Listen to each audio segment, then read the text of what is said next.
Hello, we're back. Thank you so much for sticking around, and for those that are joining us right now, we are in our next section of this 48-hour calamity. If you don't know what I'm talking about, welcome to Winter's Tales. We have been on Twitch officially for 2 years, and so I decided to throw a massive 48-hour event and gathered over 40 guest stars. We did actually get to 48, then we lost a few of them to COVID after PAX U, and so they are recovering. That makes it sound like they died. That sounds like they died. Yeah. A few players had to pull out. A few players had to back out. So we are throwing this 48-hour event, and for all of you, and also for Faye, who didn't understand or didn't know the concept, because I don't think I explained it very well, we are... I don't think you ever explained it to begin with, or maybe I just didn't read it. That's also possible. That's more likely. That's the likely part. More likely, since everybody but you knows. Yeah, I did. I read everything. Don't worry. I know what we need to do. Okay, great. Devon's in charge. It was in the... Devon, why don't you explain it then? Yeah, perfect. I'm happy to. So, every live play that we're having in this 48-hour series is all part of the same story. And as the events unfold, we are world building the next part of the story and the next part of the world and the outcomes for the next GM to use to continue the story. Correct. That is correct. Am I right? Perfect. Yeah. Yep. Perfect. The goal of this... You read. I did read. My joke was that I didn't read, but no, I'm very literate. The calamity itself kicked off in game 1. So in game 1 of this 48 hours, we destroyed the world. And over the next 7 games, we're going to rebuild the world. One might say we're going to rebuild the world in 7 games. Because I love a play on words. Like God. Like God. So the players, the GMs, Right, I am God. the artists, for noticing. and the audience together all building a world. So by the end of the 48 hours, we'll have a new setting, a new world that has been rebuilt after this calamity has struck. But we are at World Building Part 3. There has been 3 games already, GM'd by 3 different GMs who have passed the baton on to one another, like a very complicated game of telephone. And I was just in the previous one, but I have no idea what happened in the game that the playmat ran for us whilst I slept for the night. So, Rob, you're here to hand over the story, the world as you know it, to us. And then the 4 of us are going to continue on with this world-building journey right now. Go ahead. All right. So you ran the first game, so why don't you give the story of the first game, and I will give the story of what happened in Playmat's game as I understand it, and then I'll go in from there to what happened in my game. Sure, no worries.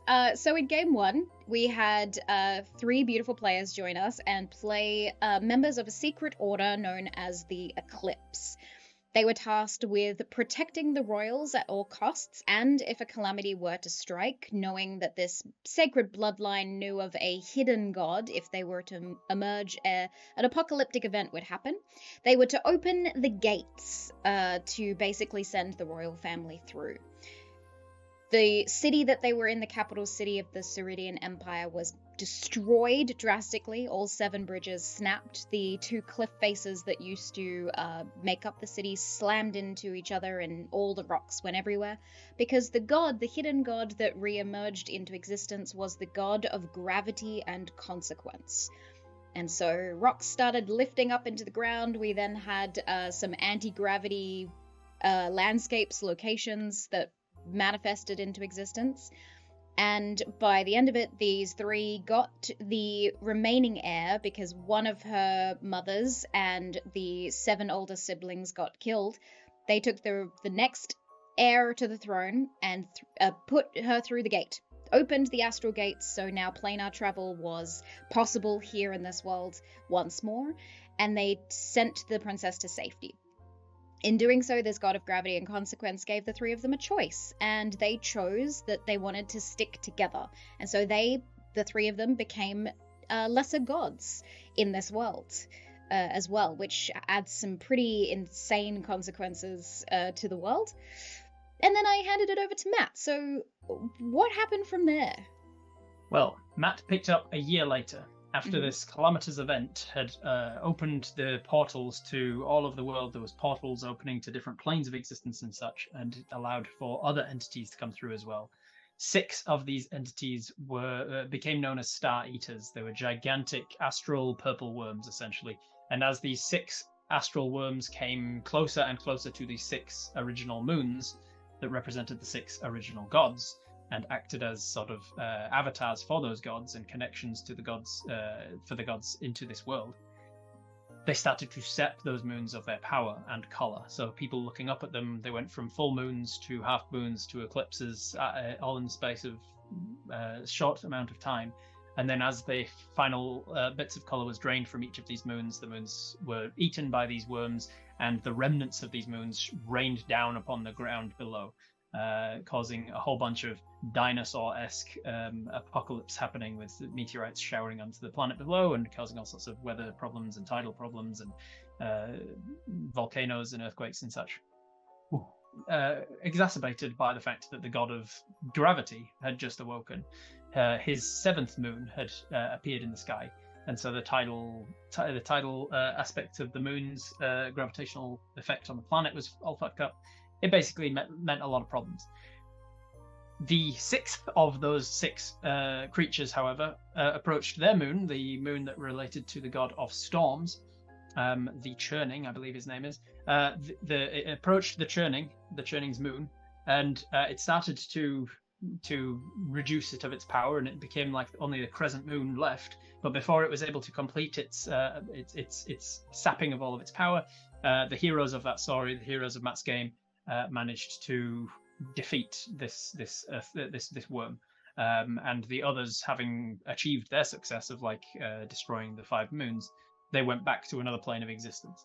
And so the people were left with a little bit of hope that one of them was defeated and that they can be defeated, but a whole lot of fear that there's still 5 of them out there in some other plane, and they might return to finish the job with the 2 remaining moons. So that left the world with the following. There is one full complete moon that is the god of gravity and consequence, and it is an amethyst appearance. There is one partial moon left behind that is in a permanent crescent shape, and it is the god of storms. And then all the other 5 moons were completely destroyed. So I'm hearing a lot of problems. Yeah, there's a lot of problems. It's a post-apocalyptic story. Bring me some solutions. Well, the 2 first games basically started as the prologue, setting up all the problems. I jumped forwards 10 years from that point. And Rob's like, I am the solution. I am the Thank solution. you. I started the solution train. The heroes from that second 10 years game. pass. Yes. Yes, the heroes from that second game had spent the next 10 years, the ones that survived anyway, 4 of the 5 of them that survived, went around establishing schools in the world. Schools that can teach people about those monsters that they fought and say, hey, they're actually resistant to radiant damage and they can actually repower themselves with radiant damage, so don't use radiant against them. You need to be strong, you need to have high con, and you need to have good wisdom if you're going to fight these things, because they can use all sorts of spells, blah, blah, blah. So they went around teaching people. They became what I called them the saviors, with a capital S. People started knowing this particular hero party as the saviors. And I started my game at one of these schools in a very religious theocracy country, all about religion and worship of these gods, where they went to my party of heroes and said, we've got a quest for you. We think that the moon that rained down on the earth, the 5 moons that rained down on the earth, were the remnants of their respective gods. And if we can collect the parts of the moon rock that rained down, we might be able to study them and coax the gods back into existence or something. And so they sent off their party up north to the once rival empire, the city of the seven bridges, the epicenter of the whole thing. And when arriving at the city of 7 bridges, they managed to track down and locate a 4-foot wide boulder with a green aura around it that was essentially the heart of this god of evergrowth, the god of plants and such, one of the 5 dead gods. They brought it back to the city, and that's where we ended off, with them returning with this heart of the overgrowth. So No. the idea is maybe they can get the heart back up into the sky, and from there it can accumulate other debris with its own like gravitational force and like grow as a moon once more. Or maybe they can do something to like grow it as a moon before putting it back up into the sky. Or maybe they can, whatever they want to do, they can hopefully coax back the original gods to help resettle the land once more. Okay, I have a question. Yes. What are the touchstones of this setting as far as tone? The tone of my game was rather silly. There was a lot of silly characters in the game. So the underlying story was like very in a good comedy way. Like the setting was serious, but the characters were silly. Yeah. The setting itself and the theme that we've gone with this 48-hour calamity is a theme of choice and consequences. So not only are we, the world builders and the DMs and the players, making choices, but the world itself is also presented with a lot of choices that changes things over time. So it's very, not necessarily grimdark, but there's some serious impacts here. It used to be a like very technologically advanced in terms of magic, so like high fantasy meets Eberron, but that all was prior to the gravity god waking up and opening gates and hell breaking loose. So we get to kind of remake what we think the world is doing now. We also know, I remember Rob said at the beginning of his game that 80% of the population has been wiped out. Yeah, by all of the years of worms and stuff destruction over those stuff 10 years. And the worms and everything that happened. The titles and everything. So whatever... There are schools in cities again, though. It sounds like there are. Yeah, it's a post-apocalyptic, but like people are starting to rebuild. The city of 7 bridges that they went to had been kind of used as like a Mad Max-esque kind of apocalyptic kind of civilization of bandits. Yeah. And bandits. How dope are these cities? Are these cities like, wastelands? Are these cities the ones like in proper? the ones in the religious country? The religious country was largely untouched by the raining moons because they worshipped the god of the storm moon, the moon that wasn't destroyed. Okay. And so he spared them essentially. So they're the most intact city. Everything else is kind of like towns and settlements that are getting by in a Mad Max-esque world.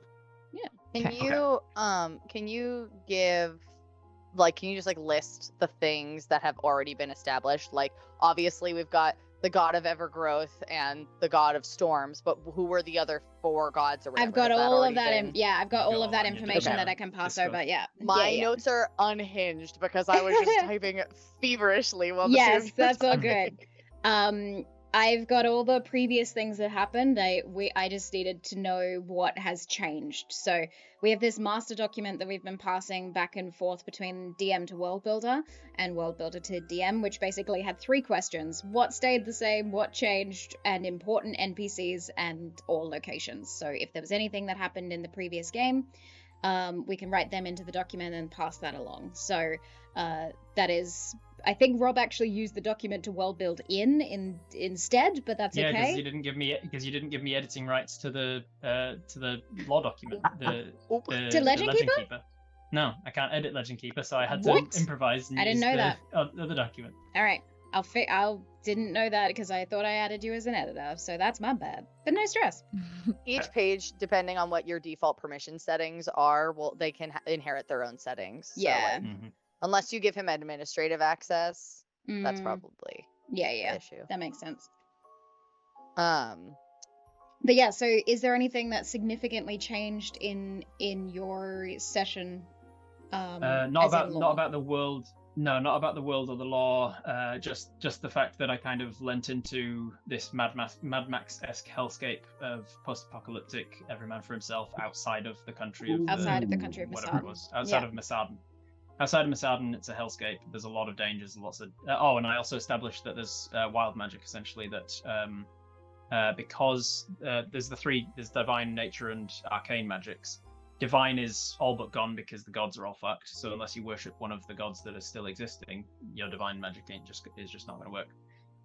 The nature magic is all kinds of it works, but it's really unreliable. Lots of wild magic. Basically, anytime you cast in anything druidic or whatever, you're rolling the dice. And arcane magic is the most reliable, but still has a chance of going awry if you're in an area of chaos, like the places where the moon crashed down. Okay. Yeah. Okay. This is easy. How many? We got this. Did you say how many schools there were? / where No. they are, or is that all in like No. the lore document? That was Rob's I creation. didn't even write it down. We Didn't called even write it them. down. I just said they'd been established in schools. The so one you that can we, go the wherever. one that we There is talked one in about the was there is called one in the Feywild. There's Oh. one in the Feywild. Oh, Cool. There's Yeah, one in so, there's like, one in do Masada we and there's one in the Feywild. Has there been any discussion? I mean, like obviously there's portals opening up everywhere, but has there been anything that addresses what happened to any of the other planes of existence, or are they just like chilling? No. Nope. We No don't know. explanation. We do know that the princess at the end of the first game, the princess was pushed through one of these portals to safety, and she's not come back. So from a storyteller's perspective, it's going to pay off really well if she comes back like super powerful. Yeah. Maybe she's become a I god or can something. at the, tell you like, that the she last- went to the the last Feywild. See the games. moon? Is she gonna be? Is she She be a went to moon? the Feywild. So maybe she comes back as a moon or something. Yeah, I don't know. I Okay. didn't include anything. I about rolled a her, but 16. 4. Does that do anything? Okay, Devin. Yeah. nailed it. You don't Congratulations. see anything. You don't see anything. DC was 17. Okay, cool. I love it so much. Perfect. Yeah, so the school that we just came from was called the School of Saviors. And we, the world builders of this next session, can determine if there are other schools and what their relevancy is, and basically how long it is until the next chapter. I kind of know a rough point of where the next game is going to be, but it is so loose that we can basically do whatever we want with this from here on forward. So are we ready? Do we want to crack into this challenge? I'm so freaking Bye. stoked. Why? No worries. Good We're just luck. we're gonna pop to a quick break so we can say goodbye to Rob and set up the cameras, and then we will be back in a jiffy. Alrighty, go to Bye, break Rob. now. Dooby-doo. Bye. We're back. We're in different placements, but we're back. Thank you so much for the quick wait there, and thank you to the 124 people that are here to help us world build and or just watch the chaos unfold. Players or world builders, I should say, how do we feel? What stood out to us about what we just learned? That was a lot of information in a very short span of time. Love the whole killing The gods god are bit. moons. Mm-hmm. Love that. I think we're all on Um, the same page about gods and moons, and that being like, Wait, yes, I- good. Wait, what is that called? Theodicide? What do you call God killing? Ooh. You know, there's regicide, there's patricide, there's I feel like it'd be theocide. Deicide? theocide. My Listen, brain chat, just if keeps you know saying what that's called- pesticide, and I know that's wrong. Word for killing Deicide? god. Wait, Deicide. I was deicide, right. I was deicide, right. Deity. Yeah. Nice. Okay, Yeah.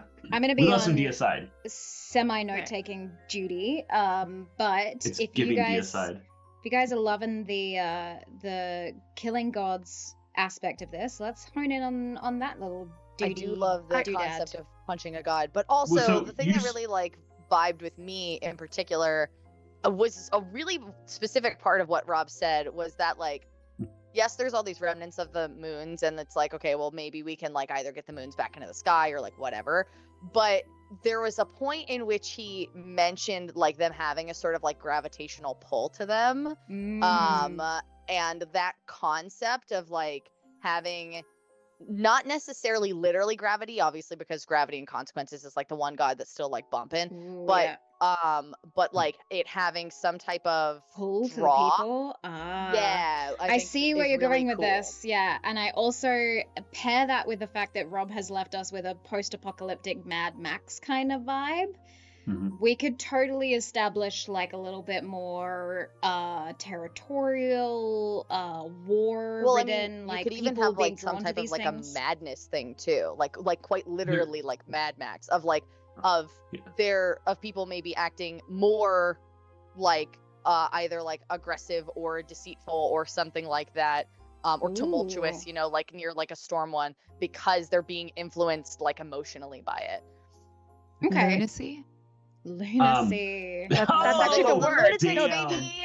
That is the one. I also That is where that I comes really from. like that the moons were like they had the power of the gods in them, and they were being sapped. And then like they were just like fell there. I feel there's something with moon dust. I feel like it's like one of those things. Were you one of those kids that your mom inhaled that moon dust? Now you got moon powers. That was also mentioned. Yeah, moon powers. Wait, I like using them as like the only remnant of like a divine magic thing of like having a like a piece of the moon that you can channel through. Like, like if you were born under it. Okay. We're in the Mad Max world. We've got moon dust. We've already established that divine magic is like out of favor and is also very unpredictable. It's definitely an illicit substance, right? Yeah, 100%. Okay. Definitely snorting moon dust. People are snorting. It is. I'm imagining it's kind of like the Limitless like pill, where it's like it makes you fucking powerful in a way that you can't quite get, and you don't know what moon you're getting. If like they'll like market it as like a Russian roulette. It's like a Russian roulette, and you don't know what god you're snorting. It's and like the effect Compound V. And then I think that the effect, like the Compound term M. lunacy, should refer to people who are using moon dust and it like something in them just breaks. Like something in the combination of that, where it's like maybe their consciousness stays with the divine. Like they stay in that space. They never come back down to earth. Ooh. And what their if they eyes also like right. They just look like stars. what if they what also if they're like like little crescents? like feel compelled to do whatever like would appease that energy of that god? Like You know, basically like like steering really deeply into fanaticism. Okay, well, right, like if that's the case, let me give you the colors of the moons that were destroyed, and also the gods and their names, and you guys can give me your indication of what their like essence would be in terms of maybe personality or draw. I'm thinking there's like an element here of like 7 deadly sins, but without being the 7 deadly sins, like what their base kind of like instincts are, because if people are going crazy or snorting this moon dust and it affects them with some of the effects of the gods themselves, that would be a really cool way to sort of lean into that. So let me pass over that information. Okay, I know the 2 moons that still exist, so it's the remaining ones. Still existing is storms and gravity, yeah? But correct. storms will have, so gravity does not have any moon dust like on the market because the moon is intact. But storms would. It would be rare. So yeah, storms, moon dust would be probably the most stable. Can you imagine people who are already like worshiping the storm god, and then they're like hoarding it? Like that's and they all have like the same like look in their eye from like taking it, like the like high priests or whatever. Like and the plant god, the everlasting one, they've already got the heart. The overgrown? Is it evergrown? The evergrowth. I think it's overgrowth. Evergrowth. Okay, evergrowth. So that one would probably be like the most like illicit, because there are people who are actively trying to reform that god, right? So like you definitely shouldn't fuck with that, because we're literally rebuilding it. Please stop snorting it. We're trying to bring back the divine. Christ. Well, then you also have people sneaking up to it, trying to like chisel off little bits and be like, well, they probably have like, oh my god, there's probably been like exactly like heist attempts on that. Yeah. Oh my god, next do you want game some is loon? a heist. Yeah, some loon. Oh my god. I also love the idea that because of that, so we just transported this green moon stone, this like the Evergrowth boulder, back to the really religious city of Masan. I think if we bring it to the capital, and like you said, people really want this thing, it is highly protected, and I'm thinking that some sort of like mass cult / kingdom is going to be built around this thing. Yeah. So this is like protected. Oh my god, what if they like Tower of Babeled it, and they like basically built a structure that was like as high as they could build, and they put the moon on top of it, because they're like, if we can get as high as we can, that'll get it back into the sky. Oh, cute. Okay. Wait, but I like your Tower of Evergrowth is the one they have. Yeah. Right? Okay. The heart of the Evergrowth, not the whole moon. The just only the heart. one they found. There's other hearts in the world. Yeah. Dude, it's got to be like, the ground's got to be fertile wherever it goes, right? Like that's got to like change, like plant, animal, like just starts coming back. And that's why, it's like the also Mad Max like people, like, we need this. It's also like, you know, like the growing the largest civilization, the seemingly largest like hub of civilization in the last decade. And what were you saying about Babel? Well, I was saying instead of Tower of Babel, I was thinking phonetically similar, Babylon and the Hanging Gardens of like building that seventh wonder of the world. Because then you could have these gardens of these arcane menageries of these like strange and magical flora that keep emerging, and these animals that just like come out of the ground one day that we have like many people living have never seen before, that they don't recognize. So, like, we don't know if they're new. So like sort of to Devon's point from before of like, yeah, it's bursting with a lot of new, it's like teeming with life and plants and stuff like that, but it's shit that no one knows what it is. And so like they're like actively trying to identify like what they can and cannot use and what these things are for and which things are harmful. Like that sounds really dope to me. Very, very Scavenger's Reign. Does the Evergrowth god like civilization from what we know about them? Let me have a look at the original thing that we wrote about them. So the Evergrowth.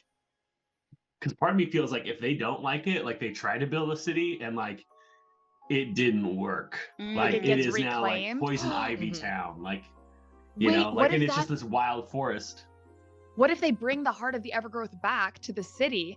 And like the city just gets like reclaimed by nature entirely. Like that was like the one remaining theological city that was like safe because it was protected by the storm god. It was the storm god didn't explode. That's the other thing too. If you're bringing this entirely other god into a city that's dedicated to a different god, like that's huge. That's so dramatic.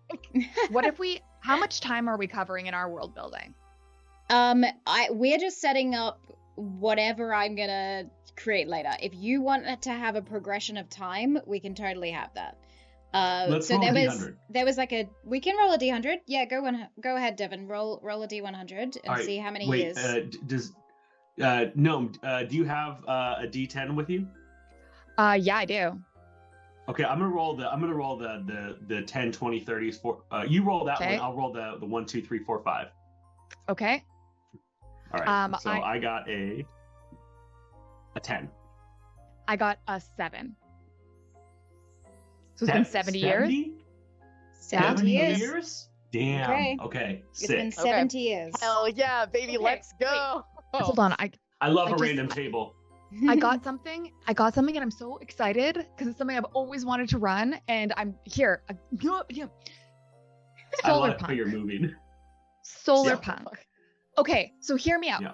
So it's been 70 years, right? Get out of here, chair. I got things to do. So they bring the heart of the Evergrowth back to this city that is devoted to, was it the storm or gravity? The storm god. So the churning. Harbinger of gust and gales.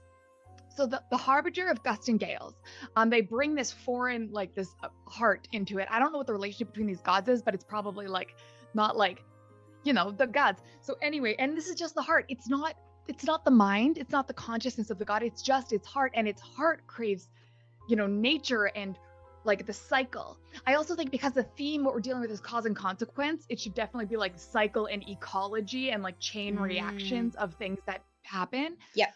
So what if this city starts to get like completely reclaimed and they realize that maybe that city says, get that shit out of here. The city's being torn apart like overnight, like vines and things like start tearing down the city. They're like, get it out of here. So they bring it to a different city, which works with it and creates a setting that is like, it is like Babylonian gardens and these like structures that are almost organic in nature in the way they build. They build with it and not against it. I like it.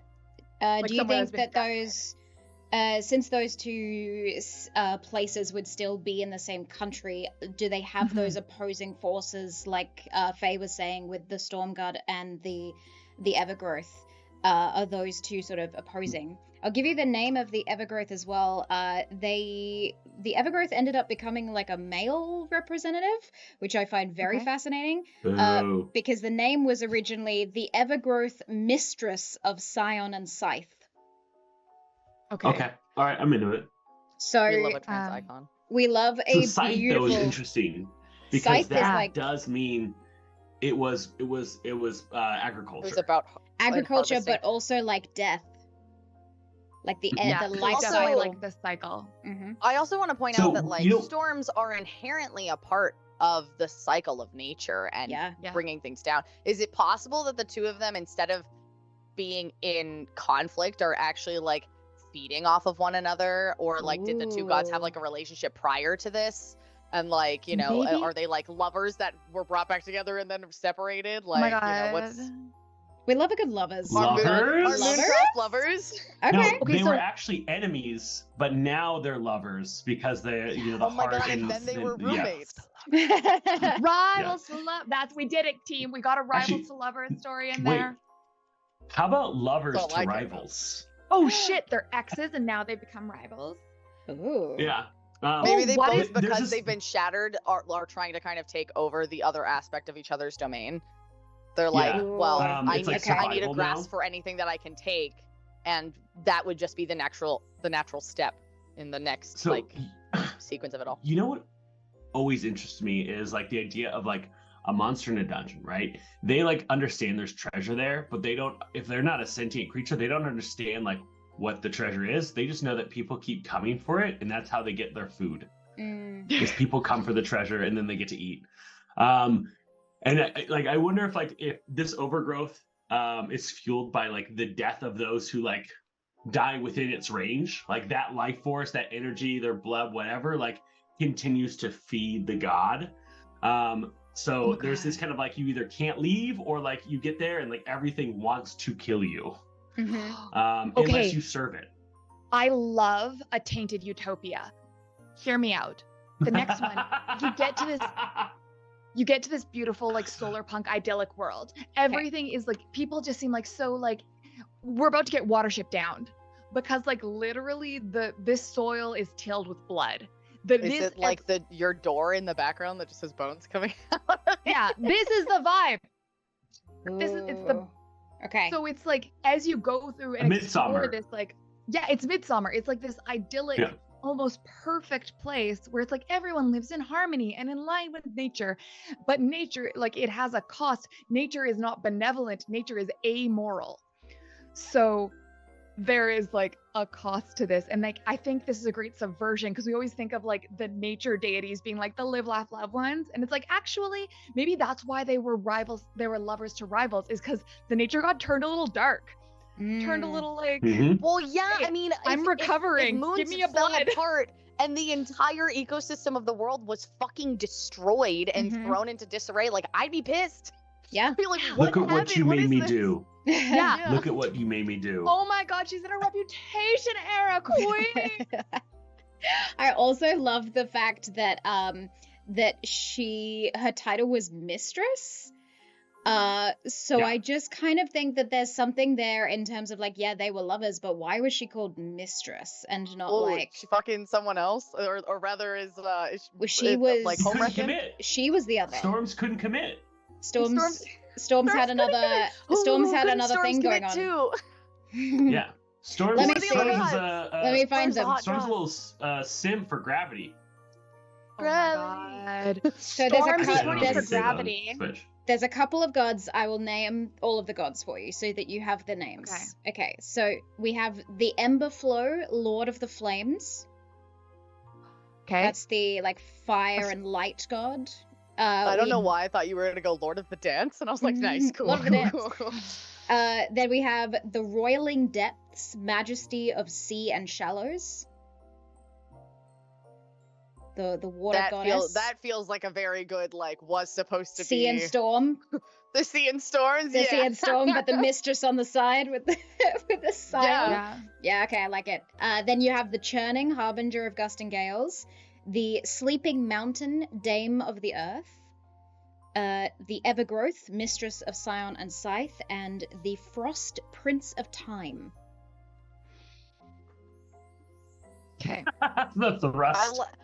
I also love the idea that this entire time the Dame of the Earth is just like, I am the sleepiest soldier. I am just napping. I am thriving in my lane. Mhm. My lane, crops are watered. moisturized, unbothered.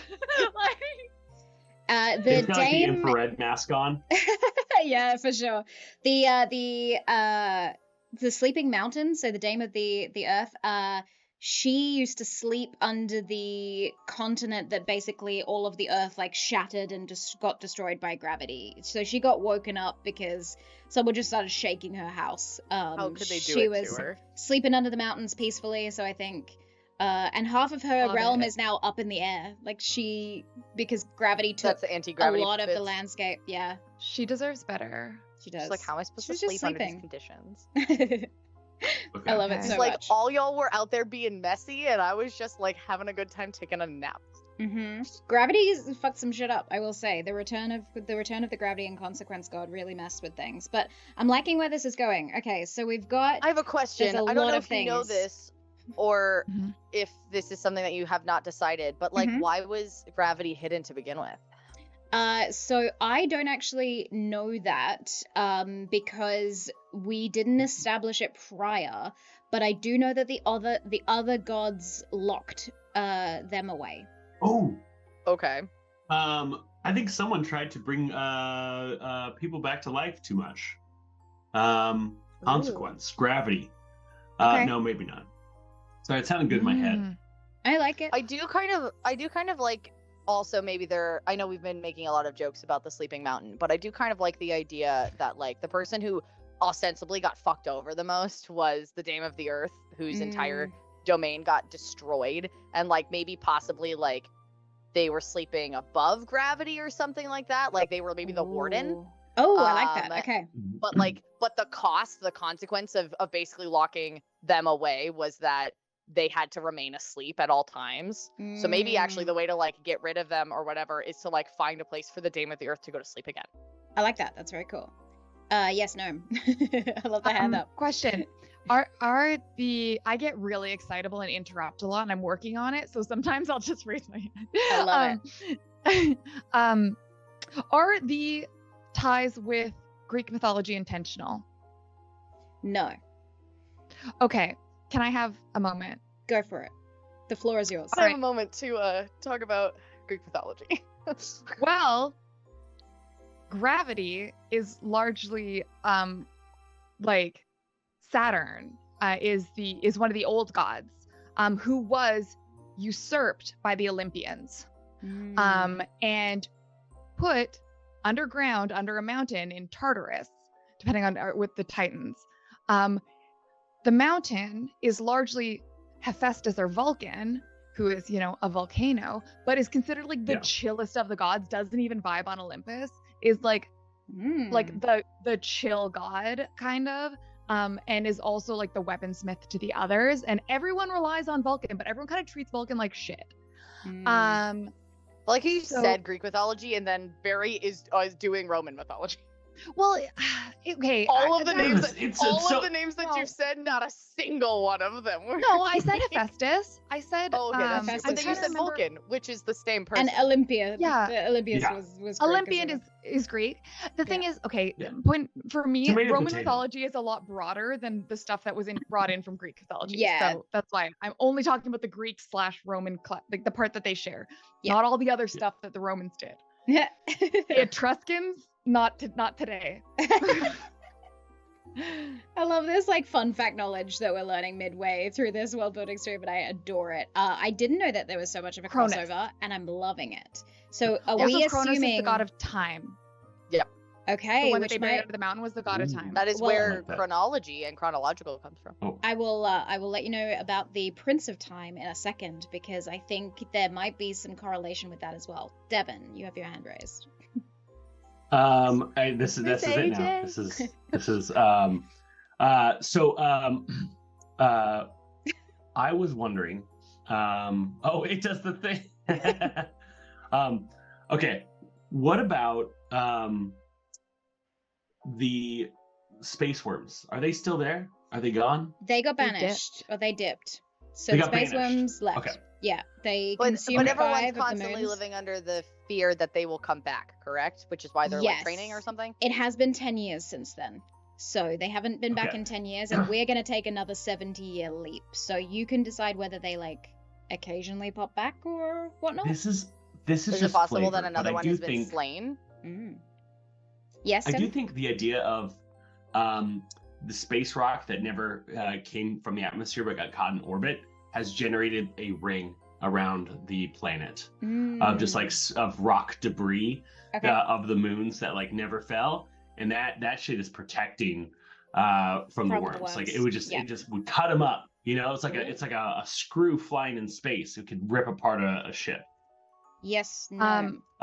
Popcorn to gnome. Adding to that, yes, and what if it's a geomagnetic storm Ooh. that's circling? Ooh. So one, that means you get to see a pretty aurora borealis in the sky, which we love. Yeah. It We is love the aesthetic. atmospheric. But also, what would that mean for the storm god? Maybe like that's part of the reason the storm god didn't, like I mean, he was saved, That's but like his part of the- kid.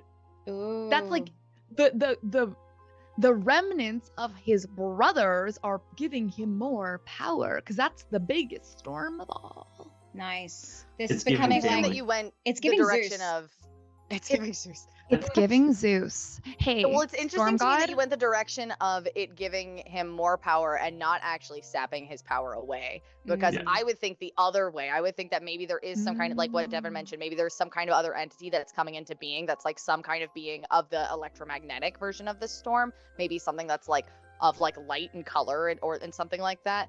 That's coming into being, that's edging into the storm shit, which is why Storm would be going after nature and trying to take nature's things, and it's all just a fight over resources, I which is love it. cool that I would be love it. happening with the gods, because it's happening with the people too. Anyway, so- I also want to point out one thing, that we are talking about things circulating this planet in a gravitational pull. Is the ring of rock around the planets actually the manifestation or the growing power from the god that has just slowly started to rise? Because they aren't back yet. They didn't come back. They had access to the world again. They haven't manifested. That ring So is, that's yeah. so that's like a representation of their power steadily Mhm. growing. Yeah. Maybe that's why they Yeah. locked him away, was because he was some kind of like force that actually influenced all of the different things. All of Maybe them? like all of the maybe he was like Ooh. effectively the Titan to the gods, right? Yeah. He was this like like father or creator, more like primordial entity. Yeah. And they were like, well, we need you to not be here so we can be stronger. So like deuces. Love it. Or they were like, well, we don't want consequences for our actions. Yeah. We're just gonna remove you. Yeah. That sounds I think all that- We very don't want plausible. consequences for our actions. Well, I Yeah. also think like the epithet evergrowth is really interesting because nature in balance doesn't ever grow. Like it doesn't just grow forever. It cycles. But it sounds like that wasn't their goal. Their Mhm. goal was ever growth. They're Yeah. like, I'll cycle, but on my schedule and as big as I want, and at the decay that I require, I will find it. Yeah. I will make it. She scares me. This mistress of Scion of Scythe. I love her. She's amazing. And that's why the druidic magic is so wild. Mm-hmm. Is because I like do it have a is. crush on them. I I know, know. I'm Like like, I'm hi. like, oh my god, is she hot though? Like of course she is. They Cosplay are. when? I'm like, So oh my I will God. also let you know that we have 2 artists joining us in between the last 2 games who are actually going to bring 2 of these gods to life in art form. But we I do vote not this one. we do not have someone making the Evergrowth yet. But if any artist out there would like to submit a depiction of this beautiful Evergrowth, let us know. Send it to the Winter Sails Discord, because we'll add it to the new artwork of these gods that it will be at the end of Okay. the stream. But yeah, so But okay. everyone, I- who do you think I she de- looks like? I'm just definitely imagining a moment where somebody like goes to tap a tree for sap and blood comes out. Ooh. You know? Okay. Cause I Ooh. live for that shit. I just Because You you know live for what? weird body horror. I will put it Yeah. in there. Tapping a tree for sap. I also And love blood comes the out. idea that everyone has been working for years, decades, to bring the gods back to like what they used to be, and to be like, like restoring that, and also getting rid of this god of like consequences that's waking up or whatever. When in reality, for the world to actually truly be thriving, they need the hidden god. That's Mm. like, so like every single thing that everyone's been doing is like, are you actually doing what you should be when The you right realize what's choice. going on? Yeah. Because these gods were effectively like existing unfettered, and that ultimately isn't sustainable for basically anyone except Mhm. for the gods. Mm-hmm. And I love that. Okay. just to circle back to the electromagnetic storm kind of vibe of gravity, what if the storm god kind of knows that it, like, on some level knows that this might be summoning another god and that it might be fueling gravity, but it is also giving them power. And so just in terms of like cause and consequence, they're like, well, you know, it's fun. Like, listen, like, I think that would be interesting. I think that adds a lot more like depth to this character. I like it a lot. It's like they're like actively fighting the consequence god while kind of letting them gain benefiting from it. I also love the 5 moons that were destroyed. So the 5 different colors that are circulating in this ring, this gravitational geothermic storm, is green, orange, gold, violet, and red. And I think that is so beautiful as the colors circulating around this planet now. That's so pretty. Could you imagine that beautiful highly setting. saturated of an aurora borealis? Like, you don't like. That would be wild. With reds and oranges and golds. With reds and oranges. Basically like a sunset. Like, I always do this. I design my worlds to have incredibly beautiful settings, like heartbreakingly stunning. And then also have no artistic ability to actually see them. And I have freaking aphantasia. So real for so like, that. I have aphantasia too. I can't. I'm like, I want to see it. So I'm like, that sounds What's so cool. aphantasia? It's when you can't really visualize things in your head.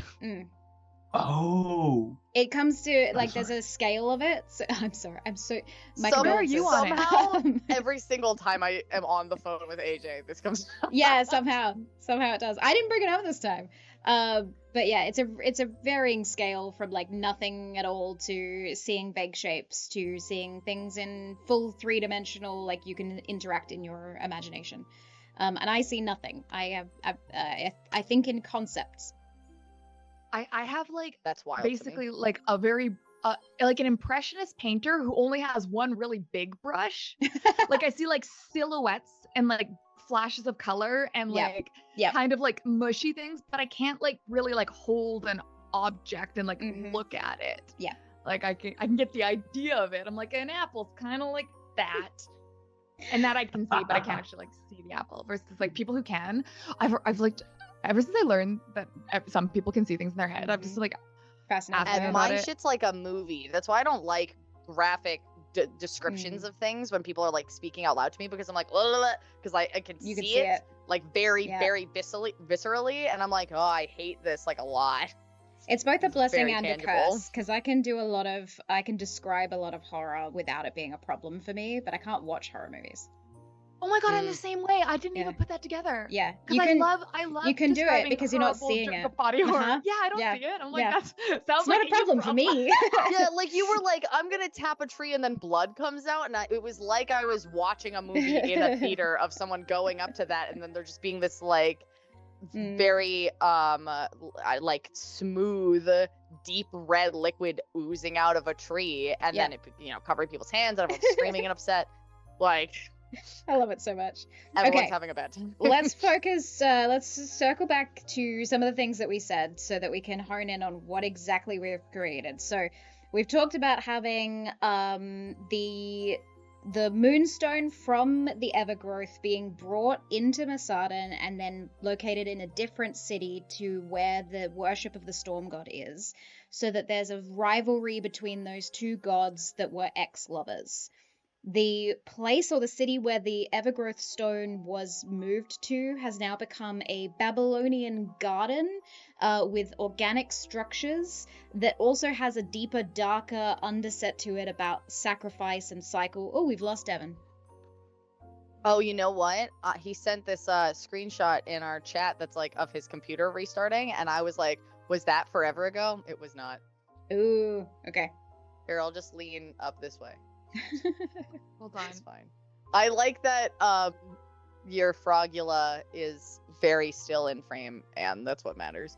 I wanted to see if I could join on my phone too. Yes, you might be able to.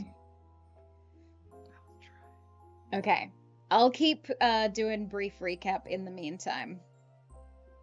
Okay, Babylonian structures. Yep. Yes. Yes. So the Babylonian gardens and organic structures, and then the deep seated sort of undertone of sacrifice, right? So the goddess having like Devon's back. Having Okay. sacrifices or Hey. wanting to give sacrifices. Someone's like, oh God. Hello, How welcome back. embarrassing. Oh my God, You're listen. okay. No stress at all. Frogula got her time to shine, which is what mattered.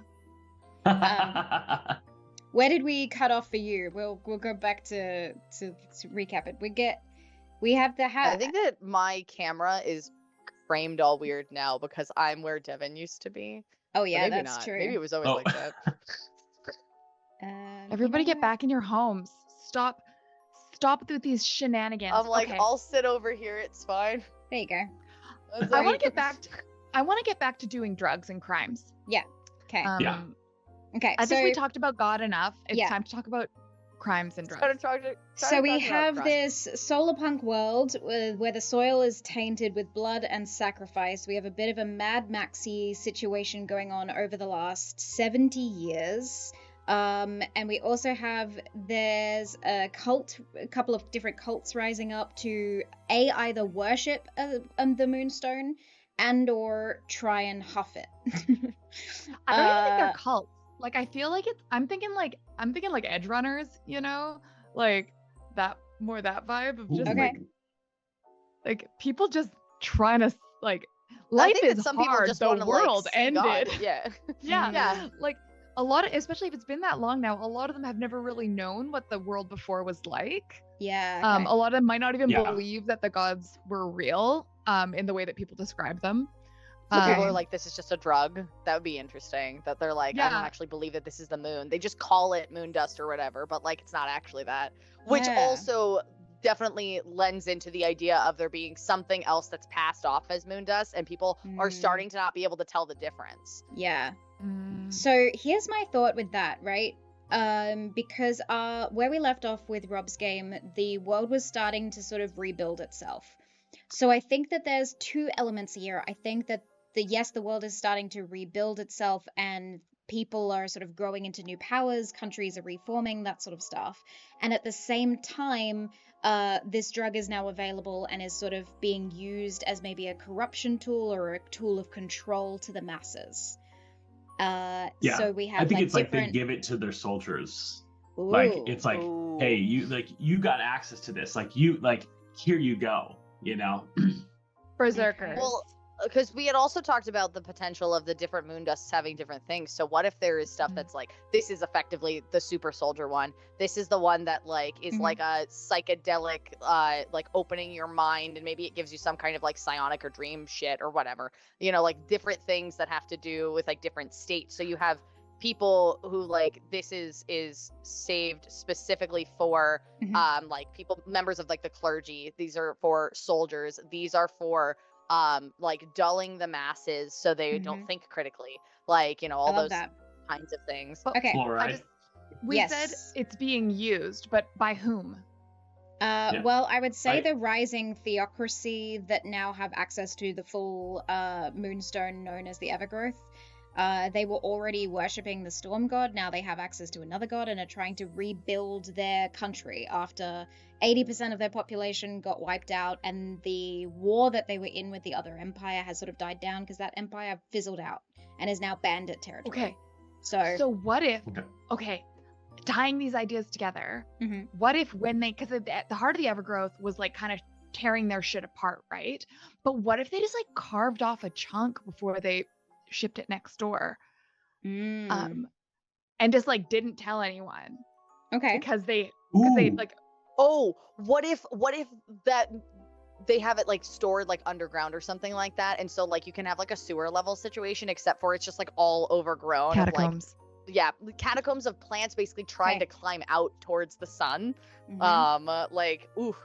I also think that it's important, and from a world building perspective, to think about the fact that 80% of the population died. So what are people doing to like try and get the population back up?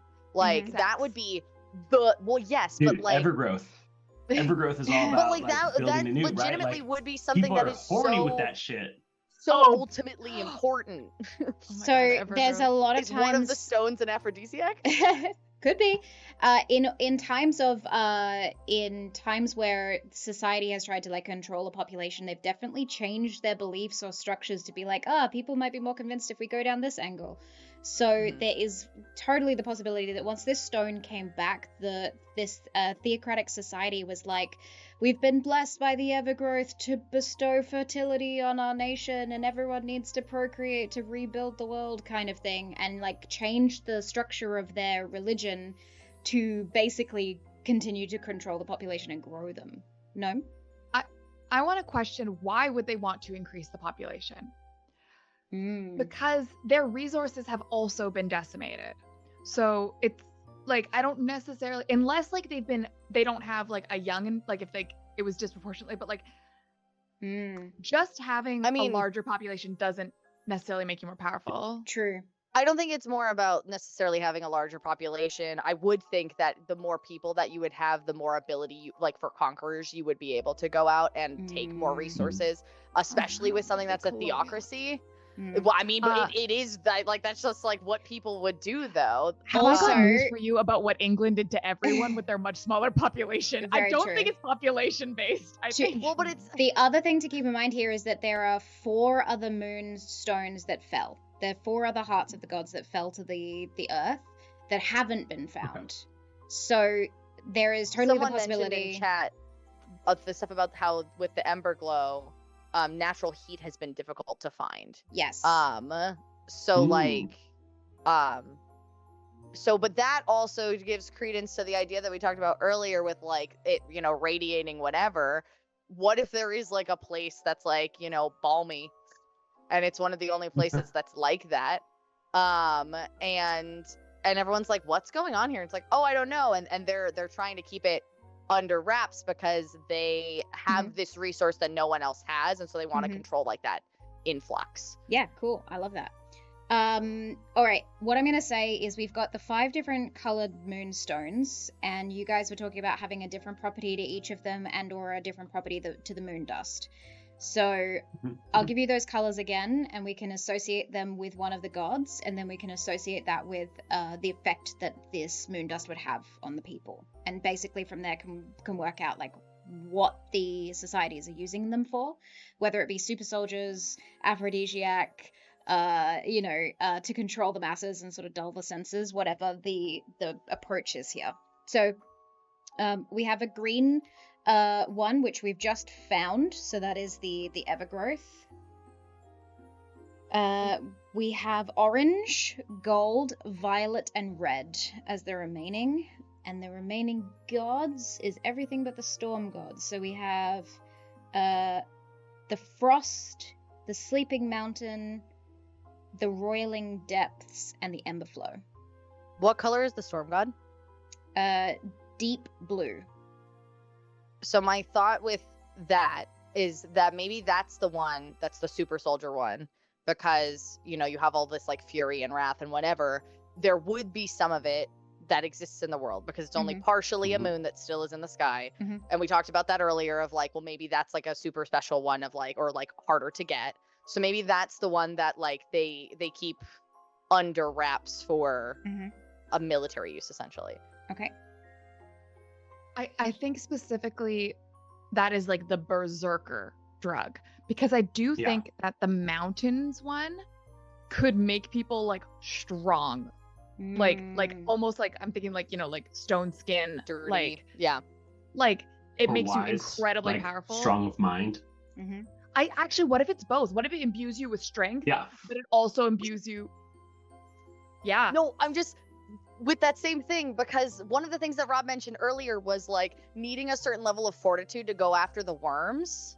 And that you needed like a very good like physical fortitude, but also mental fortitude. So everyone talked shit about the mountain goddess. Everybody looked down on her, and then they're like, wait, who can help us get rid of the sky worms? Shit. Now they all come back. I have a feeling then in that case that might be the golden moonstone of her. Okay. Is she gold? I don't know. We don't know. That's Oh, one of you the, haven't the seen Oh, moon. the you colors just have of the gods. colors, like you don't know I which don't ones know are which? one's which. Yeah. Yeah. We only know I would the imagine that red would amethyst be one. the fire, Yeah. and Okay. then you've got Yeah, because inside the mountain, the blood of a mountain is gold. The veins inside a mountain's gold. I Like- fucking Okay. know. There's gold in there. Well, There's yeah, gold. I think it What if could there's be. other things? Them gold in them mountains. Yeah. in them there hills.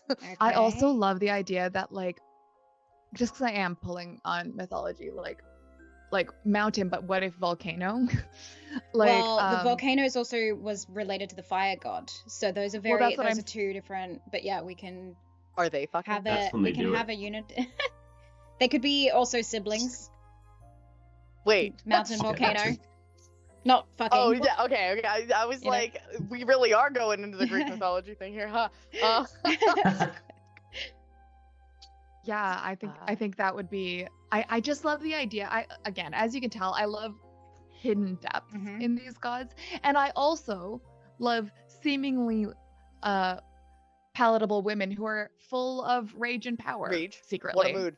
Female. What a race. mood. Me so- too, girly. We And love it. I'm like, okay, so what if everyone talks shit to her and she's like so easygoing and like, but also one day she just Pompeys you and then Ember's like, hey girly pop, what the fuck? That's my shit. Mm. What if I like it. rage simmered beneath? You know, like Yeah. What if? Good for her. You Good know for what? her. Why not destroy a city as a treat? Wait. Okay. What if a volcano is like the result of their love? It's like it just burns too hot. Like shit's just like it's like, you know, when you're with someone, you're It's like, just this too is good. bad. This is bad for both of us. Mm. But we toxic can't relationship. help But the sex is so good. Okay, but also Okay. Hella pulling back toxic. Greek mythology. Real So bad. both They're not Ares, helping. Ares, the god of war, and was doing it with Aphrodite, the goddess of love, who was married to Hephaestus, the god of Mhm. the mountain. Mm-hmm. hmm Yeah.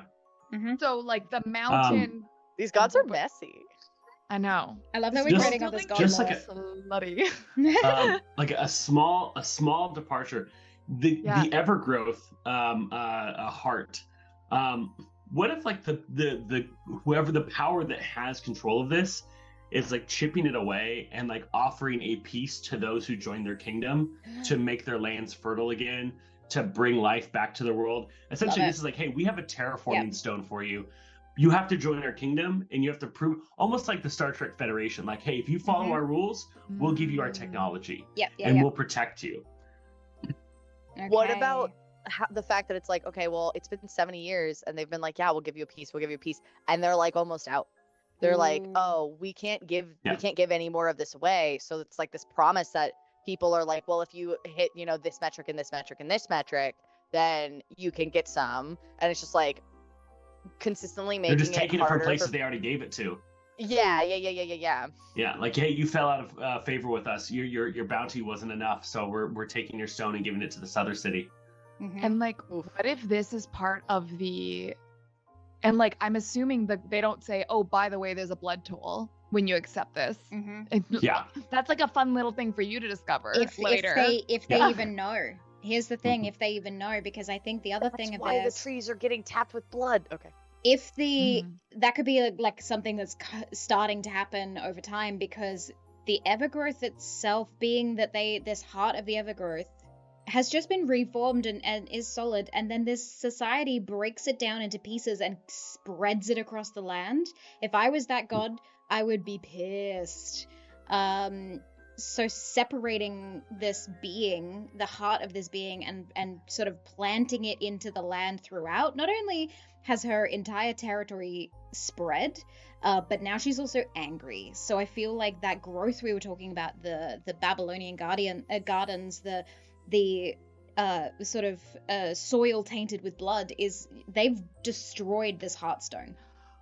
That will idea kind of grow- vibes really well though with the like fact that it's like you would, if you were a god of nature, Mm-hmm. what does nature do to continue and spread? It spreads itself all over the Seeds. place. Yeah. yeah. Yeah. It decomposes to bring life to the rest. Mm-hmm. I love that to be like, I will grow from the soil that is fertilized by the blood of those who betrayed me. Mm-hmm. I mean, Oh maybe my God. maybe it's semi-viral. Maybe like this is how she's like, oh, I can just instead I don't need a moon, I need the planet. And like Spread maybe me. that's when like people Spread my seed. God damn it, Devon. Devon. Like, maybe You that's can't just before say this. that.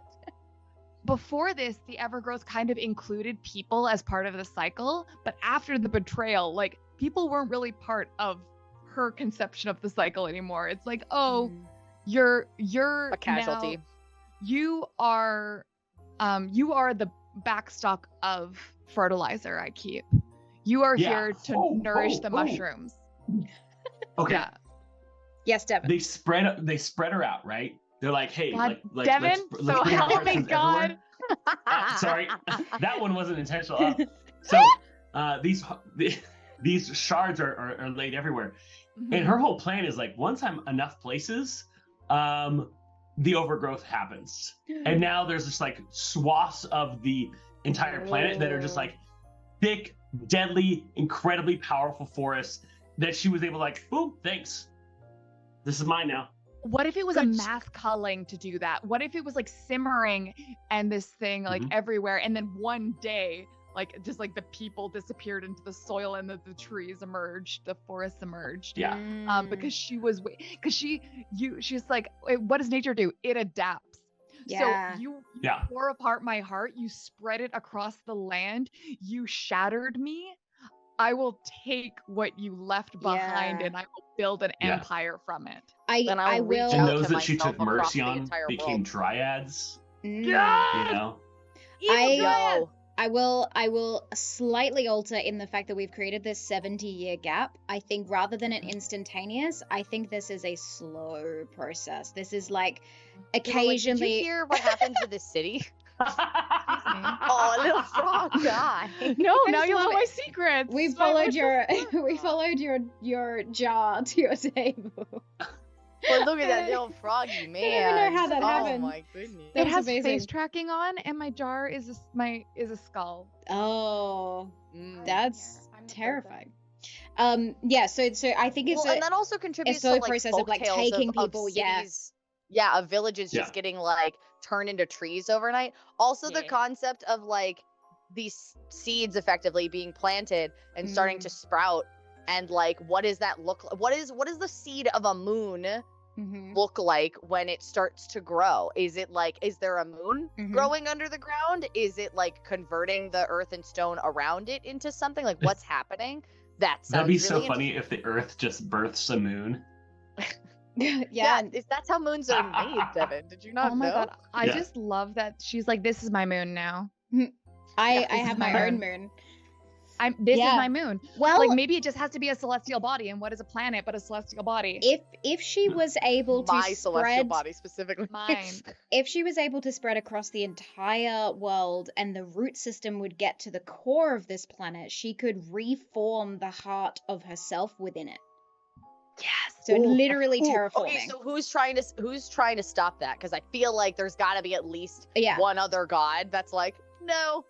I think Well- all of them are like, hey, bestie. Hey, what the fuck, Bestie? bestie? Could Hey, you chill the fuck hey, out? girly pop. Yeah. Could you not? Hey, you remember my ex? So she's So not doing planet too now. good. Yeah, she's yeah. Oh, she was real mad. Remember? I never like to say this, but she is a little unhinged. She's she's not doing great. we also have Like the mass ritual sacrifice. Like, Ooh, killing a lot of people for the growth of the evergrowth. But we do have the ring circling the planet that is also the growing gravity god. So the gravity god could be trying to harness enough power over this time of this this geothermal storm growing around the planet to be able to combat that. It could be like I will grow Ooh, powerful like- enough to stop you doing this. Keep it contained, essentially. Yeah. So is the ultimate like end goal of what's happening if it doesn't get stopped essentially the entire world becoming coated in this, like it's not just a ring anymore, it's like it's like another dome, like another crust, and that you'd have What- like yeah. What's that game? Wild Seed? where like the entire the earth is covered in like thick vegetation that just like consumes anything it touches. But it's like you've got the evergrowth trying to cover the earth like that, like a vegetation layer. But then you've got this like celestial layer of storm and gravity trying to stop it. Trying to stop it. And also, if you successfully block out the light, then the plants won't grow. So maybe that's part of it. So here's a pitch for you guys. In what I'm thinking to sort of affect the mortals and the future stories of the rest of this 48 hours. I think that in order to harness more power, the gods need to utilize like the worship and the actions of the mortals, right? So for the Evergrowth, it's planting these shards and spreading her vastly across the world to make it happen. So she needs to continue making sure that people believe in her, believe in this theocratic society that is worshipping her. What are some of the other things that some of the other gods might be doing in order to retain their power? Because if they let this destruction one god... through flames. Okay, so the fire god, the ember flow is coming back full vengeance. I feel like there's got to be some level. Fire. Well, or also just like the fact that it's like it's warmth. I think most places in this world are cold, and like it's like, hey, do you want to not have like a little bit of a chill in your bones all the time? Wouldn't that be nice if I could help it be like bright? Because we also have, this really pretty thing in the sky that also blocks most light from coming through, and it's getting darker and darker every year, but not over here. Okay, so a rising society that believes and sort of is growing in the name of the ember flow, in the name of the light and the fire god. Well, what's fun about like that is so many like classic D&D adventures like hinged on the idea of like having a source of light in the dungeon, and like so many stories rely on like light is what can keep you safe when the sun sets.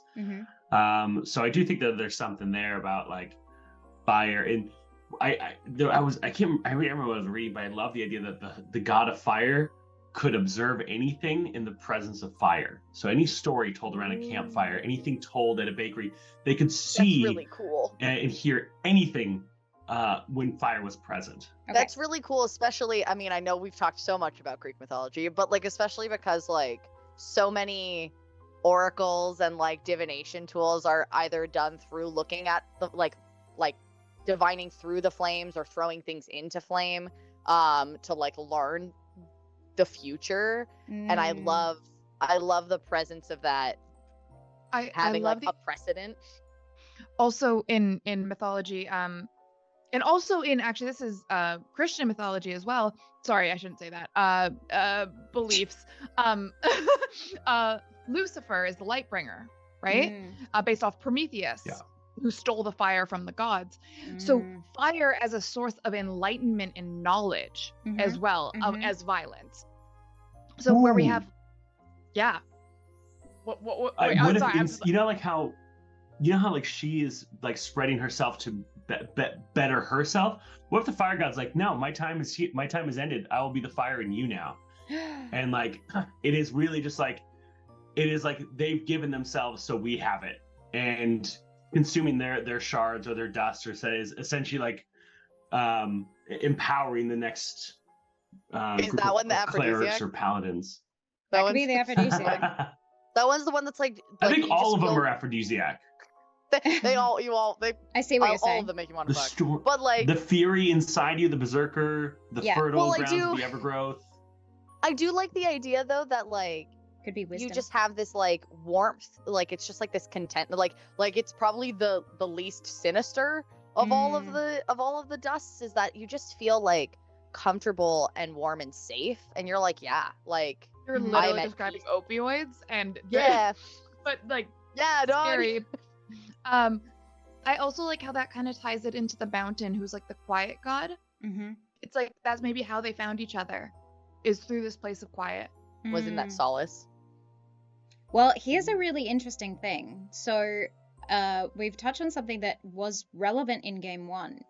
In the continent where the Sleeping Mountain was asleep, there was the City of Seven Bridges, and they had solar tech based from the Emberflow. They had a unison between mountain and fire and light.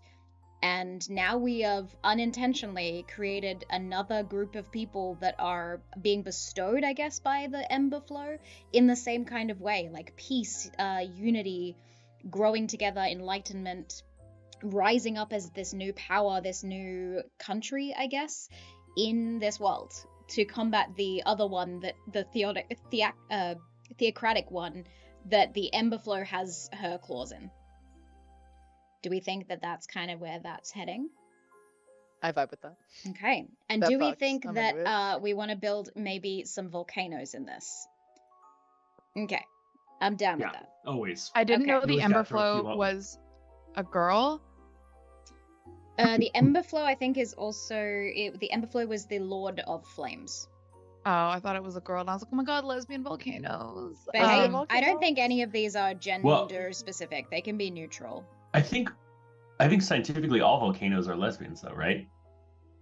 Yeah, like if I'm- we're gonna get technical Sorry. about it, I feel like Like I'm a- gonna need a little bit. at a Get a little chemical and more. I have nothing to follow that up geological with. levels, all volcanoes are lesbians. Yeah. Got it. Yeah. That's what I'm going to take. That is I just read like a that in true an I fact Spy about book. the world. Okay, I need to write that down. So my time is ending. I will Yes, bestow please. the fire Please take note within of that you. specifically. The Also, that's the most landscape- like lesbian thing. I bet you they like just started hanging out and they just like you And they're hauled like, "Do you wanna so move in hard that it together?" was like, oh my god, do you want to be a volcano? Because like I think I'm gonna die. And I think like you're really chill and maybe we should hang out for eternity. Yeah. They're already married. so They've known hot. each other for 2 weeks. That's how lesbians work. A country Relatable content. of peaceful people who worship enlightenment within oneself rather than like worshipping the god. I love that so much. So that is a different place that is rising.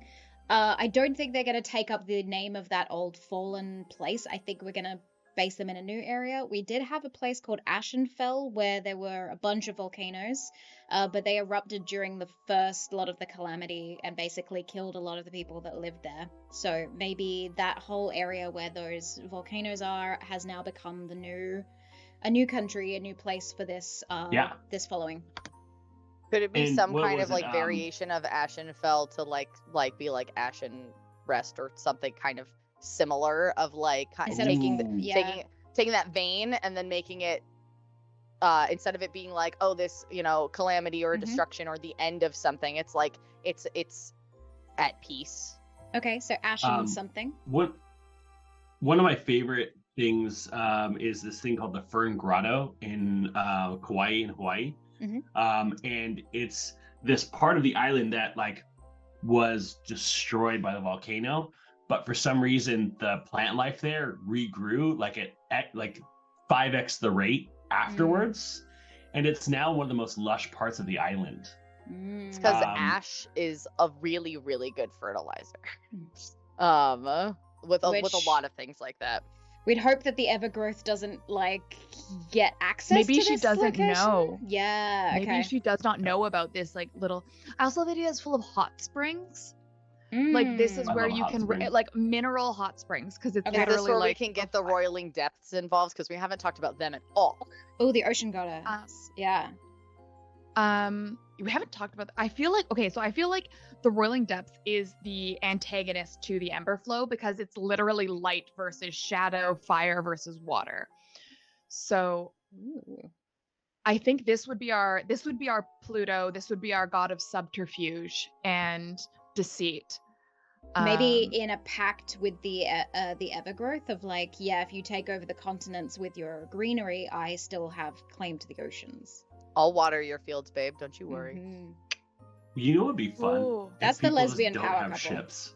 I think all of these gods are Ooh, lesbian. okay. ships. People no ships. People just don't. They just like, why go? The ocean's dangerous. Why would you ever try to It's float boiling on that? constantly. Mhm. I also love the idea that the roiling depth is gone, but any attempt to build a ship is immediately crashed against a cliff. Mhm. Like they're like, "Where are you there? Hey, bro, like, are you there?" That kind of is really, really fascinating of like this imagery of like an entirely still ocean. Ooh. And then anytime anyone tries to like set out upon it, it is suddenly in complete turmoil. Mhm. Oh, the surface is completely like glass, but underneath it is the roiling depths. So it's like there are vortexes and things, so turnings, good. and deep sea creatures and things like that underneath. That's where your cosmic horrors live naturally. They also Naturally. there's portals now, right? Oh, there's that I portals believe in I there. heard. Oh They're yeah, under- portals But people don't everywhere. even need to use ships because of the portals that exist Okay. for land masses. So like, and so sea travel is just ignored, which has let some of the most dangerous sea creatures thrive. Ooh, love it. Okay. Are the worms that down there? I know that they're space worms, but also what if they were in the water worms? Well, Water I worms. lived. Water One of my worms. greatest fears is like the unexplored parts of the ocean. Mhm. I'm like the shit you see down Mhm. there. That jellyfish that's a Slenderman? Heck no, You're not like, today. Why are you so Thalassophobia? upset to look at? Like why you like that? So like what if like the astral sea and the sea have like some sort of connection? Pairing. What if- Yeah. Yeah. What if those one of the portals- gates fell below the water? What if the during the gates calamity? were consumed by the roiling depth, and that they are holding onto it as Mhm. like and leeching power from the astral sea? and bringing it That's in. its only Yeah, like cool. foothold essentially. Yeah. So that's why they're guarding it. They're like, nobody come here, nobody look at me. I'm busy sapping power from the astral sea. And that's when how I they're also- growing. I like that because we're I talking about also- all the gods wanting their own domain or getting their Mhm. power. The Yes, to roiling wet depth is worms like, I'm not fucking- doing anything underneath the surface. Like, I am sapping power from the astral sea. I like it. Also, before I forget, because I will, I want to throw out the idea of like Cinder's Rest as a name for a place. Ooh, love that. Yes. Cinder's Rest is lovely. Born It's from very cozy. born from the ashes I- of Ashenfell. Mhm. Cinder's Rest is like the little wholesome place. That's our shire. That's Yeah, like where that's people our are sh- generally like. Volcano I want Shire. to be there. Yeah, I wanna that's be where there you right want to be. now. But they're quite. They're not like secret, but they are hiding from the Evergrowth. So they like don't. They're Mhm. not recruiting. They're not advertising because they're Mhm. like. It's like if you "Listen." show up here, cool, but like no one's Mhm. gonna tell you where it is. Yes. Yeah, they're not like. Yeah, they get they're like not truth inviting tells to see if you're like a spy. They have all this whole process to like Mm. make sure that you're not like an Ooh. infiltrator. Drinking moondust tea that brings in enlightenment, but really it's being able to read the person you're drinking the tea with to see if Ooh. they're a spy. Ooh. Oh shit! Ooh, yeah. we love the revealing light ideas. We Mhm. love that it's like, under the truth. I like of a the like a moon. mind meld tea. Ah, Yeah, like a A moon Vulcan meld. ceremony of being able to see each other into each other's minds. Just Very bringing up good. those Oh, but- Star oh my Trek goodness. references. But it has to be an exchange. It has to be both of you. Yeah. Like it can't just be Yeah. one. Yep. Mhm. Yeah. Ooh, yes. Good. Yes, good. Um, So, question. The other planes of existence, this princess that exists somewhere. Oh yeah, Oh in yeah, the Feywild. Feywild. She went to safety, but she ended up in the Feywild. So So My- how are the other planes doing? Like, what? Do they have moons? Did their moons fall? I Are they don't. just We fine? don't know. Are they the same? I think they're the same. I think that this place was cut off from like travel to the different planes. It was opened and the worms came through and people were like, "Oh, let's just let them deal with it." Yes. I have an idea. Okay. What if you didn't actually have like 80% of the population that was taken out? What if I mean, obviously people still died probably, but what if a lot of them just got transferred to other planes? Could happen. Yeah. Yeah. There were gates opening all over the place. So you Mm. have like these other like civilizations that are entirely devoid of basically any of the prior Mhm. culture existing in these other realms. I like it. I like gravity having its own little cult that's trying to root out Ooh. other gods. Yeah. I like the idea of a gravity whip. Like Okay. if it That you strike if- it, but it doesn't actually hit something, it just draws things to you. or like it changes or a gravity sword, but it changes how you perceive gravity. So if you get hit by it, like gravity's now up for you, but it's the same for everyone else. Or you can Whoa. change gravity with the direction you hit it, so you can Like, make if- gravity yeah. up for you. That's cool. Or you fun. could also like whip someone, like wrap it around them, and then cause anti-gravity on them, and like hold them up. I think that's something from Stormlight, actually. Gravity has its own cult/worship, trying to take out the worship of the other gods. We do have those demigods, but I think they'll come into play in their own time. I like that we're focusing on the original 6 and the gravity god of what has basically been happening over the last 70 years. And I like the idea that the princess, being that she went to the Feywild, time works very differently over there. 70 years might not be that long for her, and she is heir to the Ceridian since throne. the beginning of it, right? Like, she was like there in like the first game and went to the Feywild then, right? Yep. So correct. it's actually been 81 years for her. Yeah. Yeah. And I don't but even... like, but for her, actually, has it been like a year, maybe 2? Ooh, World D100. Yeah, I could do that. Who wants to roll the other side with me? I'll roll the other side guess since you the other two, two yeah. did that. Which one Okay. are While you you're rolling? doing I that- also... I've got the not one with trailing zeros. I can roll either. I have them both here. Anglerfish merfolk. The single number or the double Yep. number? Yep. I am currently holding the single number. But I'll I roll can the double do number. either. Okay, ready? Okay. Yep. Okay. I kind of think the god of gravity isn't actually like an evil dude. I think he's Yeah. really trying to bring balance with the gods. 100%. Yeah. 100%. And I think that Gravity the balance? cult/worship can be targeted as it like being told that they're a cult, but actually they are the people that are the good guys. Like they are actually Yeah. trying to help bestow balance. Everything started falling apart when they like put this other god away. when they locked them away. Yeah. Yeah. Yeah. I rolled and a so 60. they're just like, I rolled a 4. 64. So that's a long time still. That's a long time still. Okay. So I think almost as roll a long. d6 now. Roll a d6 now. okay. Because this is Devin fun. just likes making people roll dice. Okay, Two. yeah, 2 hours, 64 hours. Because I did minutes. Oh no, 64 minutes. I was doing seconds, minutes, hours, It's been an hour. days. It's been an weeks for hour the of her D6. life. So Oh yeah, my 64 minutes. Yeah. gosh. Yo, that kind of fucks. Okay, 64. She's been in the Feywild for 64 minutes. That's insane.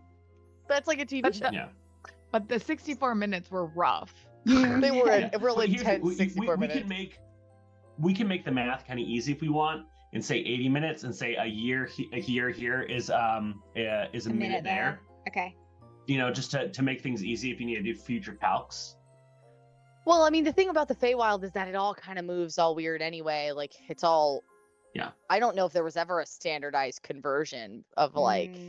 It's like Yeah. you're in this pocket, and because you're in this pocket of the Feywild, it's like this, but because you were in this pocket of the Feywild, it was actually like that. Yeah. You Yeah. know? Yeah. Well, Yeah. and in D&D, Um, like when you go to when you are marked by the Feywild, you know, the Fey touched feet, like all those Mhm. things. Like, I think it could be like just being there for only an hour, like fundamentally, like something just changed. Something has Something changed just- within She me. came. She's back. It's been an hour. Something for is her, not the same. but something is not the same. Like a little Pet Cemetery moment, you know. Mm. She's back, but she's I different. like the idea. I like the idea. There's 2 parts of the gravity god. Mm-hmm. There's consequence, which are the knights that do the undoing of the gods, and there's gravity, which is the kind of administrative organization that are trying to Ooh. balance things. Okay. Well, and also just like the other definition of gravity, which is like the weight of a situation, which is Yeah. so good Law with enforcement. consequence. But It's if you're like, so what are you? good. I'm a knight of consequence. Oh, oh, Like, you know, Okay. Hey, like So get out of here. Knight you of- the fucked Knights of around. Con- I'm the find out. Yeah. That's Could the you Knights imagine that, like, when they're being like secretive or like trying to identify other people out in the world, they'd be like, "Oh, I'm of no consequence," and you'd be like, "What'd you just say?" You're like, "What was that?" or like a way, like a phrase to see if they Mhm. are one of the knights. That's really cool. So Mhm. the knights of consequence, and then the gravity is more like what I imagine the what's the woman with the blindfold holding the scales in law, like Oh, Libra. No, in What- D&D I lore. mean, like, no, I just meant Oh, in it- general, like in terms of like generally, Lady like Justice? justice, like justice. Yeah. Yeah. So gravity to me also has that sort of like but that is Libra also. the weight. Yeah. Yeah. The weight, the justice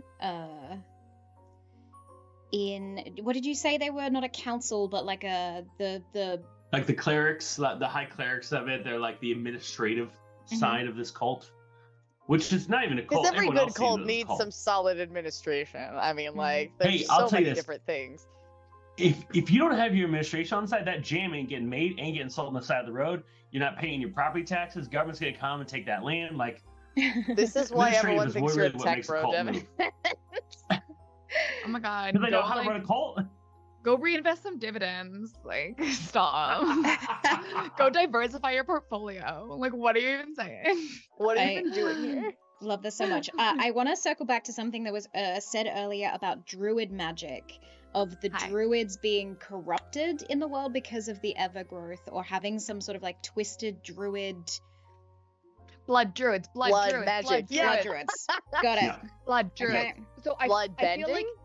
I feel like there are like not all druids are blood druids. I feel like it's almost like a cult where it's like if you start at the lower levels, it's actually pretty live, laugh, love. It's like your typical druids, and then as you like rise through the ranks, you get learn more and more secrets about things, and then as you get like Ah. but you can basically as you level up as a druid, and other it's like hello, welcome to blood sacrifice. So are you saying it goes from live, laugh, leave to like live, laugh, kill? Yeah. Not the Yeah. live, laugh, leave. God damn it. I'm gonna make a little sign that says live, laugh, leave. Put it Mhm. That is so amazing. I love it. Okay, blood druids, very cool. There's a bunch of sort of like slow sacrificial things happening with the evergrowth. We have Cinderest, which is kind of like our volcano shire, with hot springs and luscious greenery grown from the I wanna ash. be there. Grown from the fallen ash and soot. Cool. Okay. We also mentioned like a solar punk world. There is some sort of idyllic, perfect place. Nature has a cost was mentioned, but I think that's to do with the spreading of the evergrowth. And we've now touched So on like the fact that's like the dark underbelly of the solar. I wouldn't say solar punk because it's not solar punk. It's a solar utopia. I like that. Okay. And that But yeah, also Like relates to solar Rob. pop. It's cottagecore. It's Solar- the cottagecore, girly. no, I want it to be like the thing because solar punk as an With blood. aesthetic often involves like these like towers. It's like high tech, high nature at the same time. Yeah. So it's like you'll have like Oh, these like towers. those like vertical planters and shit like that, or like I'm- a It's like tree that's Solar just Dark watered. Academy. Yeah, like I Ooh. mean Okay. That's to do with Ooh, the Solar Babylonian. That's to do with the Babylonian gardens, right? That we talked about. So that is one of the cities in Mazarden. The living structure of growth, the worship of the evergrowth. That's like where they were located.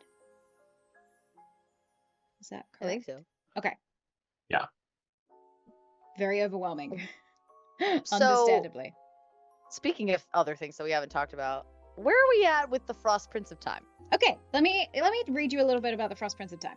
So, where am I? The Frost Prince of Time. So, the youngling fell from the sky and was embraced by the great tree. The youngling's power was far too great, causing the surrounding land to freeze over. However, the protected tree remained like a cot to a child, simply frozen in time and dusted with frost. Together they grew, and over time the youngling learnt control, but chose to remain within the tree's arms. Now they are one in the same. This was prior to the calamity. The gods themselves were seen as fallen stars. So I think there is an aspect, as Rob had created, there was a connection to the moons and to the land. There's like the moon itself and then the point on the ground, because they were there.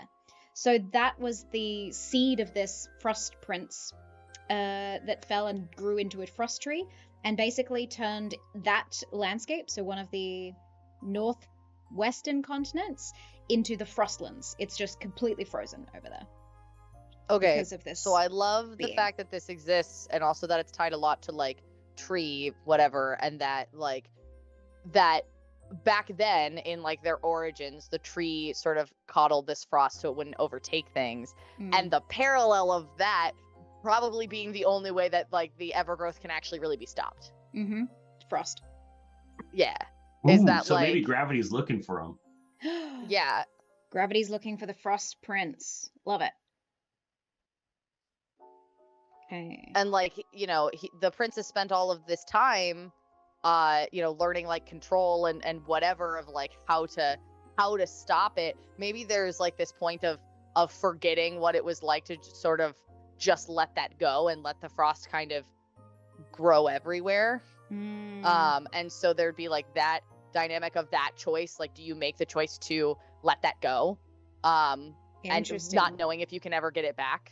Also, I like that he's a prince and that the princess is, you know, somewhere in the Feywild, and I feel like that's gotta matter. Okay, I like it a lot. There's God Prince of Time and Frost, maybe relating to the Princess Penelope. I like it.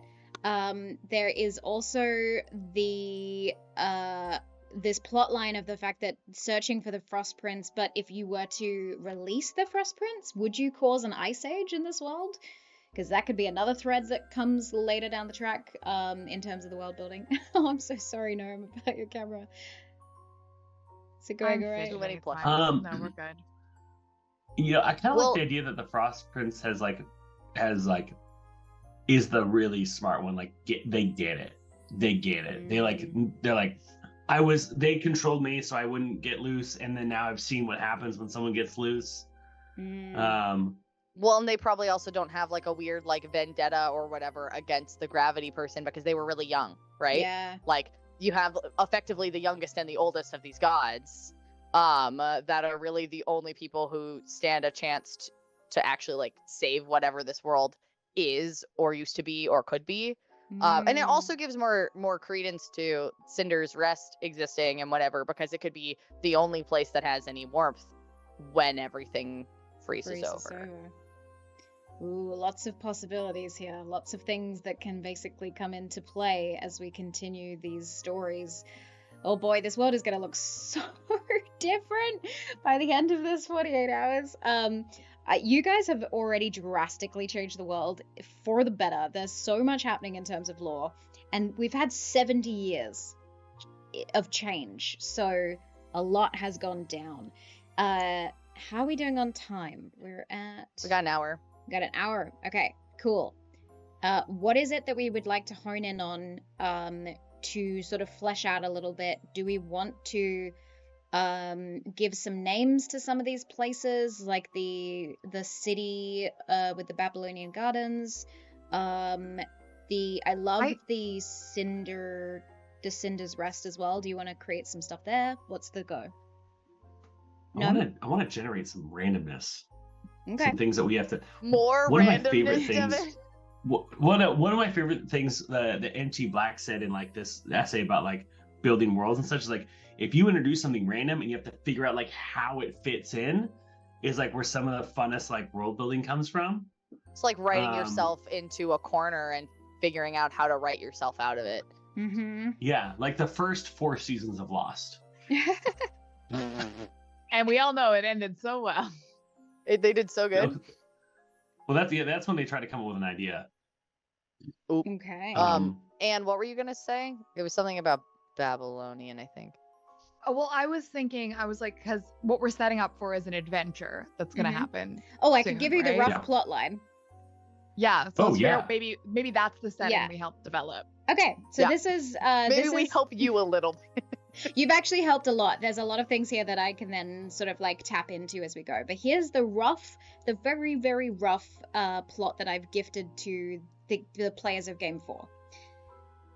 And again, this is because nothing really existed as far as I know, because I had no knowing of what the world would be. The remaining shambles of civilization are starting to rebuild, but there are several rising powers at play. Who will become the leaders of the new world? The organization you are with want to take out the upcoming High Mage of the reformed Enter Country here before he claims his power. But how will you do it, and is it the best choice for the future of this world? Yo, that prompt kind of slaps. Thank you. Like, So I feel They're on like an the assassination mission. Go ahead. So the High Mage of Cinder's Rest would never. No. Like if there was a Evergrowth though. Evergrowth though. Roiling Depths also.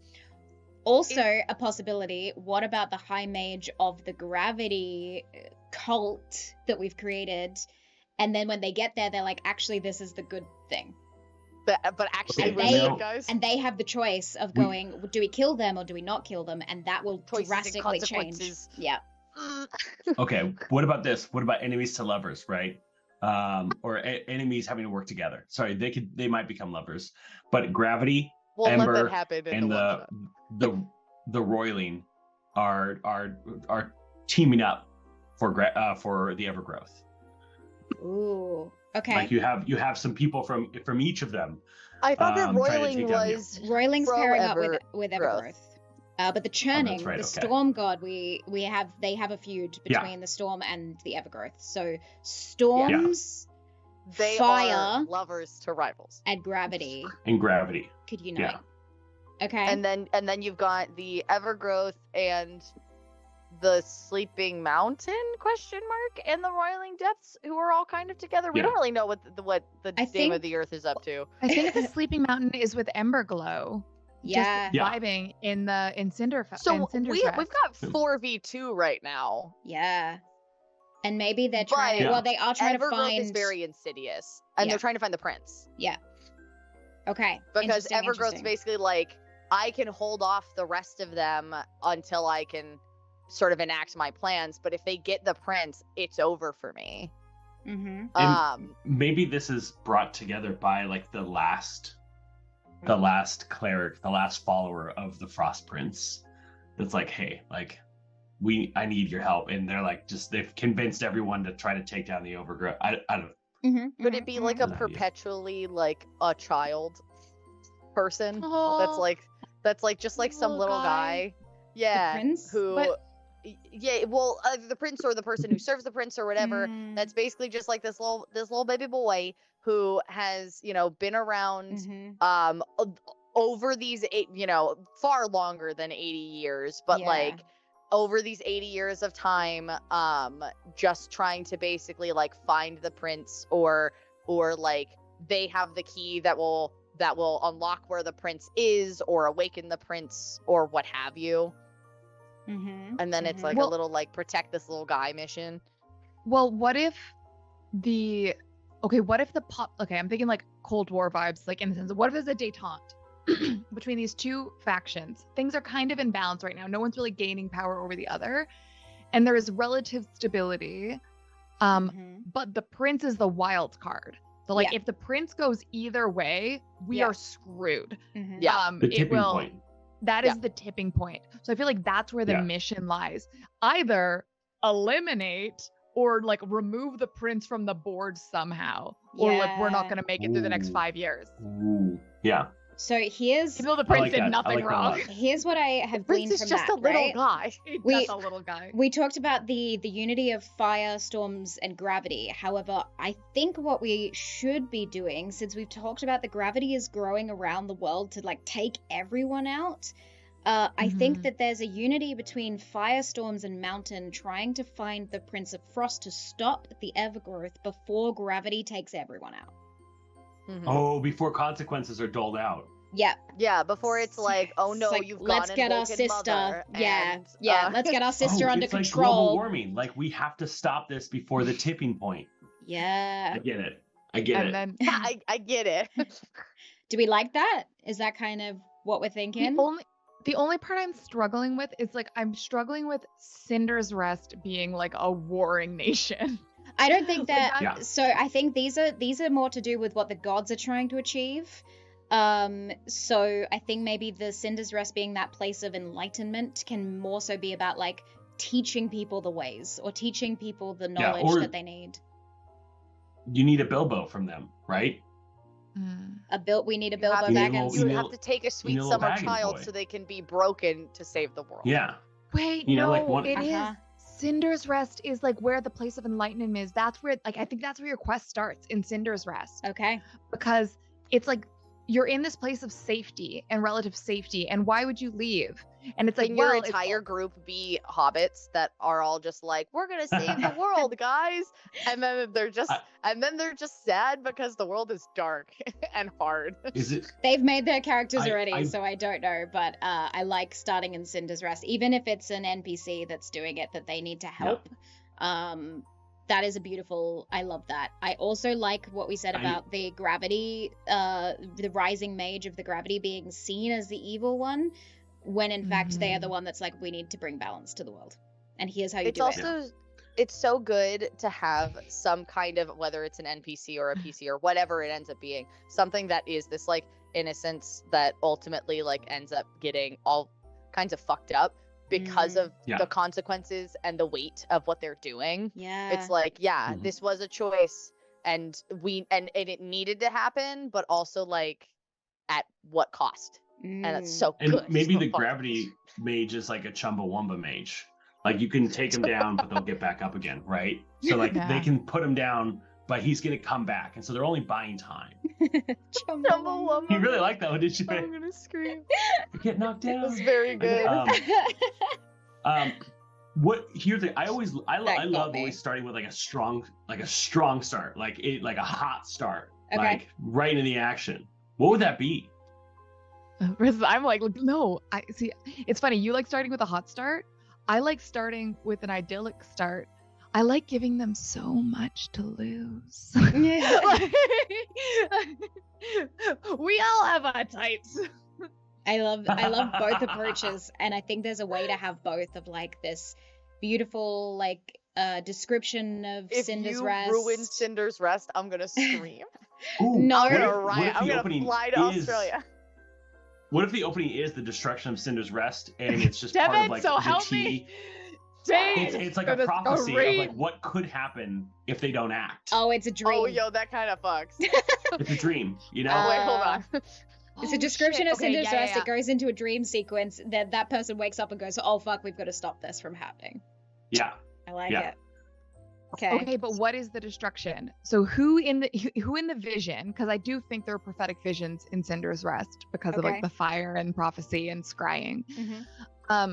So this prophetic vision comes to the whole party.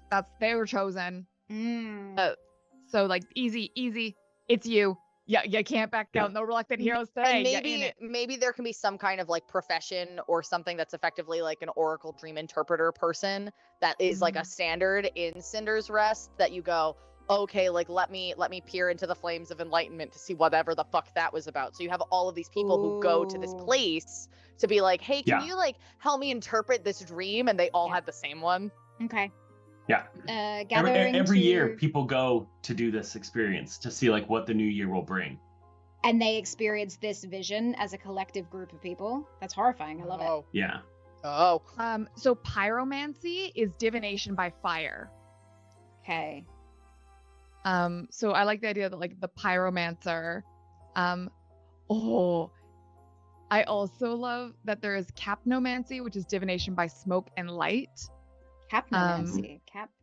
There is daphnomancy, which is burning laurel leaves. There's actually a lot about burning plants as divination, which could be that's amazing. Burning plants is divination. The Evergrowth is not burning like bones that. is also a part of a divination, which also is like the two things that she does is like, what if I had a lot of dead bodies and also leaves? Have you ever done a river sauna? What is that? No idea what that is. It's something I did when I was growing up. River song? River sauna? River sauna. No. So you go and you collect river stones from like your river, and like some river herbs, and you put them in you heat them up in the fire, right? So the stones are really, really hot, and you put a tarp over you and your friends, and you all sit on the tarp with a stick, so you're all holding the heat in from the river stones. And you just kind of create your own like very different childhood than all of the rest of us. No, this is something I would have done in my childhood. No, for sure. It's not something I did. I grew up like 500 meters from the ocean, so a vastly different experience. I grew up in I'm landlocked. So no lakes. The river near me no is lakes. gross and muddy. No, the closest like actual lake nearby is like hours away. I very grew up in the middle of Kansas, or I guess I had a salmon spawning creek in my backyard, and it's full of bears. Whoa! Oh, no. Bears. What was they like to eat salmon? Capnomancy was divination through smoke, wasn't it? So at smoke and light. I'll read them to you all, okay? Go for it. I'll read all the types of pyromancy to you. Allomancy is divination by casting salt into fire. Allomancy. Okay, I was reading this off Wikipedia, so I can just There we go. type it for you. Yeah. Botanomancy is by burning plants. Capnomancy is by smoke and light. Causinomancy is by burning something. It doesn't even say. Daphnomancy, and that's from Daphne in lore, is burning laurel leaves specifically. Osteomancy is burning bones. Well, one form is where you literally heat the bones until they crack, and then you read the cracks in the bones. Plastromancy is turtles burning turtle plastrons. I don't know what that is. Oh, it is. I think the shell. Maybe. And one's burning scapula. Seems dark. Also, thank you, Cinderblock Sally, for rating with a party of 63. I saw we got rated earlier by the Grouch Couch as well. Thank you so much for being here. Welcome to the 48-Hour Calamity, where the four of us are currently world building like crazy. I think the first hour of this stream was just everyone getting excited and talking at a rapid pace, and I somehow wrote a lot of it down. Don't know how. I'm very impressed. But we, in less than 3 hours, just over 2 hours, were able to create a bunch of stuff that is going to be relevant for the next game of D&D as we continue on rebuilding a world together, one step at a time, rebuilding the world in 7 games. Okay. I got to osteomancy, but I think maybe we stay with those ones, and pyromancy is divination through fire, right? Yeah. Okay. So for prophetic vision things, what if it has something to do with, because in this scenario it is Cinder's Rest falling, right? So what if like you had elements of the sky getting covered and like all of the light going away at the same time that you had plants overtaking? So it's not really, you're not really sure which one is the issue there. Ooh, okay. To leave that, like, instead of being like, this one's clearly the bad guy and this one's clearly the good guy.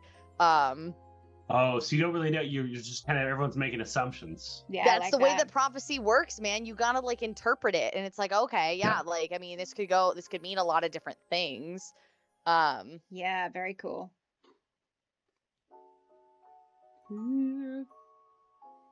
Okay, sick. What do we think of Cinder's Rest? What's going on there? So far, we've just got Cinderblock Sally just showed up as we're developing Cinder's Rest. Cinder's Rest. That sounds a lot darker when you put it like that. The place is Cinder's Rest, the place where Cinder will rest. It's like the best place in this world, Cinder. Don't you worry. So far, we have a volcanic shire, hot springs, and luscious greenery grown from the fallen ash and soot of the previous landscape, the previous world. I love this idea that like this oracle has like basically like there's like a huge bonfire space. Like, I don't know if there's a better word. Like, I always say the word for bra instead of the word for big fire torch. Brazier. I hate that word. You're thinking brazier? Yeah. So it's the 1960s. Tons of burning braziers. Yeah. They're all pointy. Yeah. Okay. Huge bonfire / brazier. And I like the river stones are are spread all over it with this heat. So there's different types of pyromancy that are performed here. Like sometimes it's a huge flame for like specific events and ceremonies, and other Burning times Man. just these simmering stones. Yeah, for Burning Man when you burn the effigy. Yeah. But sometimes it's just these hot stones. You can cast bones upon them to see how they Hot crack stones and in your fissure. area. Yeah. I do like the idea that it's like the like yearly pilgrimage that people take to like get insight into like what to expect, and then like some people just get like the worst possible, you know, like other people like, oh my god, I'm gonna be a mom, and like some other people like, like I'm gonna get a dog, and someone's like, oh my god, the world's gonna be destroyed. Yes, but instead of a pilgrimage, because Cinder's Rest is hidden, right? What if instead it's a coming of age ritual?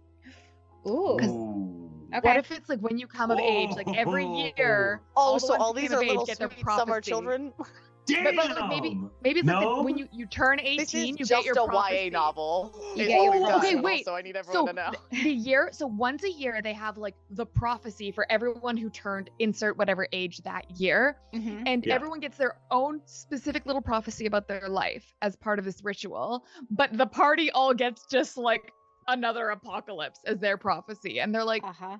Yeah. Like, but I just wanted to see if like that guy was gonna ask me out, like, are you kidding me? I got and this now my bullshit." home's on fire. I interrupted like- your plans. Maybe they're not even of the age, but they just like go to the ritual. They're not even the right age. They just go to the ritual because it's like a thing that everyone in town does, and they get Mhm. prophecies festival. anyway when it's not for them. Like yeah, they weren't I supposed think to. I think there's the it can be used as both a coming of age ceremony, but like also maybe a yearly. You know how people do New Year's resolutions? It's like, oh, the beginning of the new year, we're gonna gather together as a people. Let's see what the new year brings. Of Cinder's Rest and see what the new year brings, and they Mhm. all collectively have this vision of just the world ending The again. new year brings like- destruction. Don't worry about it. They're like, oh, hold on. It's like it's only supposed to be the Oracle who gets the vision for the community, but And instead it's like everyone. all these people get it. Yeah, Either that's Does the cool. everyone or Oracle just get the it party. too, or does the Oracle not get it? The Oracle's the only Oracle one that doesn't get doesn't. Ooh. The Oracle's Oracle, the And that's the only first time one the who Oracle's should never get it, gotten a and vision. is like, and basically makes up some bullshit because they're like, oh, this is the thing, and then you see them fucking panicking because they didn't get a vision. They're like, well, does that mean like a new Oracle has awakened? Like there's no precedent for this, like blah blah blah blah, and like Yeah. Raise your hand if you got a vision. raise your 6 hand if kids that yeah, shouldn't be. the YA novel protagonists all step Ooh. forward. I like that. Okay, the Oracle doesn't receive a vision. The party does. Instead. Yeah, I would like it. I think narratively, I would like it better if the whole community did. For running a Yeah. D&D game, it should be only the party, because otherwise, why would they go on the mission and not some other Yeah. people? Why would they? Yes. Yeah, Yeah. but it also I That is know. correct. but it also might suggest that those 6 are receiving powers of the Oracle, but only one of them will become the Oracle by the end of Ooh. it. Or Ooh. yeah, they're like actually channeling some of the power of the Sleeping Mountain and Mm. Ember Glow. And the Oracle's like, wait, no, I'm the chosen. Wait, there's 6 players? Hold on. I think so. Hold on a second. Hold Remember Wait how a- there's. Wait a second. You know how there's like 6 moons? on. Hold on. I No, think there there's might one be and a less. half. Hold on. We have 4 players. We have 4 players for game 4. Okay. No, 5. We have 5. I like the idea that they 5 are. works if you don't have someone who's the frozen prince. True. Or 5 works Um, if you don't have the moon that wasn't destroyed. Oh. The 5 That's true, the too. 5 moons that were. Yep. There's a lot of Yep. there's a But, lot like- of connection here. Yes. Sorry. Do you No. have any druids in your party? Don't know. What were you saying? Nam? Sorry. I was just thinking about like the title, like Apollo and the Delphic Oracles. Like it is definitely a god to oracle tie. And so what Mm. if the oracle is basically a worshiper of both the Sleeping Mountain and the Ember Glow? And so like in their unity. Mhm. And so that's where because neither of those had the power of divination, but it was only when they came together that they That were they able to did. grant the power of divination. But Yeah. they made something And that's why explosive. gravity leaves them alone, because of the balance they've created. Mm. Oh, well, and also they're the ones not fucking around. They're the ones who are They're like, not of consequence. yeah, they're not of consequence. But like, Yeah, I think well, that's I mean, I not would an imagine insult that, here. like, I would imagine that that's something that like Big Boy Gravity Man's back in the day was like, you guys all need to chill out and work with one another. And they were like, cool, we'll do that. To put you away, bye. And then proceeded to like basically like fuck off and do whatever they wanted. Yeah. And now when they're having to deal with their own problems and all this kind of stuff, you have these natural factions rising up, which is kind of exactly what the gravity god wanted in the first place. Just in a way that's like sustainable. I like it. I like it a lot. The gravity god does respects their unity. And I also think they have suffered the consequences of their actions. The Ember Glow accepted defeat and the consequences of their actions, and the mountain still sleeps. Yeah. Like it's like they're not fighting it. They're like, yeah, we whoops, we did kill our dad, and now things got a little messed up. And you know what? that was my bad. It was my bad, bro. bro. Time just keeps on turning, and I know that it is inevitably coming for me. So Like, sometimes you kill your dad and then you end up as a volcano, and that's on living and learning. and leafing. Growth. Living, learning, leafing. That's growth. Okay, so we know that the five are now becoming the new Oracle. One of them will become the Oracle by the end, and that they have a connection to the gods. The Like Captain connection Planet between this them. party. They just all- Maybe. So is it they have to get there before whatever wakes up? So it's a race against time. I think So there keep is. the Literally. They're going to fight. Are they going to go find? Wow. So these are the assassins. These are the people Yeah. that are being sent to go after the mage. to go after the mage of the gravity king, the Mhm. people that are rising in worship of gravity. They might So realize question, that's not the answer. Do you have other games after this? I do. How many do you have after that? So that is game 4, and we have 7 games in total. Okay. Mm-hmm. So All right. So this is so they could be like part 1, maybe. Of this, yeah, Right. pretty much. but like And I where's think the they're gravity mage? Good question. Where is the? I think on the rings. the what? The rings around the in planet. space. They're in In space. space. They gotta go to space. Maybe. They gotta go to space. You got portals. I also like the Mhm. idea that the Knights of Consequence and the Gravity Mage are like, what if they're nomadic? What if, Ooh. Traveling. yeah, what if they move around? I also like the idea of like nomadic paladins. This is very interesting to me. Yeah. And like, Okay. what if one of the places they go is fucking space? Maybe that's like their home base is like literally Yeah. in space. Okay. And when they're on the planet, they're wandering around and they're just like going where they're following the gravitational they, like- pull. Are they like planeshoppers? Are they going through all of the portals? Could do. Maybe. We also do have a lot of I those think- now anti-gravity landscapes, so they could be residing there. Which is also should have, like, a connected to the Dame of the Earth, right? Yeah. Oh, Yeah. They should have a cool like kinetic energy or weapon that like absorbs kinetic energy. I'm thinking of like the consequence of like something going into movement and it doesn't stop until acted upon. Like I'm thinking now like heavy gravity, like physics terms. Like Mm. an you can object hit in them motion will stay in motion. Is that what- and they could just absorb your kinetic energy, Okay. you know? I think that would be Shields really- of kinetic energy. I also, Well, like, that look, I also- want to Sorry. give them mounts. Ooh, what I are want you? them to What have- are- Because they're traveling and they have mounts. Because they're nomadic. And I think that these mounts are flying by nature of like the gravity and how it interacts. Okay. But like maybe they're like kind of like at prescribed heights we- or whatever. Are we bringing dragons? Are you bringing dragons into this one? Well, what if like I'm what sorry, if did we little talk about dragons? Little baby What about dragons. little guys? Okay. What about little Wyverns? space dragons? Like space wyverns. Space dragons. Okay. Okay, no, but they are from outer I space. like that. Because like Ooh. there are What dragons. if they still got feathers? Well, They're like hold on. Birds? okay.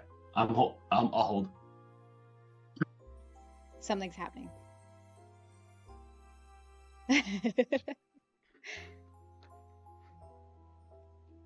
I got a new planescape.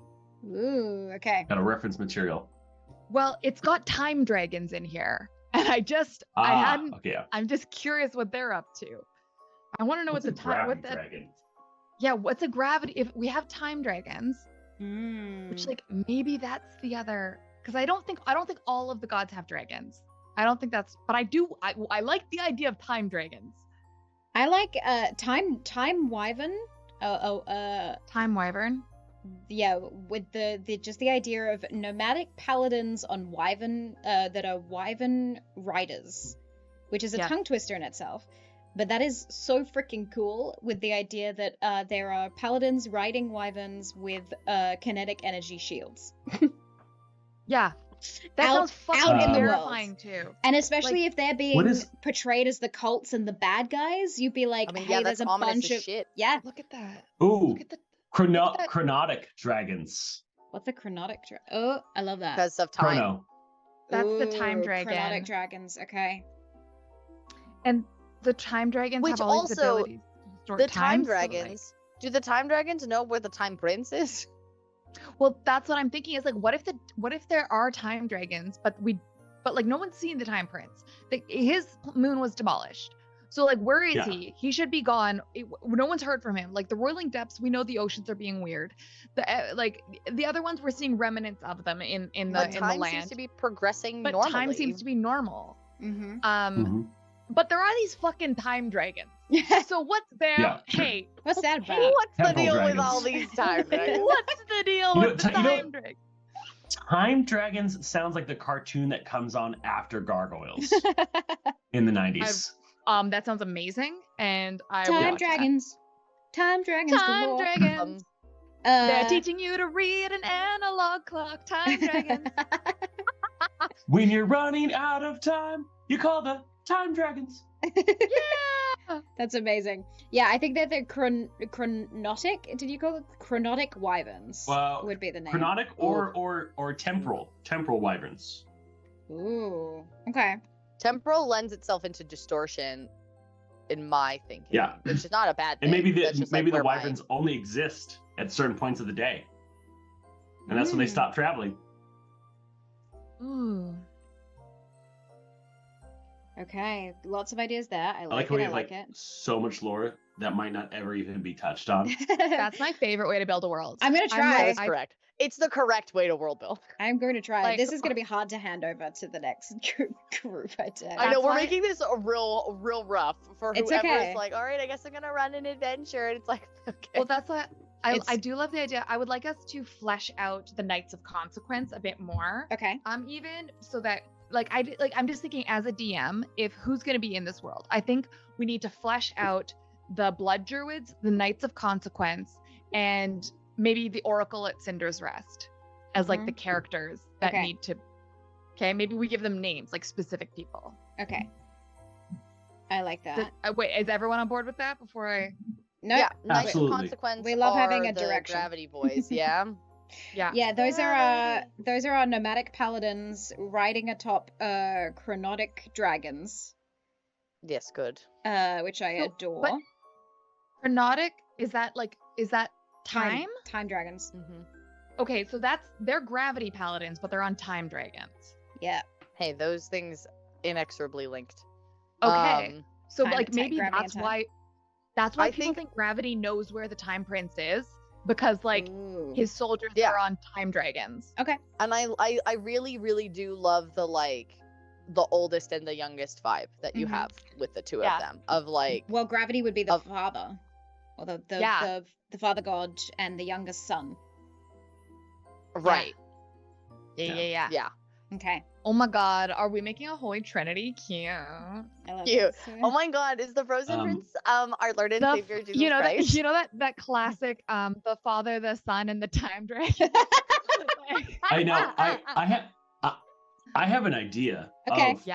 of what we could do for names. Mhm. Tell Is we all throw out some names that we give to AJ, that then the GM just, this is what you pull from. We don't tell them who they Just a are. list. It's like you meet and I'm- you pull I'm from the the list, DM. whatever you want. Oh yeah. So I'm the DM for the next couple of games. We have Okay, a- Okay, so sorry, I AJ, thought don't this was- listen. We're just gonna Oh, do what's your you can also do that. I need to write down whilst you guys are brainstorming some names. The Knights of Consequence being like followers and worshippers of the gravity god, which is the father to the youngest son, the Prince of Time. Yes. Yeah. Okay. Okay, we got there. It's giving Joseph and the Technicolor Dream Goat vibes. It's giving all of my sons are great, but I like this one the most in particular. I mean, to be fair, the other ones are trying to kill him, much like Joseph Yeah. and the Technicolor Dreamcoat. that is correct, yeah. And none of his other kids had a dope coat. That's true. Also, that's none on of his them. other children. Well, that's Yeah. because he gave them the coat. I think it's because none of his other children were actually with a woman he wanted to be with. Oop. But that's fine. So This he's is like, why I told I'm my wife we he's- can't have more than one kid. Yeah. He's like, What?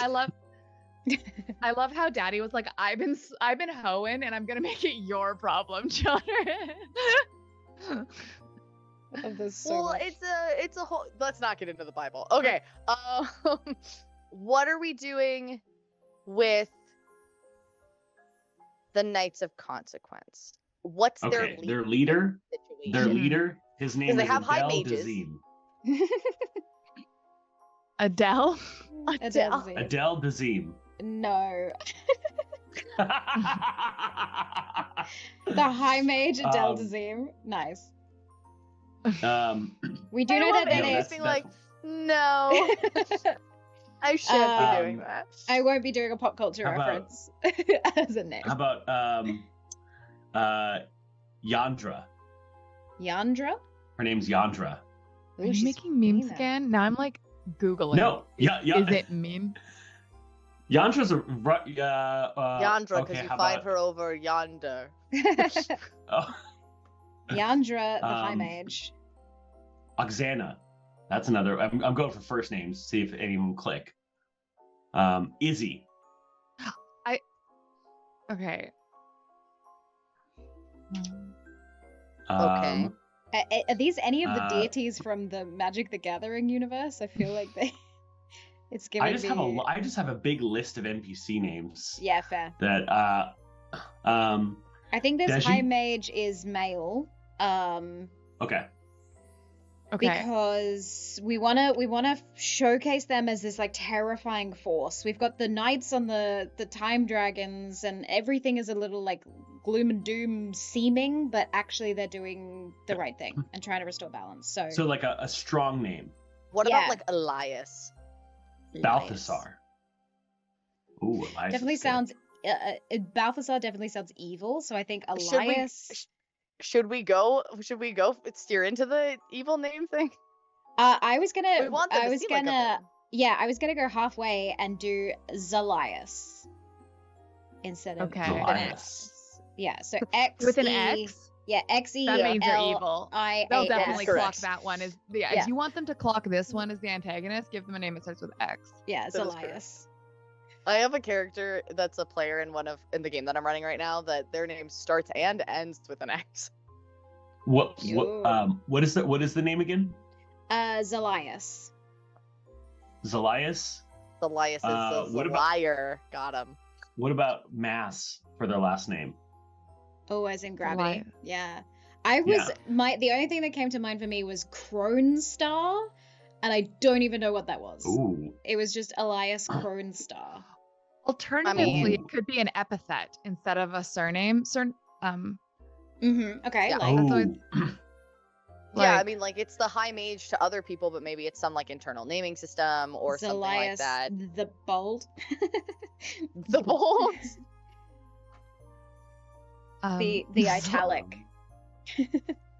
Yeah, I'm trying to think of like good words related to gravity and consequence. Mm. You could be like The you could call them Justice like Mage? high solemnity or something like that, and go steer into like the Mm. seriousness of it all and the consequence. The of High it all. Solemnity. That's cool. Oh. Yeah, Zalias the High Solemnity. Maybe not by. I'm just solemnity seems to not be rolling off the tongue, so maybe a different word. to Yes, say- because I will The stumble. kinetic. The more tired I That's get. fair. Yeah. Maybe like maybe like exigent or something like that. Ooh. Exigent. A Okay. sovereign. What if just the Ooh. consequential? Oh, Zalias the Consequential is dope. You are the consequence. You are. Yeah, the literally. He's like, Consequential. "Hi, I'm Zalias the Consequential." They're like, "What do you mean the You're like, "Oh." consequential?" They're like, "Fuck around, find out." Yeah, do it. I dare you. Push the button. Ooh, the outcome, the repercussion. Zalias the outcome. Ooh. That's Okay. It's kind of hard. That goes so fucking hard. The Yeah, outcome. I am the outcome.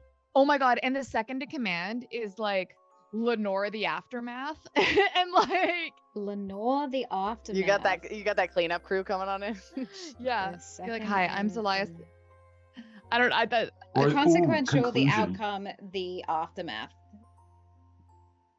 as like the people in like if they meet 3 of these paladins, that's who they are. Yeah. Don't the talk to anyone else. They don't consequential, have the names. outcome, and the aftermath. Don't That's talk cool. to anyone else. They don't have names. Oh my god. I think Lenore They're not important. is the Lenore the aftermath, and then I want the a different one that is the outcome, and I think that's like the. Well, what? Okay, I would change it. The aftermath is good. The outcome. But what about the catalyst? Ooh. Okay. That's 'Cause, like like- your frontliner, your That's like person 'cause who's we're doing I'm here cause to and get consequence. shit done. Okay. Yeah. But, like I'm here to move. I'm here to kick things off. Okay. The impetus. That sounds like impotent. So let's. The But impetus is- incendiary. Ooh. Agitator. Impetus. The spur. Compulsion. Oh. These are all very cool The titles. urge. Oh, we got some Right? names given to us in chat from Eye of the Night, The Nizzy, calamity. Ibrahim, Sylvanos is cool. Vidimir. Vidimir is Vidimir the dope. calamity. Vidimir. Oh, that's a bad guy name. That's a bad guy name if I've ever heard a bad guy name in my entire life. So I've And these are put all the good guys. So here's yeah, these are the good guys. So I've put I am so pro like giving really, really intense, ominous names to people who are ostensibly the good guys. Yeah. which we're not gonna tell the players that, obviously. They'll just think these evil names are evil as fuck. And that's what we need in this moment. So And it's we like, have bitch, you thought. yeah, Zelias the Consequential, Lenore the Aftermath, Apello the Catalyst, and Vidimir the Outcome. I want another one for and maybe impetus is good. I like that because it's even before catalyst. I'm Maybe trying to find impetus another is word. what is the high mage they're trying to resurrect or they're trying to bring to full power. What about like Tazim? Tazim. What about momentum as one? As like, in I think the with- momentum? Yeah, like Okay. hi, I'm Deborah, the momentum. I'm the admin Nice around to here. meet you. Little lady. I'm Deborah. Oh, the force, the drive, the thrust. Ooh, that's good. I am Deborah, the drive. I am This- Maxwell, the thrust. I will say this is a one shot. I don't know how many of these I'm will just- meet. Hey, How you know about what? there's- Maybe it'll just come up later. It's just Yeah, it's true. listen. Who If else do there's we need a name? there's one thing I know, is that motherfuckers will be like, and what's this guy's name? And what's this guy's name? And it's good to Mhm, have a list. mhm, Okay, mhm. but I love these guys. Okay, and who's the high mage? The High Mage is That's Zelias. Zelias the Consequential. Yeah. Okay, That's the one they needed. That's the one they're trying to take out. so Yeah, and I Um, also love if we don't make a fifth one, we've got like a 4 Horsemen of the Apocalypse kind of vibe going on Yeah. here. yes, We need to perfect. name the Oracle. Sorry, Yes. now we need the Oracle. Uh, A name for the Oracle. Yeah. Okay, the Yes. Oracle Holly- Cinder's Rest. Holly Razor. Holly It's a Razor. brainstorm. Now someone else goes. Okay. Yeah. So what else? I'm into the idea of like Nadira. Ooh. Okay. I mean, I was thinking Sybil from the Greek oracle Sybil. Oh, sure. You're going like real into yeah. Okay. It is. I mean, my at that point, nature. just be like Daphne. At that point, Daphne wasn't an oracle; she was a dryad. Okay, what if we Hera. combine Sybil and Nadira and we do Sibira? That could be good. Nadibble. Another one is I'll accept that. Okay. Orella. Orella means announcement from the gods or oracle in Ooh. Latin. That's just one. also Norella, did you weird say? other throw out Orella. one that Orella. weird other throw out idea that is not exactly the same, but doing like the name like Nicole or Nicolette means victory of the people, which kind of Ooh. fucks. As someone who is like the person who I guess like determines fate or I guess interprets fate. For some reason, That's my what mind that's fun. can't undo Nicole being like a receptionist that I have worked with in reality. I can't give it like a mystical oracle. Then go like NPC. Colette. Colette. Should be Take the like second half of that the name. scorched or the burned. Like there's Ooh. something about like if you can see things, you have the title like the burned, the scorched, the. Can like the entire organization be called like the Ashen or something like that? Kind of in Ooh. The Ashen remembrance Oracles. Yeah. They're called the Ashen Oracles, and then like there's they like I think there's like a whole group of clerics who are like the Ashen Oracles, but there's only one who has the power at a time. Yeah. Okay. And Yeah, right the now Ardent. that's. Ooh, I don't do we want to give them epithets as well? We Is could that do. just like a common thing of I naming in just the world? I just had them as the Oracle of Cinder's Rust, but Yeah, I like. Yeah, it. but I but having people be like, oh, those are the Ashen, feels like real fucking cool to me. Oh, the Ashen especially being- because the organization, yeah, because it's like, well, yeah, like there's only one Oracle, really, truly. Yeah. And so like, but there's all these people who prescribe to this, this like sort The of Ashen study clerics? and Yeah. yeah. And what if the Ashen clerics literally have like you know like how Cinderella with like they have Painted soot the- on yeah, their the ash. hands, Yeah, but it's because they tend yeah. the fires. They literally tend the fires and like clean like Yeah. that is part of their Mhm. what they do as the Ashen. So they all Orc- have that as real the Ashen sexy, like black to like peak skin. character design is Peak like character design. Peak They oh my also God. all have fire resistance. Yeah, Ooh. nice. that would be okay. important actually. I think that's part of Can what they- you get. Can they have like also like ash like painted like either like on themselves or like Yeah, like Yeah, the Ash markings. Wednesday kind Yeah, of. okay. yeah. But like in a way that's not. But like that in a way that looks I- cool Yeah. and doesn't look like just a weird like blob on the top of your head all day. I think there are some you might want to stay away from. I think there are some like cultures that are pretty heavy with how ash is a decorative. Yeah, okay. That makes sense. I like the hand stained with it though, because that's the work they do. That's cool. I could That is see good. that. I could see that in Yeah. my like Character design. yeah. And that's also like, And it's like- not that's over time. It's just their skin is going to like no matter how much they wash their hands, it's not that comes off. Like the soot doesn't come off on other things. It's just that they are It's like- legitimately stained. You know what's really cool is that like tattoo ink is often made from the ash of animals. Like it's like burned to get that like black ink that is made into, so it could effectively be like ink.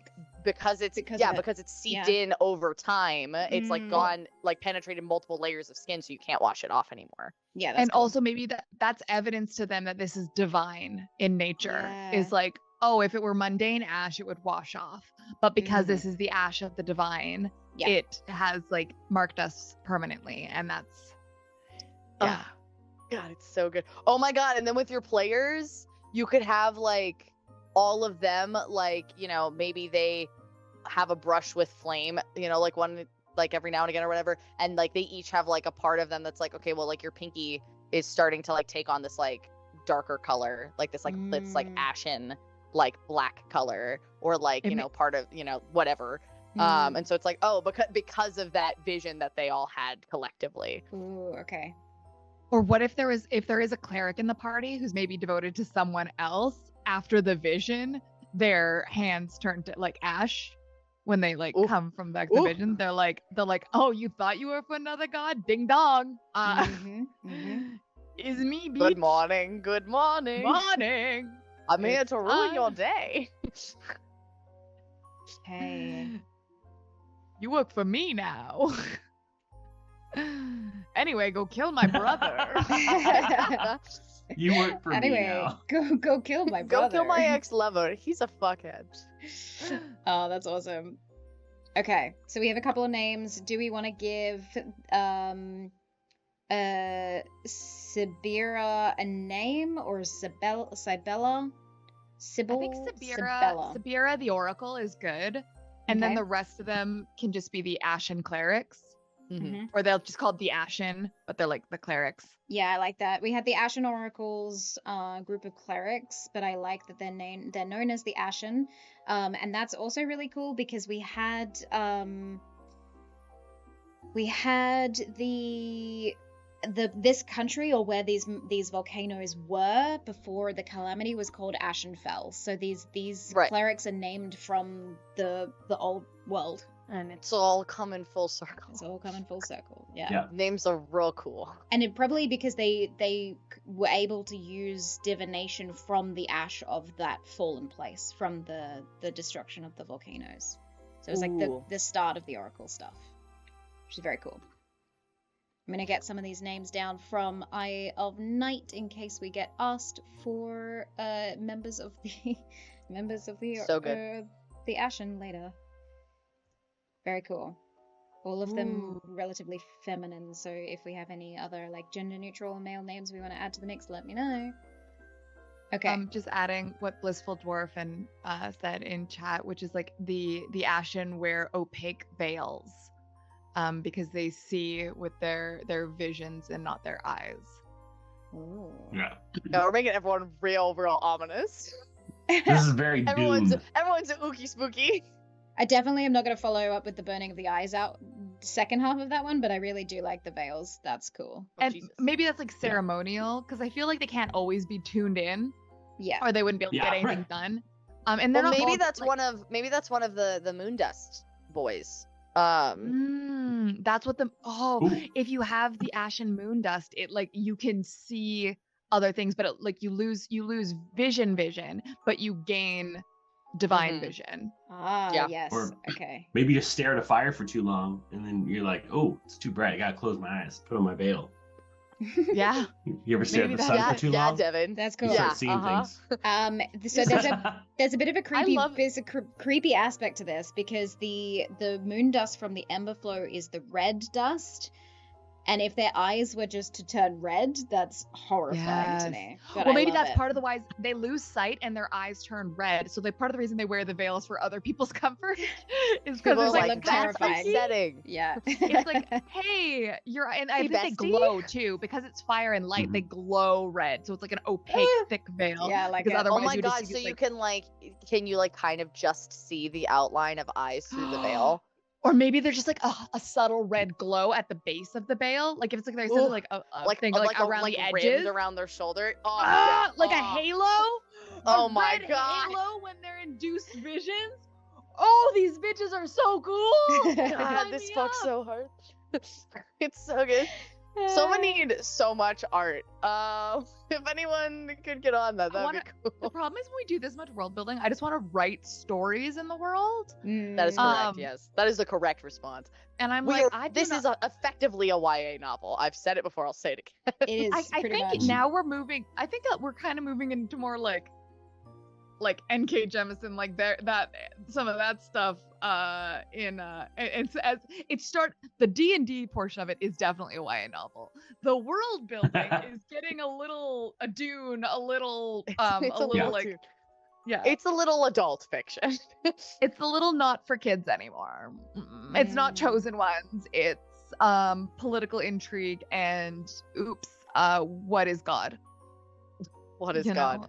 What is Baby, If don't not hurt. cinders If God eternally. was one of us. Yeah. They get red halos.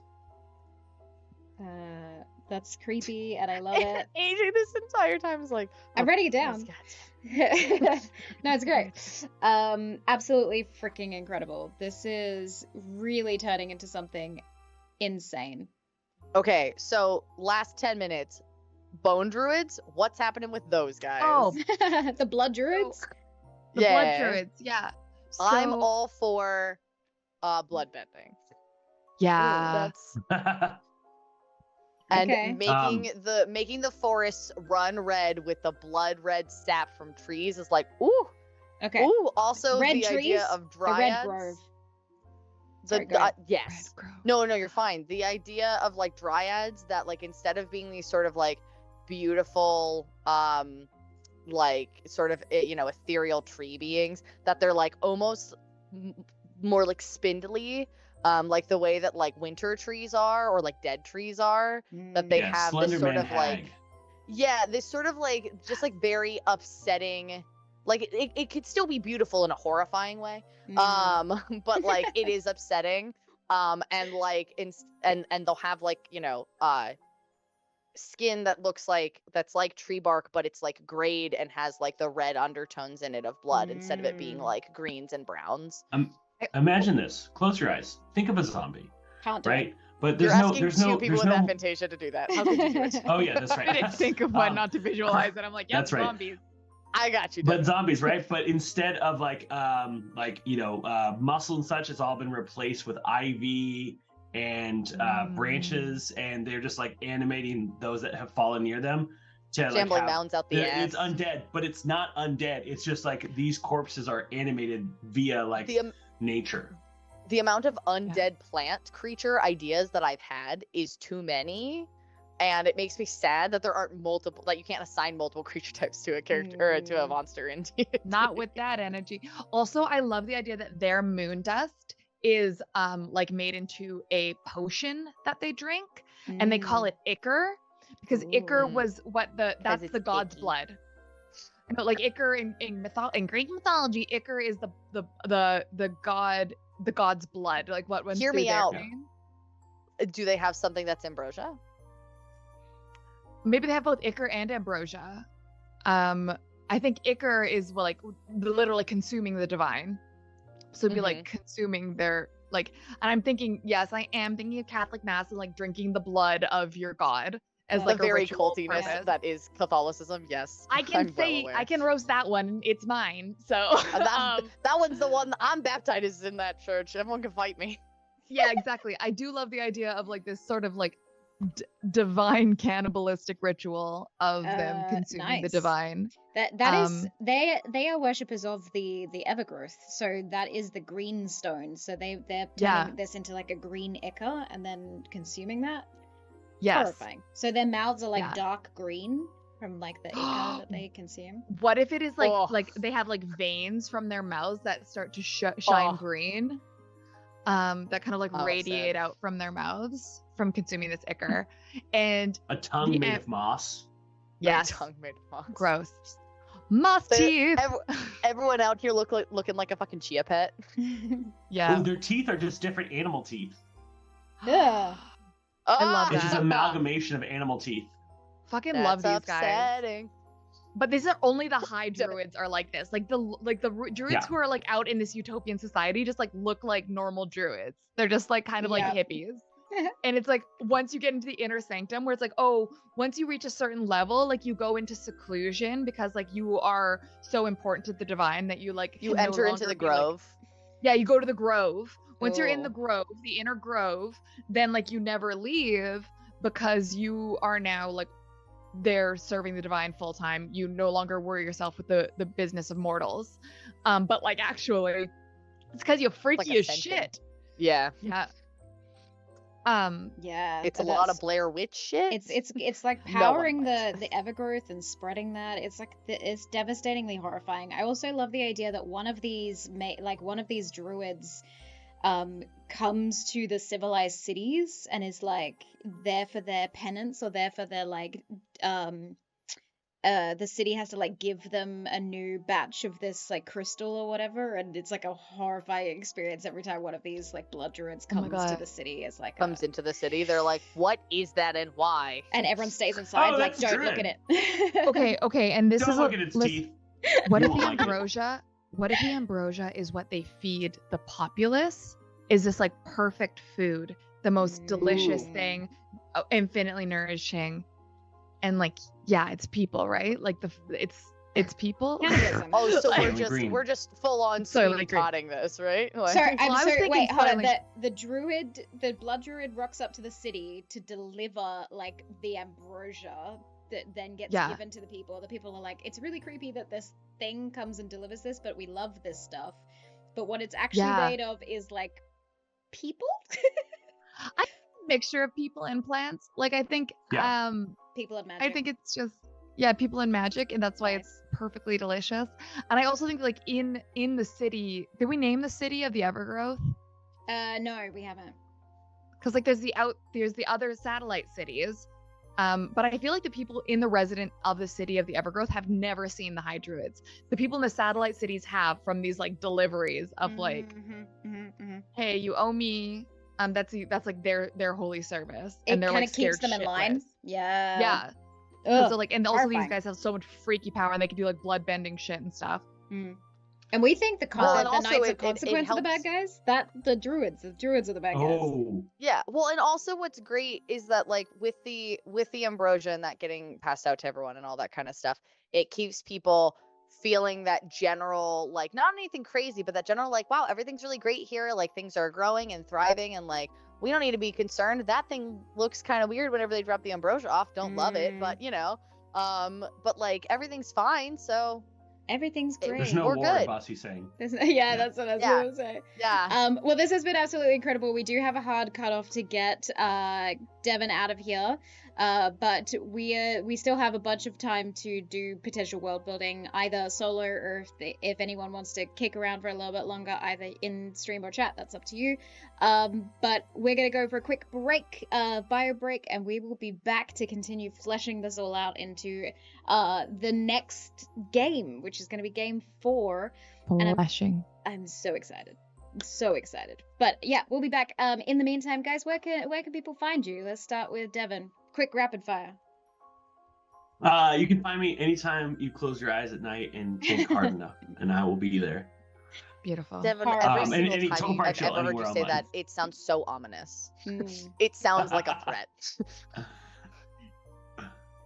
What about GnomeAnne? Popcorn Faye. Oh, Hi. Sorry. I'm GnomeAnne, or Anne the Gnome on short form land. You can follow me here on Twitch, where I do world building and run actual plays and play Baldur's Gate and try to smooch Karlock. Nice. We love that. And lastly, Yeah. Faye. hi. My name is Faye. You can find me on the internet underneath the name Mendari, which is spelled Mendarii. I also do a lot of world building and game design stuff, and also Baldur's Gate, where I try to smooch Karlak and just generally anyone. Also, Love it. Halsin. Ooh, everyone sleeps on my man Halsin, and I love him. No one sleeps with you, man, so- Halsin. Ayo! So God. yeah, that's me. Come find me on Twitch and other places. Absolutely perfect. AJ, Yes. thank you for having us. This was so cool. Thank you for being Great. here. This has been absolutely incredible. I'm so glad that you could all make it and that we could find the time for you guys to basically influence this world. The theme being choice and consequences. I think you guys have made a lot of choices in the last 2 and a bit Certainly hours. made choices tonight. There's a lot of things I going made down. it weird. No, I love it. I love all the We were the like, what if the creepiness. trees were bleeding? I don't know what's happening with my fridge. Anyway, yes, it's been absolutely wonderful having you all, and I can't wait to see what influence this is going to have on the world moving forward, because we've got 4 games left, and there's a lot of stuff that we just made that is going to affect those games. So let's see what happens. But yeah, thanks for being here, and we will go to a break and be right back. For those that are in chat, it's not over yet. We're only only not even halfway into this 48 hours, so. Woof. Stick around.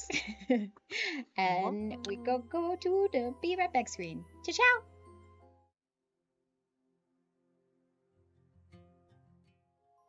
Hello, raiders. Sorry, I just saw that I got some snacks for myself, and then I saw that we just got raided. So I thought I'd come in and say hi to all these lovely new people. Hello. Welcome. Yes, we were on a break, but we're back. I've got to change the stream title, but other than that, welcome to Winter's Tales. Oh man, getting a wee bit too lively and made Nightbot take notice and ruin the fun. I know, we do have, we're trying to keep Nightbot under control, but there's been some incidences where they try and clap back at us for too many, like, use of emojis or something. It's just ridiculous. But yeah, we just finished up with our world building part 3, so let me just change the stream title. We are at, we're world building with AJ. That's me. Part 2. Welcome to Winter's Tales. If you guys don't know what is happening, we are celebrating our 2nd Twitch anniversary. So we've been streaming on Twitch for 2 years now. Where's the camera? I need to sit more centrally. There we go. We've been streaming on Twitch for 2 years now, and in order to celebrate, I decided to gather as many content creators in the TTRPG space as I could and host a 48-hour calamity. In that calamity, what I decided to do was world build a world with the community prior, and then destroy the world in game 1 of the 48 hours, and then over the course of the different games and world building sessions within the 48 hours, we are going to basically rebuild the world together, and by the end of the 48 hours, we have a new setting, a new world, completely influenced by all the choices made by the DMs, the players, the Frosties, you guys, and artists joining us later as well. So that's kind of the shindig. That's what we're doing. We just finished up World Building Part 3 with Faye, i.e. aka Mandari, GnomeAnne and Devon from Total Party Chill. And we created some very interesting things that we now have to make sense in the world for Game 4, which kicks off in less than 3 hours. 2 hours and 40 minutes time, which Rin is actually going to be a player in, so I don't know how much spoilery stuff we can actually get into with Rin in chat, but we're just gonna hope that Rin doesn't metagame. If they want to stick around. We'll see. Get a nice blankie and cozy up. Shit's gonna be wild. That is 100% true. And I will also get a bevy because I need some more caffeine in the system. Because today is gonna be a wild ride. I am now going to be awake until... What time do I stop today and hand over to the other world builders? 4 o'clock in the morning for myself. And that's when I hand over to Zach Speaks Giant for a world building segment, and then I come back 3 hours later to finish the last 2 games of the... Is that correct? The last 2 games of the... Yeah, Game 6, an art session, Game 7, and then the wrap up at the end of the stream. Enjoy the ASMR of me pouring this into my beautiful little mug over here. But how is everyone else doing in chat? Are we enjoying the world that we have created thus far? Do we need a little recap or a brief recap of kind of what's been going down? How's everyone feeling? Rin says, I'll leave. No stress whatsoever. Next one of these, I'm making you schedule more naps, says Kip. That's fair. Look, honestly, I want that as well. I did have the possibility of handing over one of the other games to a different DM as well. The one that kicks off at midnight, but it just didn't end up working out that way. So instead, I'm gonna be DMing that game as well. Carabet says, too right, Kip, she's starting to sound like me. I'm doing okay. Look, last year I streamed for 24 hours straight. This year I'm actually sleeping. And the next year, maybe I'll actually have a bunch of different content creators that can take over during the nighttime, so I get at least 8 hours sleep per evening of whatever next event I'm going to throw. You know? That would be amazing. So, should we crack into what has kind of happened and see what the go is? I do need to sort of shovel in some food into my face whilst we're doing this, but let's see kind of what the happenstance is, or where we're up to. So I put a bunch of notes from the chat that we just had, the world building that we just did. I put them all into the world building document. So let us transition over there. Here we go. So now we need to kind of make this make sense, or not necessarily make this sense, but make this make sense, but organize it a little bit, get some contributions from chat and see what we can sort of add into this to make it work, and then go from there. So the prompt that we gave to the players for Game 4, which is going to be kicking off in 2.5 hours time, is the remaining shambles of civilization are starting to rebuild, but there are several rising powers at play. Who will become the leaders of the new world? The organization you are with want to take out the upcoming High Mage of the reformed Enter country here before he claims his power. But how will you do it, and is it the best choice for the future of this world? So that is still the premise, and it has altered ever so slightly because of all the incredible things that we've just created with that world building stream, which I was the most chaotic thing I think I've been a part of. Because for the first hour of that world building stream, we were just passing ideas back and forth so quickly that it was incredibly hard to take in. So let's see. Herbert says, I am off to work in a bit. Have an amazing stream. Thank you so much. We'll be back home. We'll be back for the home straight. Hells yeah, nice to hear it. We will probably we'll probably need the audience to keep us going, and by that I mean me. To motivate me with this very long evening I'm going to be having. So from this sort of spiel that I just read out, the things I want to know is who the rising powers are. Who the rising powers are. Why did I capitalize rising and powers? I don't know. Who the rising powers are. What is the organization? And who is the High Mage?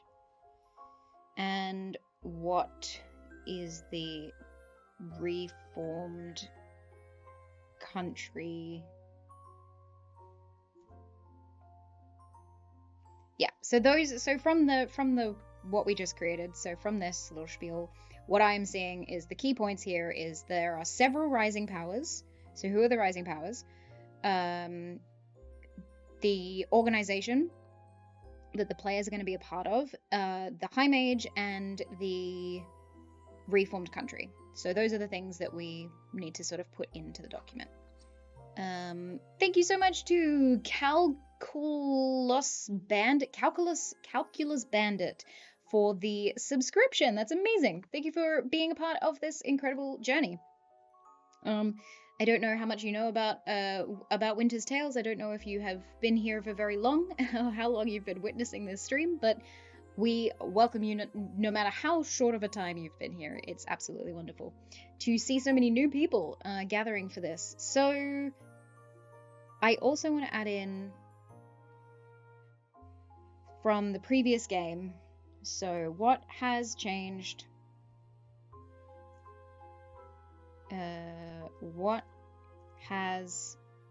I'm not going to add what has stayed the same because we didn't really keep that. But I will say important NPCs and important NPCs.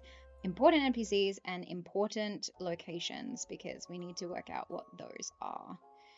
Or at least have a list of them. And now let's put all the things that we just created. So in the important locations, if anyone has a name for what the Babylonian Gardens, the city of Babylonian Gardens that we just created, which is being influenced by the Evergrowth in their fury, what, pray tell, is that city? So we know that it is a city, and that's about all we know, I think. We do know that it's not the original capital, which I think we made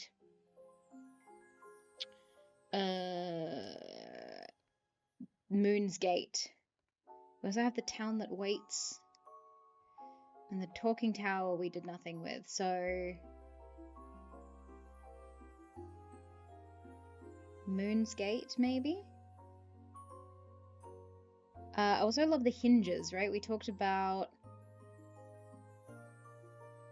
Stone Hinge or Storm Hinge. So I kind of like that. Let's go to our game 4.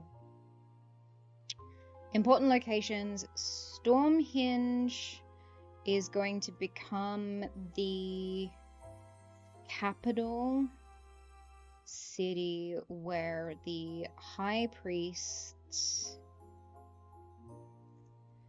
of the theocratic nation known as Masadan rule. And then they moved this this heart of the Evergrowth, they moved it to a different city. The Forest of Fury, the Green Death, the Garden of Life. Ooh. Well, it is a city, but I kind of like...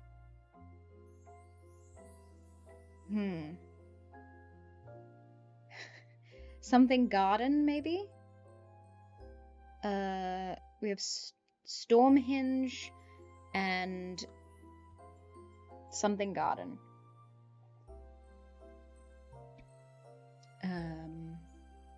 Citadel. Ooh. These are all very much giving away the fact that the the Evergrowth is maybe taking on a darker path. We just want to name the city what the citizens of the city would call it, being this beautiful, like, idyllic location with plants growing everywhere, so on and so forth. So, and then we do know that there are catacombs growing under the surface of the capital city.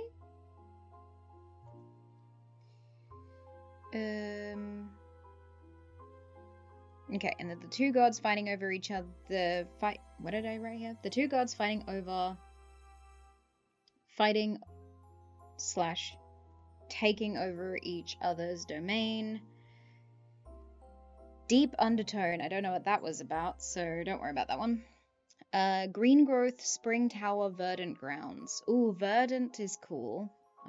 Verdant.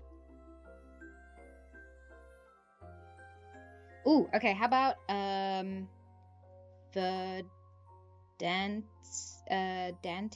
I want to say Verdancia.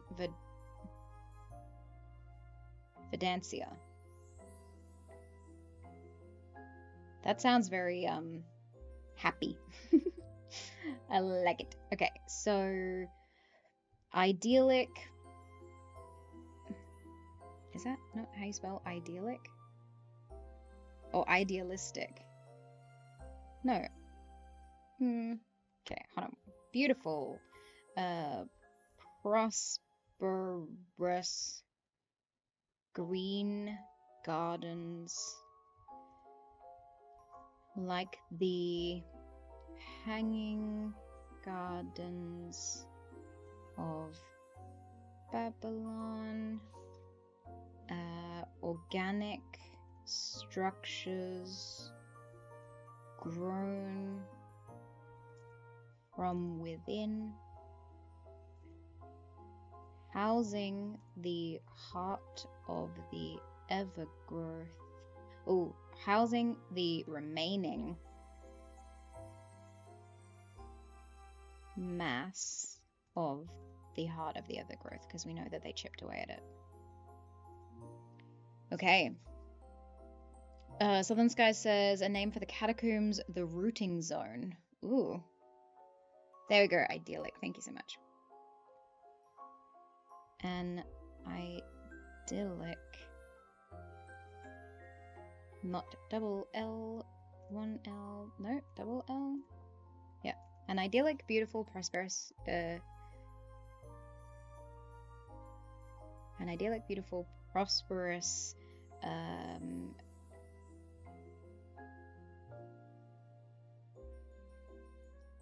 Gathering of green gardens. Okay. There is a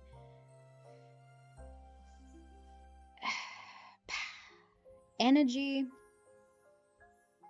between the two cities where the tension from the two gods, Storm and Scion, can be felt. An energy, not a energy. There we go. comma, as the two gods seem to be fighting slash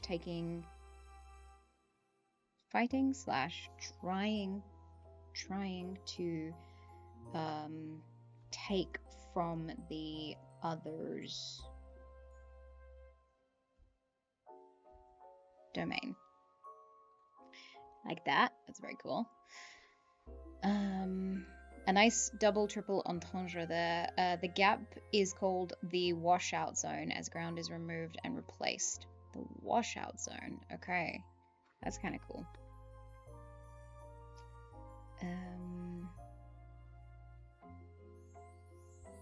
I'm going to call it, I'm going to go even further than that. This zone is called the wash. As ground is removed and replaced in the area, and not much survives out here beyond or after. I'll just say not much survives out here. That's an easier way to do it. Okay. So that's an important location. That's an important location. Let me make that a heading. And then let's make you, Stormhinge, a heading 3. Yep, and you, a heading 3. Hopefully that means we'll be able to see it.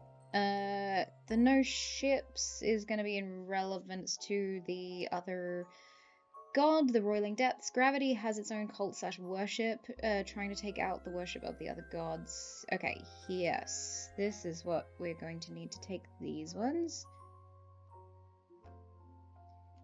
And we'll put that into who are the rising powers? Bold text. Who are the rising powers? First off, we have the Knights of Consequence. Let me just paste the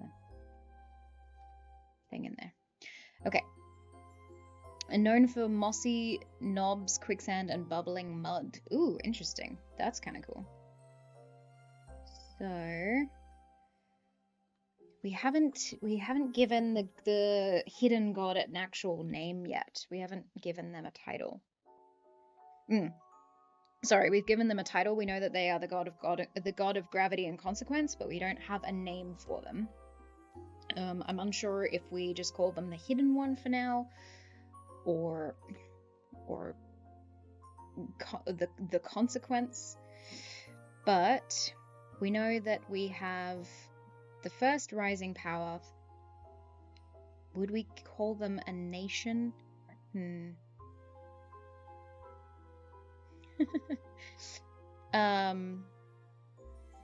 Why is Nightbot getting so sassy? It doesn't make any sense. But I also I love that Nightbot's like, you want to dance? I'm so sorry that Nightbot is being cheeky. But do we want to call them the Knights of Consequence first? The worshippers of gravity. The god of gravity is the father to the youngest son, the Prince of Time. That's just a fact that we can move down somewhere. Their leader, High Mage. Their leader, the High Mage, Zelias, the Consequential. Then we have a couple of other people in this order. So, who are the rising powers? We have the Knights of Consequence. And then what we want to say here is the Nightly Naughty. I was just trying to self-censor rude words. The locals only call the god of gravity rude words. They might do. It depends on if they worship them or not.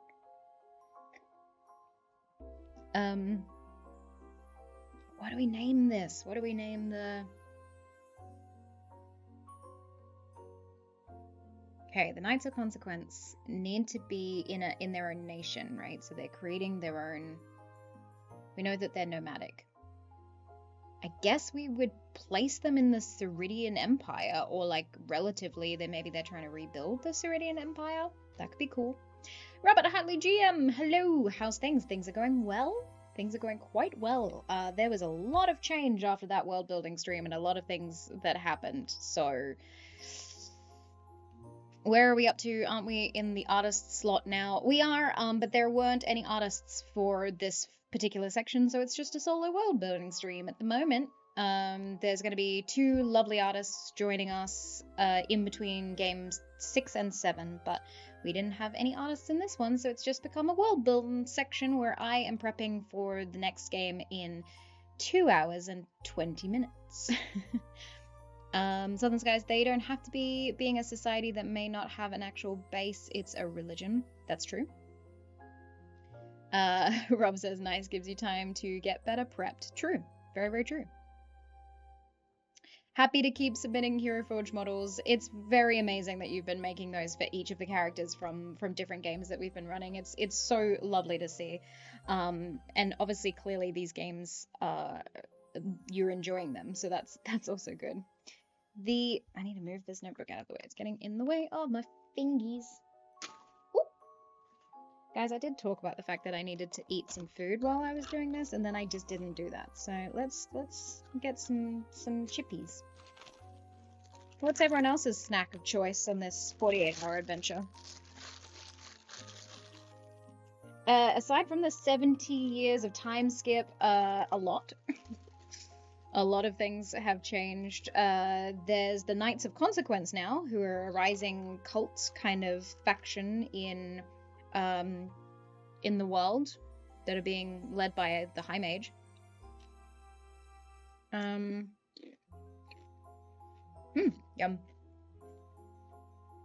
I had lunch and then some cassava chips and some Oreos. Nice, yum.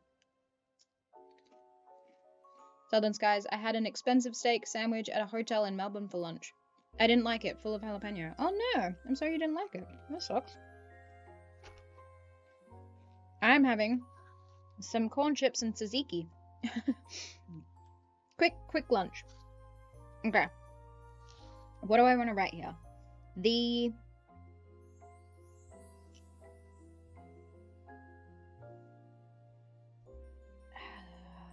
Celios.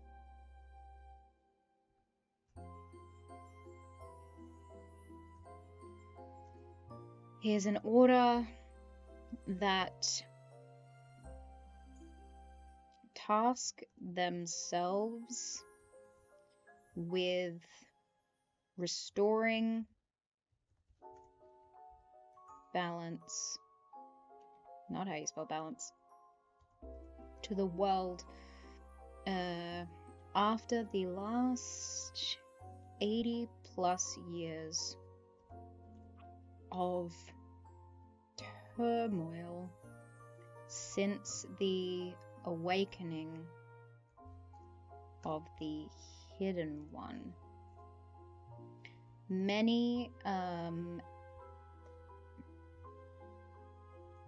believe them to be a cult that is trying to eradicate the worship of the original 6. However, that is just the tale told by the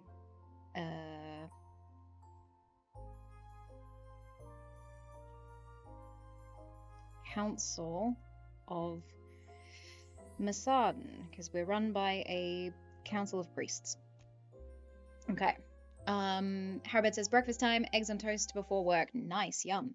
The humidity was murder. I overdressed for the expected rain. Oh, I hate when I do that. When you see the weather report and then you dress for it and then the weather just doesn't do what it says it was going to do.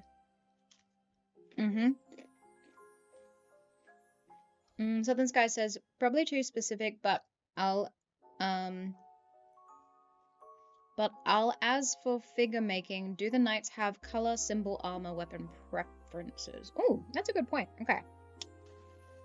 So,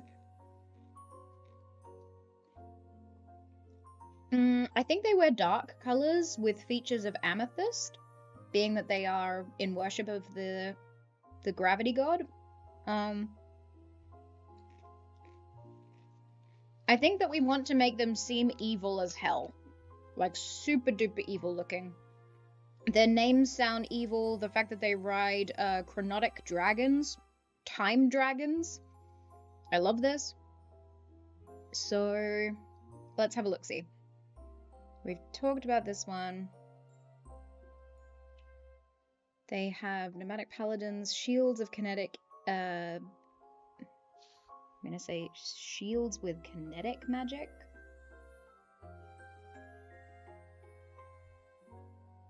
And they ride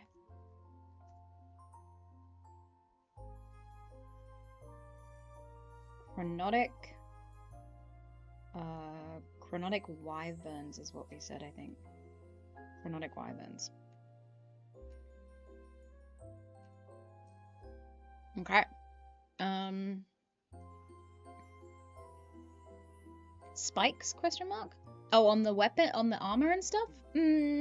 Spikes would be threatening, but they're not, they're definitely more so wearing like sleek things, I would say. They're knights, so they wear armor, but not ones that would, they're not violent.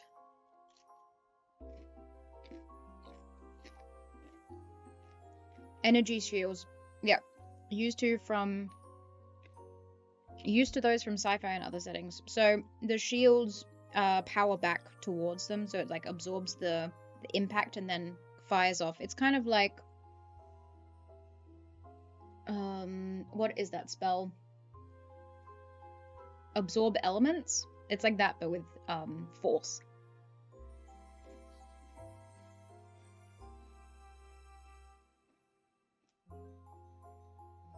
We'll find out. Australia's Play says, do you want to create Time Dragon Dragonborn and make them the knights? Ooh. I don't know. I don't know if we have any Dragonborn as players yet. I don't think anyone's created a Dragonborn, so we could potentially do that. It's giving very Dragonlance to me, so I think maybe I might pass on that, because I've got a lot of Dragonlance going on in other streams. Okay, so we know that we have the nomadic paladins, which are the aka the Knights of Consequence. We know that shields with kinetic magic. And they ride chronotic wyverns. Let's say dressed in sleek, no, I use well sleek. Yes. Charcoal. Nope. Why do I keep doing this? Charcoal? No. For the life of me, have been struggling to spell charcoal. There we go. Charcoal. Dressed in sleek charcoal armor with features of amethyst adorning their... Oh, no, with cloaks. With cloaks of deep amethyst. And then I spelled amethyst wrong. Oh no, it just wants me to... Oh no, wait. Is amethyst with an E?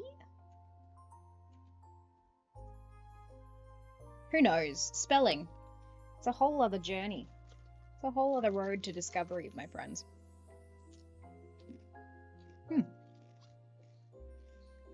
does have an E.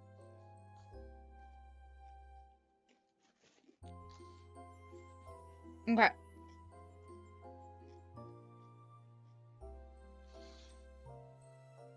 Goes and gets creative for 10 minutes. Okay. I love that SB Libo is giving Robert update. The Evergrowth and Roiling Depths are in cahoots and to take over the world. The Ember Flow and the Sleeping Mountain are at peace, in balance with each other. The Knights of Consequence are trying to bring a balance to the world and want the best for it. The Frosts of Time, the Prince of Frost, or the Frost Prince of Time, is missing, and every major faction is searching for them. And I forgot where the Storm God fell in the political intrigue of the Worldbuilding. That's fair. That's fair enough. Okay. Blissful Dwarf says, in my head, Gravity Knights suggests heavy weapons, maces, hammers, mauls, lots of two-handed things, but riding aerial mounts kind of says light weapons. Maybe the materials are exceptionally light, something like mithril. I think maybe we can do, for some reason I'm seeing like katanas, or like very sleek, swords. Yeah. Carrying weapons of, I'm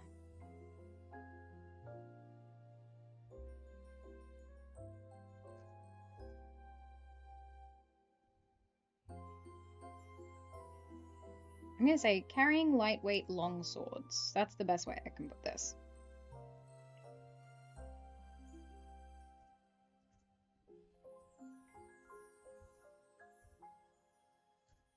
Okay. Lance and curved swords noted. Yes. Suffice to say, a lot happened. A lot did happen. Yeah. Truly, 100% a lot happened. So much indeed that I am overwhelmed by all of the information that we have going on. But we shall see how this goes. Okay. The god of gravity is the father to the youngest son, the Prince of Time. Guess we'll put that in important NPCs. Change that into a heading. Okay. The no ships was a really important factor here, so I'm gonna put that in what is the what has changed section. Okay, so no ships. Any attempt at sea travel, the ship is destroyed. The ocean is still at all times like glass. So that's what we're gonna say. Hold on.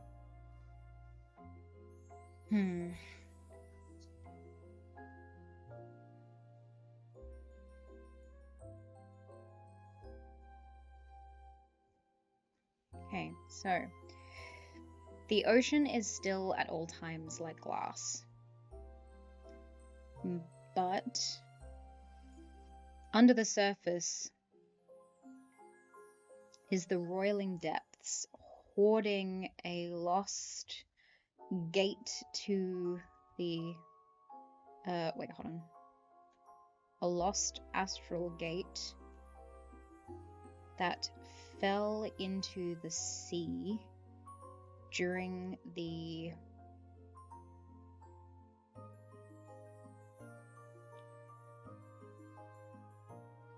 calamity.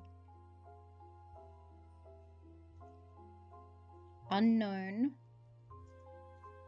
to all, the roiling depths is sapping energy from the astral sea into the waters of this world to withstand to gather more power and strength to combat the rise of the Evergrowth.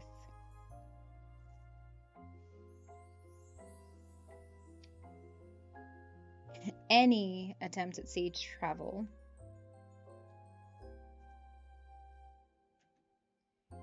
the oceans begin to churn. The waters swiftly destroying any craft and drowning any mortal that may what am I saying? Any attempt at sea travel, the ocean begins to churn, the waters swiftly destroying any craft and drowning any mortal that tries. Yea.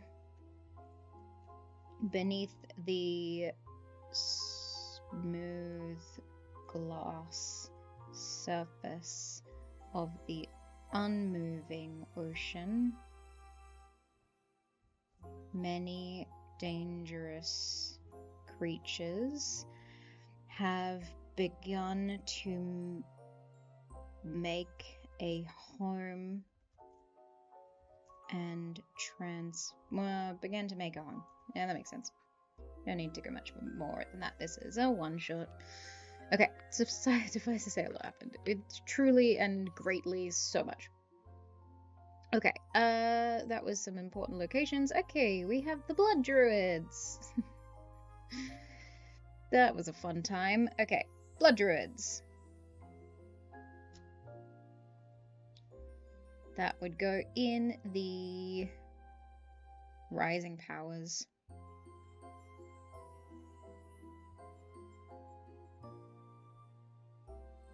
Blood Druids. Okay.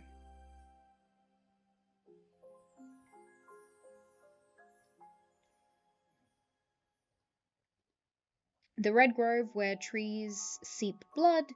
Dryads with graying tree bark. Clementine has raided with a party of 44 people. Holy mackerel. Thank you so much for joining us. Daily Dale says, how many hours total are we at now, chat? What is the time? It is almost 3 o'clock, so we have been going for 21 hours. Because we started at 6 p.m. yesterday. Going smoothly. Ooh, Blood Druids, you say, says Daily Dale.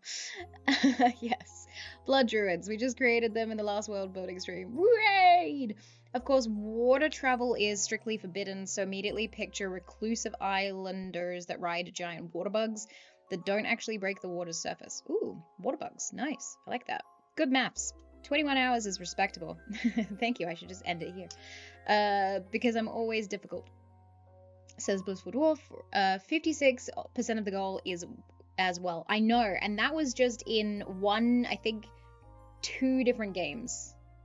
So most of this fundraising donation bar was filled in the game that Robert Hartley GM'd, which was insane. So many donations to cause havoc with the players, which was fascinating. I'm kind of really glad we didn't have those donations up and running for the first game because it would have caused chaos. But I love it so much. So many fruits. Doltar Soldjack. I like it. But then you throw Kurt Angle into the mix. Who's Kurt Angle? Therefore, it's my money. I think that's how it goes. Wow. No. The money is going to go towards hosting another one of these events. And Winter's Tales for the next year to do cool things with it. So if you want to see more cool things like 48 hours of complete chaos with over 40 content creators being roped into it, then you could be a part of the donation.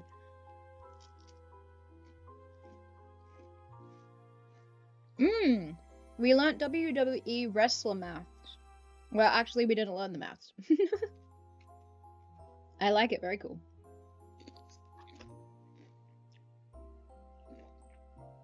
He was an Olympic gold champion. Ooh, all right. So, blood druids. So, the dryads have graying tree bark.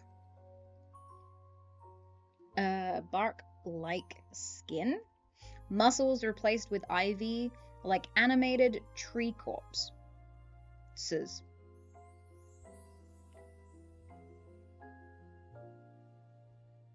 Horrifying. Just absolutely horrifying.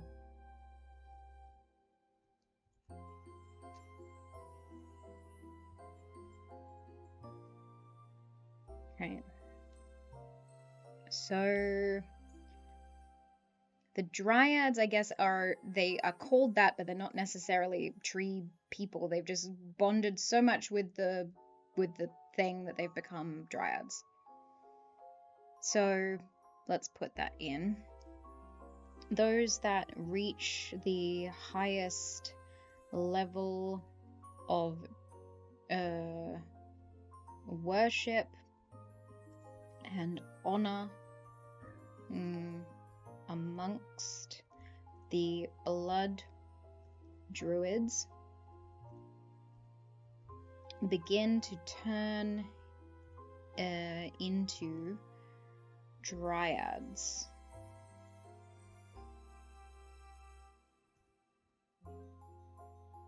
The dryads have graying tree bark like skin and muscles replaced with ivy like animated tree corpses. Their mouths are darkened green with veins along their cheeks with moths' tongues and animal teeth.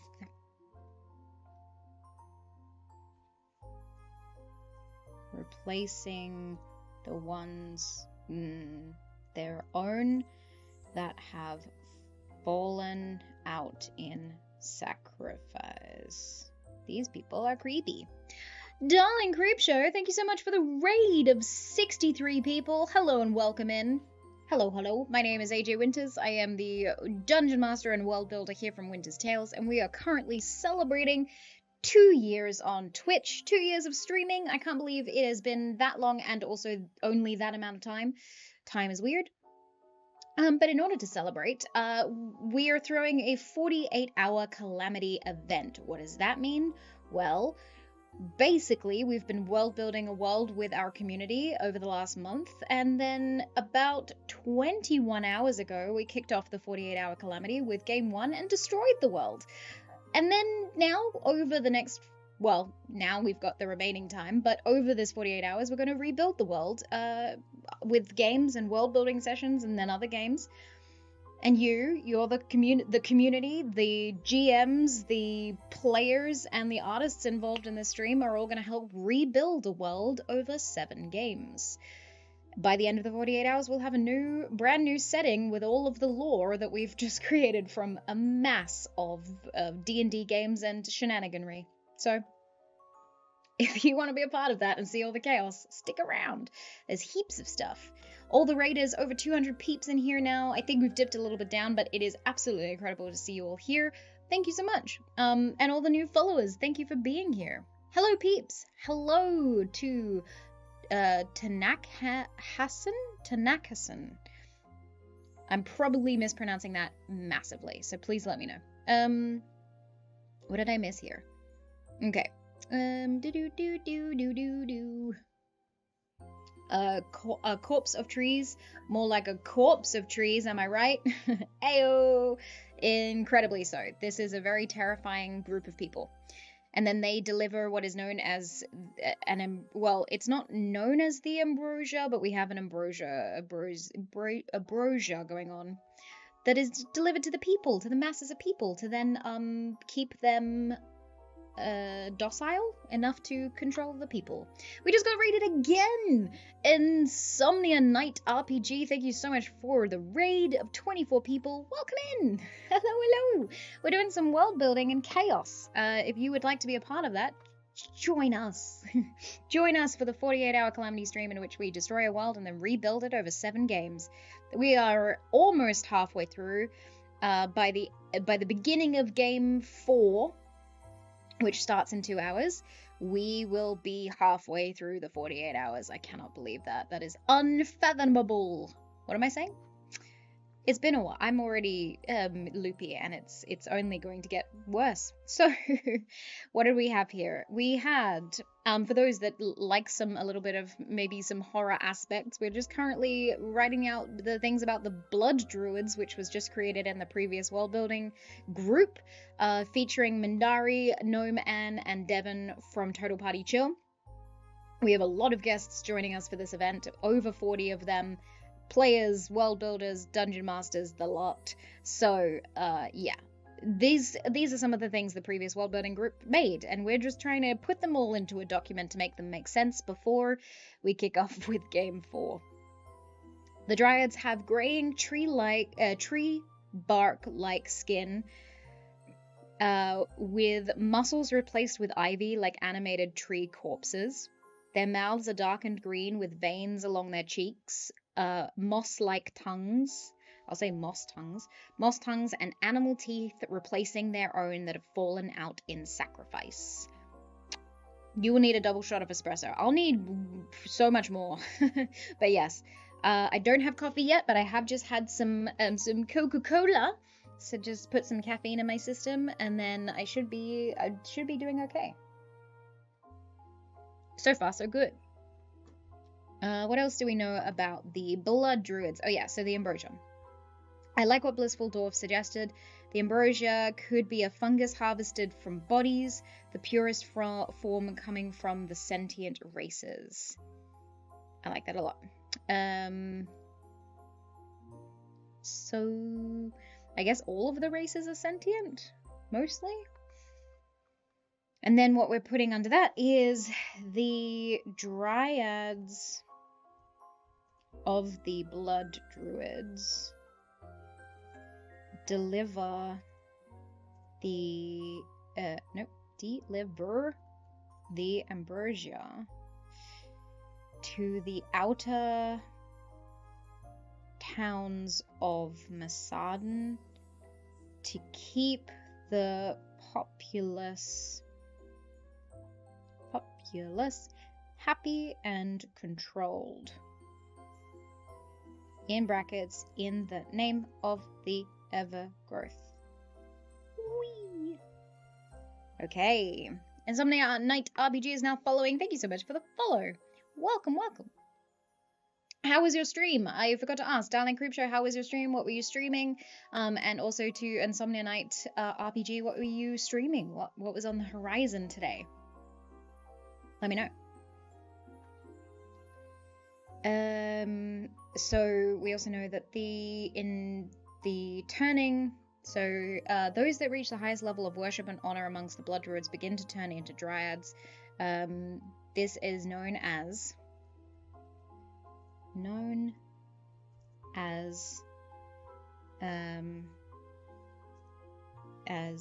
being entered into the Grove.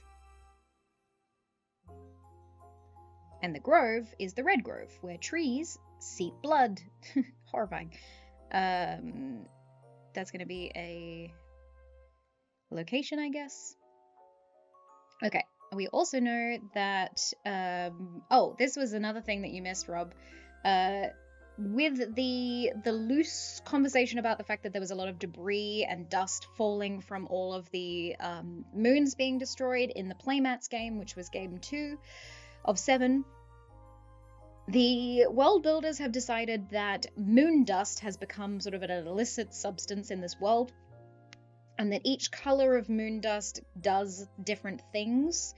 So there's one that is called like the Berserker, which gives you like energy and magic that is powered by the churning from the endless storm, and so on and so forth. So their moon dust is turned into paste called Ica to consume the blood of their god.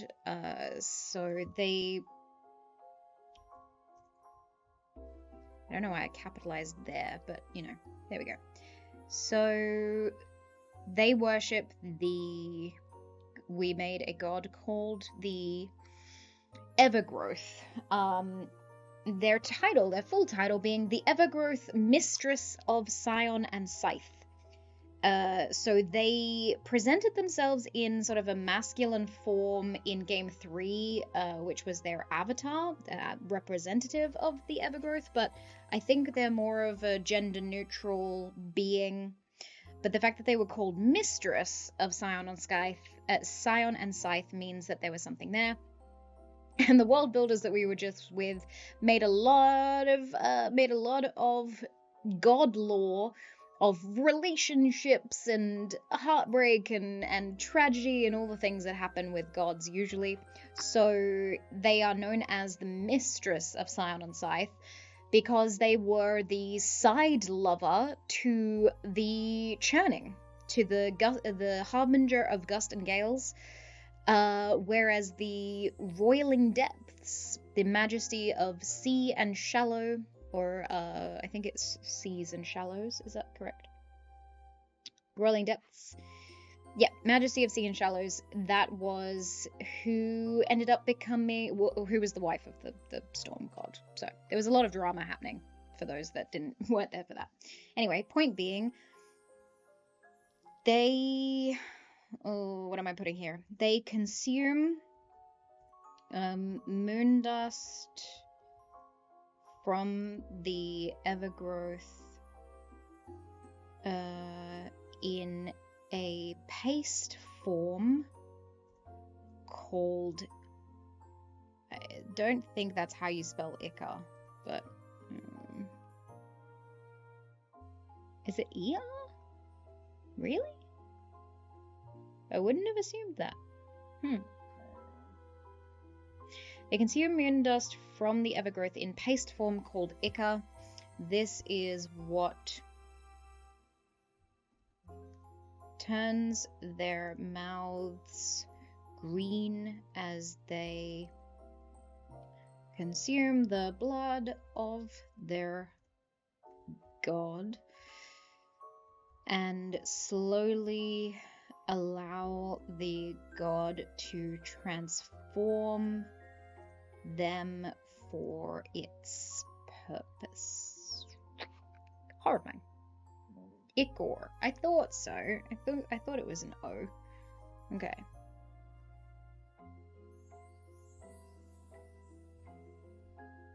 Just didn't know it was an H. Alright. These ones are also going to be categories, so we're putting them as headings. And then we're moving the red grove away from this bit.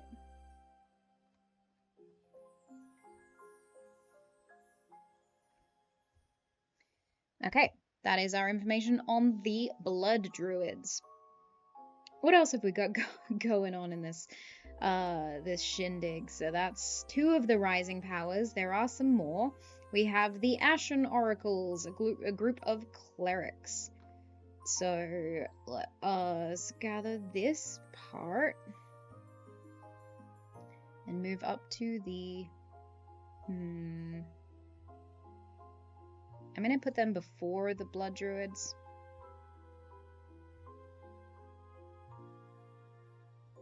And I'm gonna say this one is names.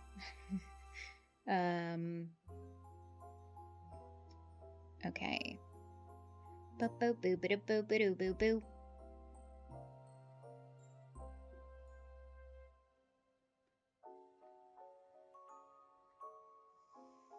The Ashen Oracles, or do we call them the Ashen Clerics? I think it is the Ashen Oracles, and then this is not meant to be that. So they're a group of clerics, and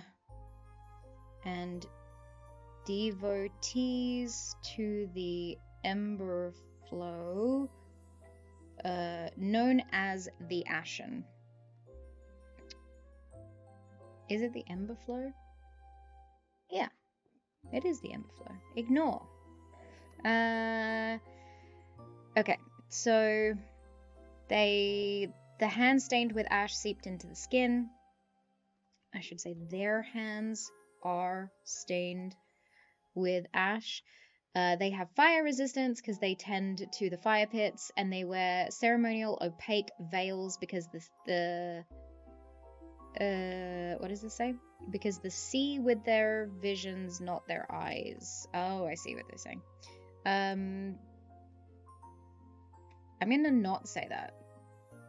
But they do wear ceremonial opaque veils. Those that partake in red moon dust have their eyes turned red, glowing from the influence from the Emberflow. When seeing, they get red halos around them.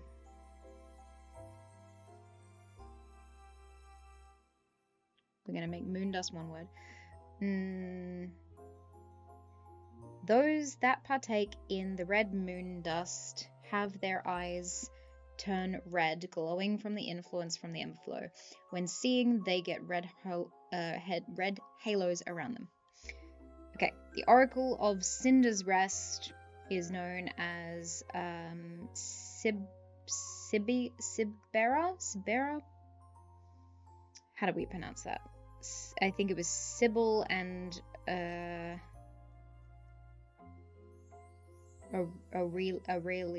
Arella.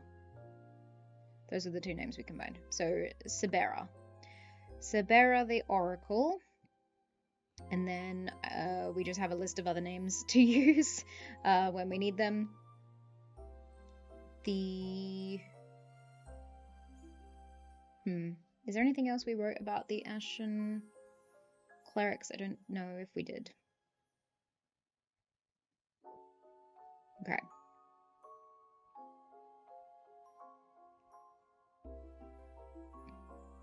There's a lot of different information here. Okay. We know this is in the what has changed section. Okay. No sea travel is its own category. Category 3. And oh, we didn't want that. Okay. No, it won't let me do that. Okay. We're just gonna bold it. And then Princess Penelope was in the Feywild for 80 minutes, we've determined. We did some dice rolls. What's the difference in the two? In the two? Leave for a few minutes and dragon changes to wyvern. Yes, it's the chronotic wyvern. Technically, it is also a chronotic dragon. Maybe they'll get to dragon size. Who knows? Maybe there's a few different types.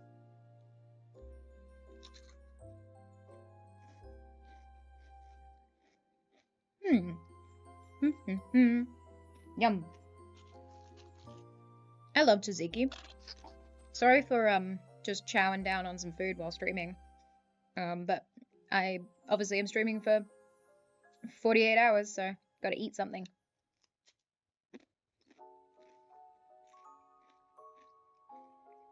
Okay.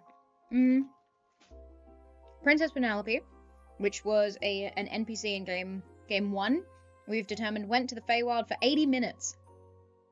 A year in this world is a minute of her time, so it's been 80 plus years since she was thrown through the gate, the astral gate, for safety. But for her, it's only been 80 minutes. Which would be a shocking change when she got back. I will say. Okay.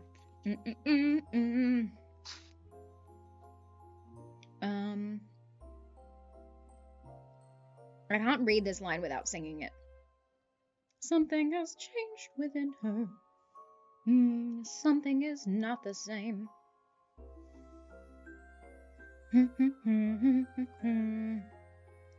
There's so many plot things here.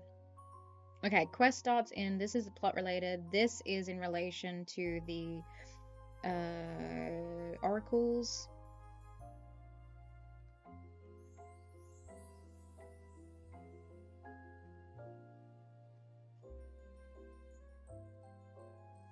Pyromancy, Oracle of Cinderest, and then names. I'll make that a dot point. There we go. Okay. I liked Kib's suggestion, that's why I copied this over. Hear me out. Feywild messes with time, and we want to pair the princess with the Frost Prince. What if, when pushed through the gate, the princess went back in time and somehow became the tree that the Frost Prince stayed with? Ooh, interesting lore. I'm gonna keep that as is, and I don't know where to put it for now. Okay, so we've talked about the consequence, the Knights of Consequence, the gravity, the Order of Gravity, the Order of... I think we've talked about them as well. We gave them a name. Okay. Cactus John said, I'm sad to admit I just learned what that is. That's okay. You didn't go through what all of the rest of us went through, which is seeing it everywhere, all the time. Sticking with dragon, it looks better in Hero Forge. Fair enough. I do like chronotic dragon, does sound very cool. I want to make sure I'm conveying that they are smaller than what one might imagine when they think dragon. But yeah, chronotic dragon. Why not? I'll say chronotic dragons / wyverns. There we go. That way, both exist. Both are true. Okay, searching for the Frost Prince, the only way to stop the Evergrowth is an interesting point. These are all plot points. And technically same with the comment from Kip. So let's put that under here and then put a plot points category. So we know that there is a forming unity of firestorms and mountain, trying to find the Prince of Frost to stop the Evergrowth before gravity takes everyone out. That is what is happening. Marsaden is offering a small piece of Evergrowth, of the Evergrowth heart to people who pledge to the kingdom to bless their lands with fertility and growth. I will plant and grow in the fertilized soil from the blood, from the spilt blood of those who betrayed me. That is a quote from the Evergrowth themselves.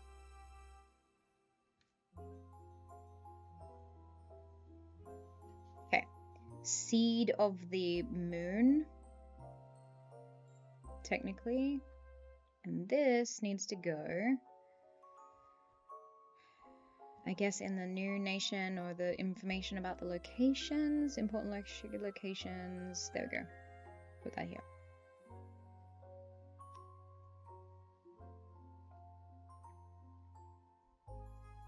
And then I'll put the blood druids here as well, as a dot point. Okay. The fire god can see and hear anything when a fire is present. Stories around a campfire, etc. I loved that. Fire as a source of enlightenment became sort of the new direction of the fire god. My time is ending. I will bestow the fire within you. So the knowledge that the consequence of the actions of trying to stop and hide the god of gravity back in the ancient times of this world, they are now witnessing their consequences, and the god of fire, the Emberflow, seems to accept their fate, accept that they are ending, their lifespan is ending. The landscape has volcanoes rise in a peaceful country, a country of peaceful people who worship enlightenment within oneself. These were just the quick notes, and then we ended up making Cinder's Rest. Okay, the unity of fire and mountain grants divination. The god of gravity respects their unity. The gods accepted their consequences, appeasing the god of gravity. The two gods, I'll say, so that it is less confusing. Okay. And then we have this as also a dot point.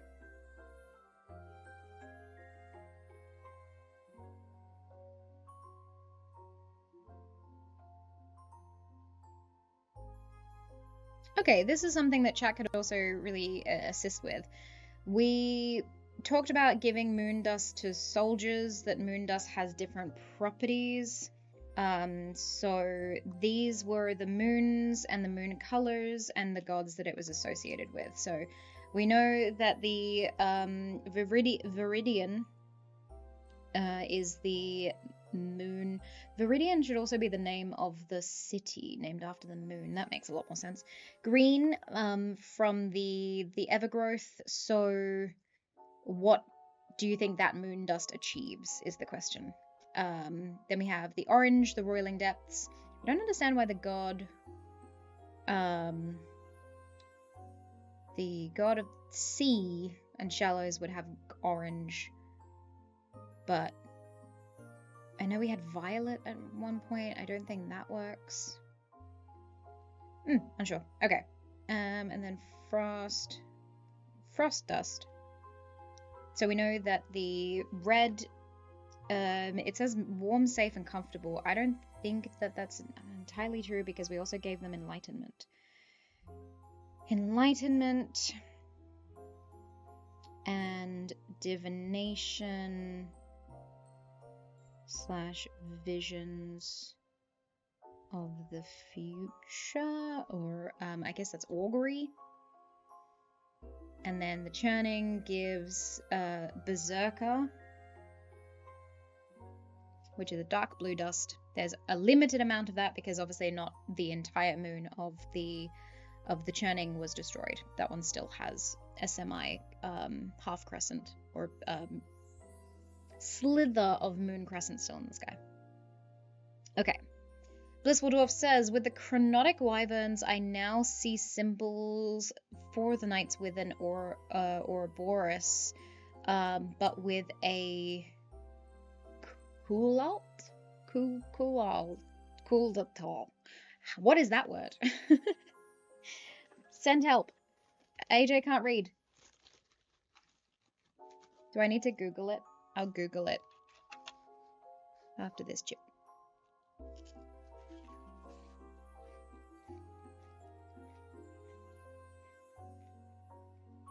I don't know what it is. Okay. Kuatl is a D&D creature and a god in South American religion. Oh, it's a celestial flying snake creature. Ooh, okay. Interesting. Could certainly have that. We're gonna make moon dust its own category as well. Okay. Oh yeah, this one was cool. So there's a ring of rock and debris. Oh god, how do you spell debris? What's happening? Is it debris? That's it. From the broken moons circling the planet. Ring of rock and debris from the broken moons circling the planet. Building as a geothermal storm. There is a ring of rock and debris from the broken moon circling the planet, building as a geothermal storm. Stopping the worms from coming back. Those were the Star Eaters. Might be summoning another god. I think we said this building of a storm is the resurrection of the god of gravity. We got another raid! The College of Inspiration. Thank you so much for reading. Welcome, welcome. Hello, my name is AJ Winters. I am a dungeon master and world builder. If you don't know who I am, that's okay. Today we are celebrating 2 years on Twitch with a 48-hour Calamity event. What does that mean? Well, over the 48 hours, we are going to destroy a world and then rebuild it with over 40 different guests in the TTRPG content creation space. Because that was something that I wanted to do, and we did it, and we're doing it, and we're in it right now. So currently I'm world building for a game that I'm going to be DMing in an hour and a half. The next game, game 4 out of 7. By the end of that, we shall see what we are left with. Hello, we're over on the Victoria end. Welcome, welcome, Scarlet Song. It's lovely to have you here. What were you streaming?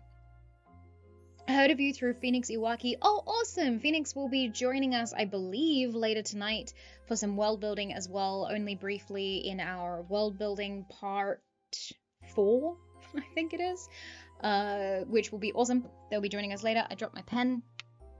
I'm doing well. But that's awesome that you heard of us through Phoenix, through John. We love Phoenix Iwaki. We love the Phoenix Iwaki channel. I guest starred on their channel like a month ago, I think, which was really, really fun.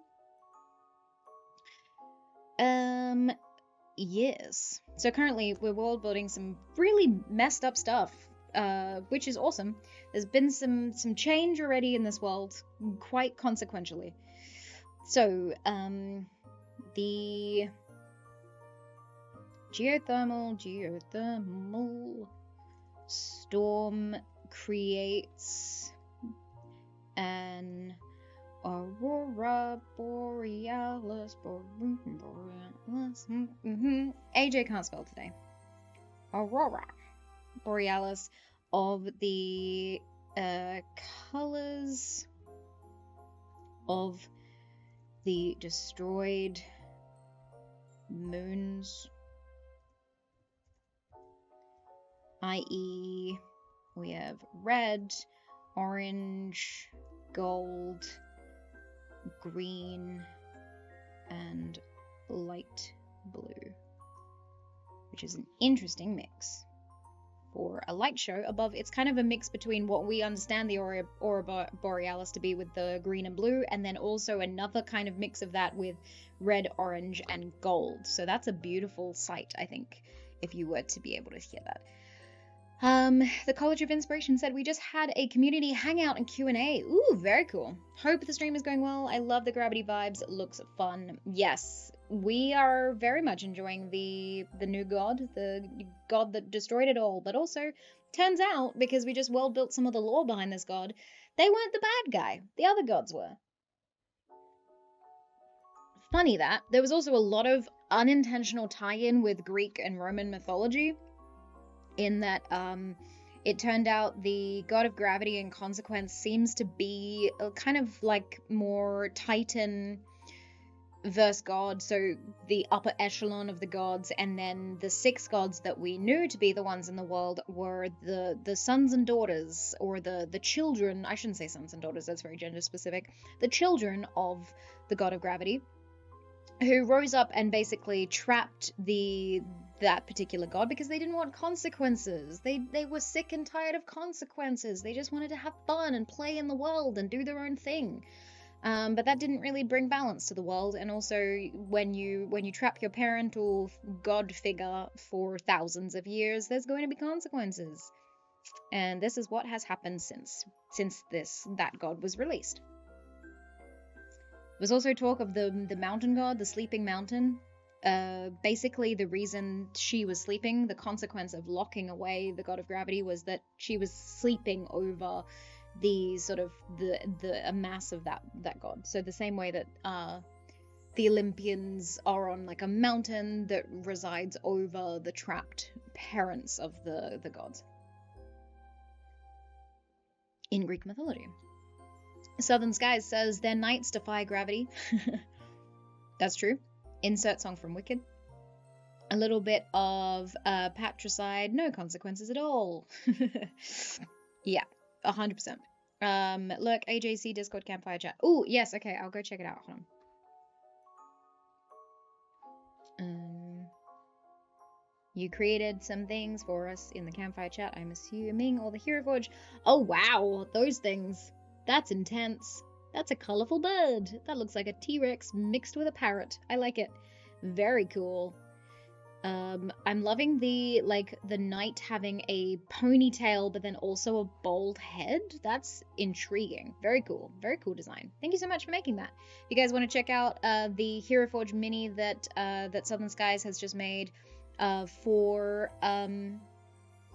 in regards to these nights of consequence that we've just been talking about, you can join us on Discord. We have an amazing community of world builders and creatives over on the Winter's Tales Discord. Come hang out. Come join us. Ooh.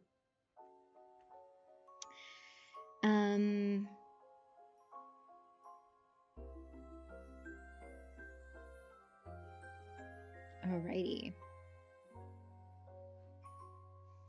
Let us work on this thing a little bit more. Thank you so much, Kip, for putting that shout out for the College of Inspiration. That's awesome. We love to see more Aussies in the space. Let's eat another chippy.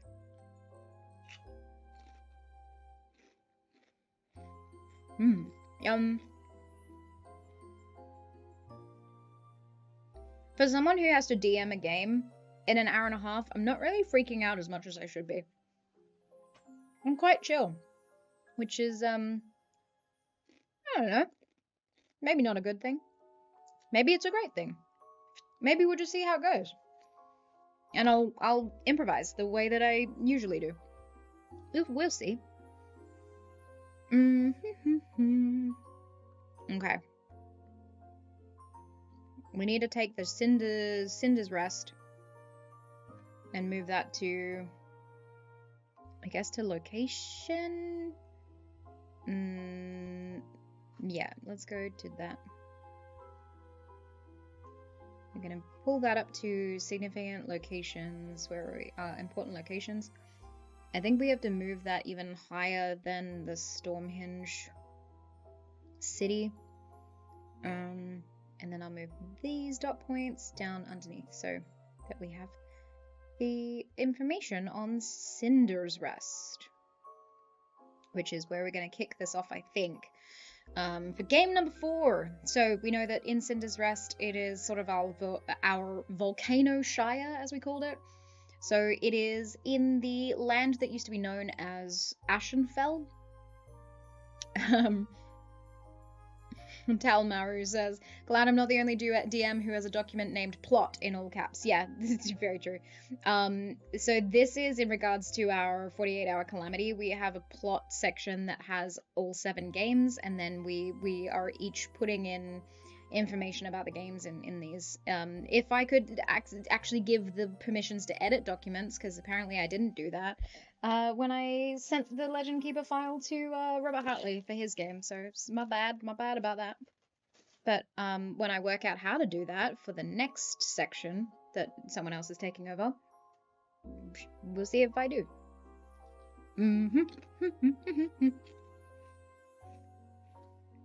God, I love Doritos.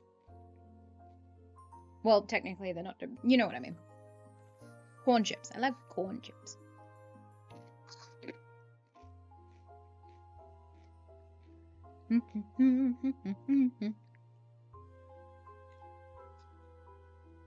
Okay.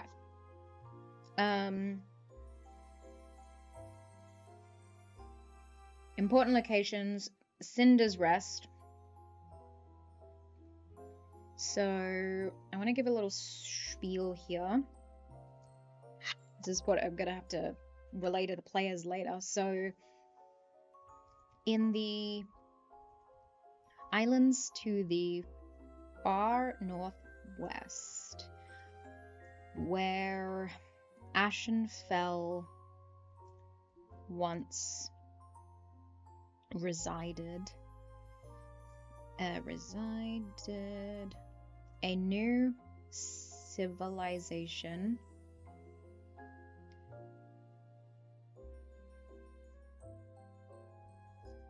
rose from the literal ashes, from the ashes, known as Cinder's Rest. Okay.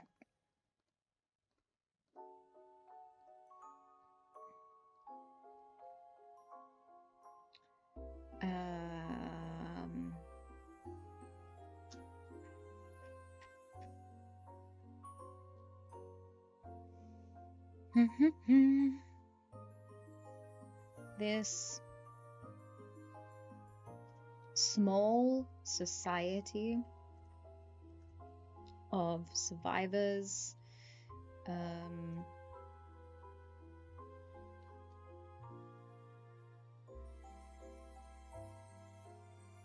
were embraced by the Lord of Flames and bestowed visions of their futures in the ashes and flames.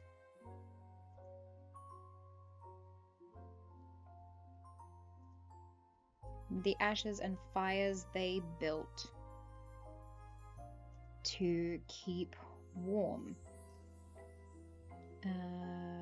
Cinder's Rest became the only area of the world to retain the power of heat and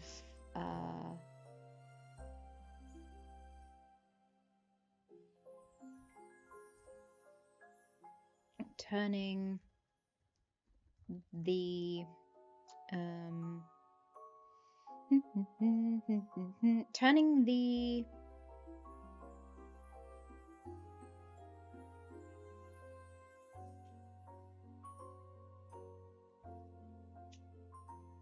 what's it called when a volcano erupts and then the lava sort of hardens? What's that called?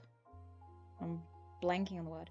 Cinder's Rest became the only area of the world to retain the power of heat, turning the... I'll put landscape for now. Turning the landscape into a luscious green haven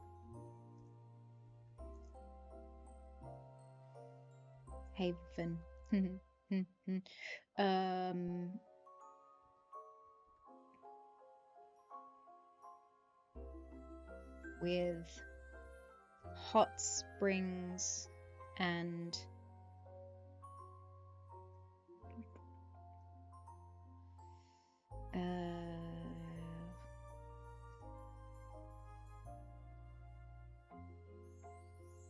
blackened sand, I'll say.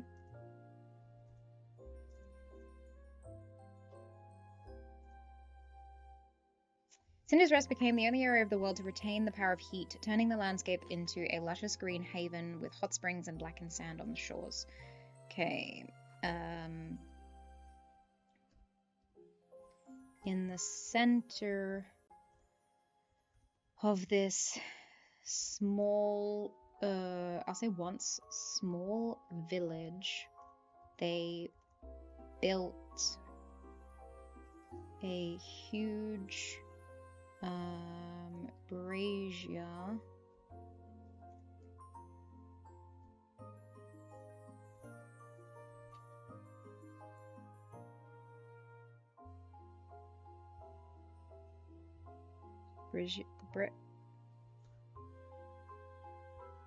brazier, is it that one?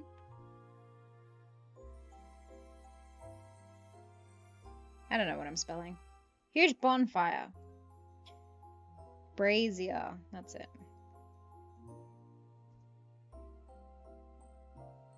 What's the difference between brazier and brazier? As in bra. What? What's the spelling difference on that? Or are they the same? In the center of this one small village, they built a huge brazier with river stones surrounding it to conduct the variety of different pyromancy to conduct the variety of different pyromancy available to them in the support or in the enlightenment and peace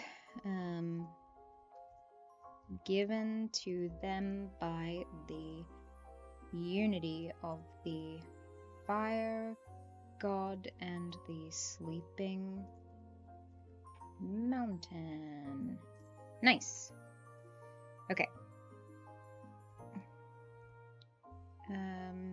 Once a year, to mark the new year. To mark the new year, the entire society will gather around the fire to hear the telling of the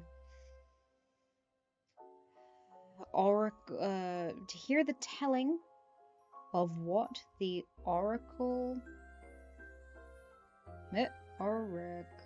sees for the year ahead. Thank you so much, Ian Benson. Thank you so much.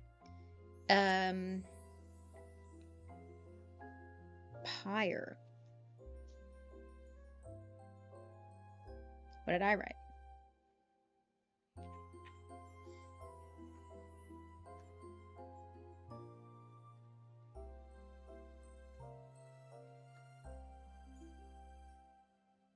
Hello, Red-Eye Death. What is Pyre's suggestion for? Am I missing something?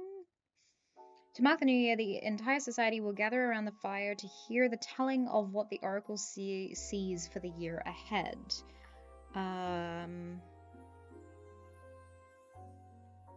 This same ceremony... yeah, I guess I can put that. Is conducted as a coming of age when a member of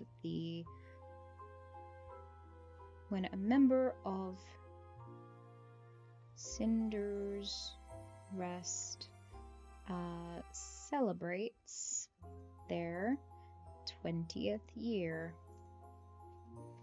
Another word for large bonfire. Oh, very cool. Okay. Thank you very much.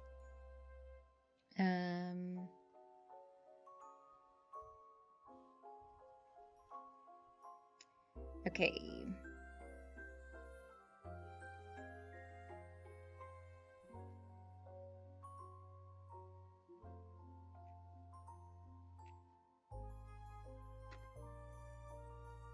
Let's take the plot points out of there.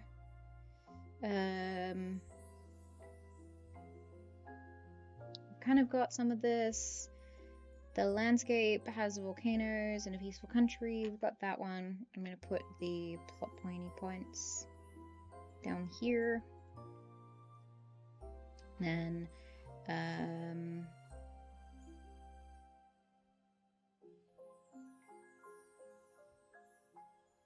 unity of fire and mountains. We got that one. We didn't write down that the god of gravity respects that unity.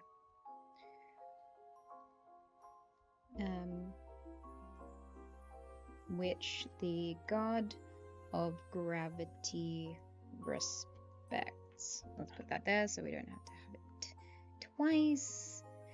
And then the fire god can see and hear anything when a fire is present. That is...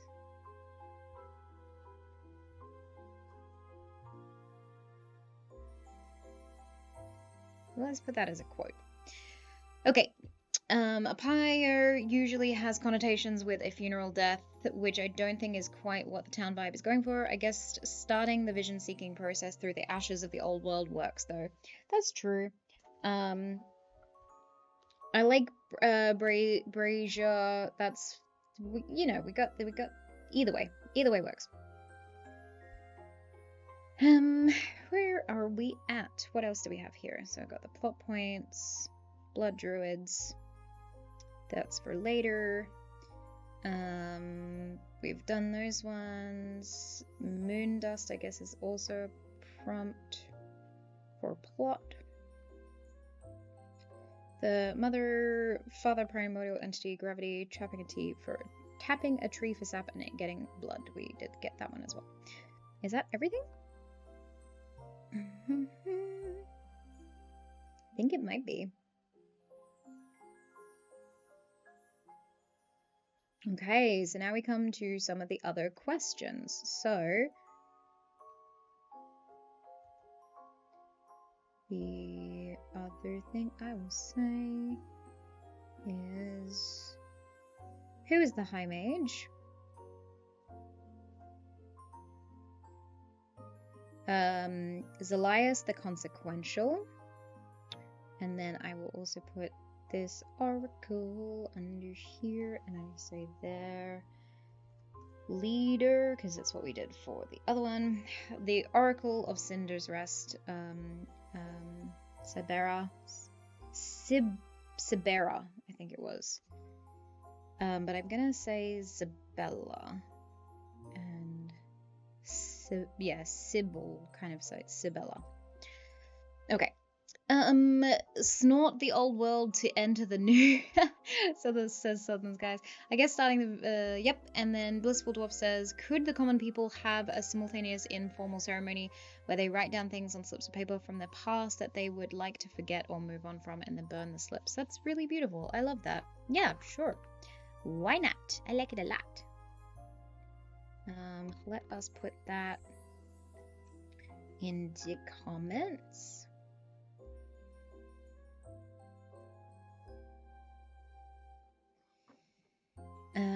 So natural heat was difficult to find was also something that was stated. So the only place with sort of natural heat is the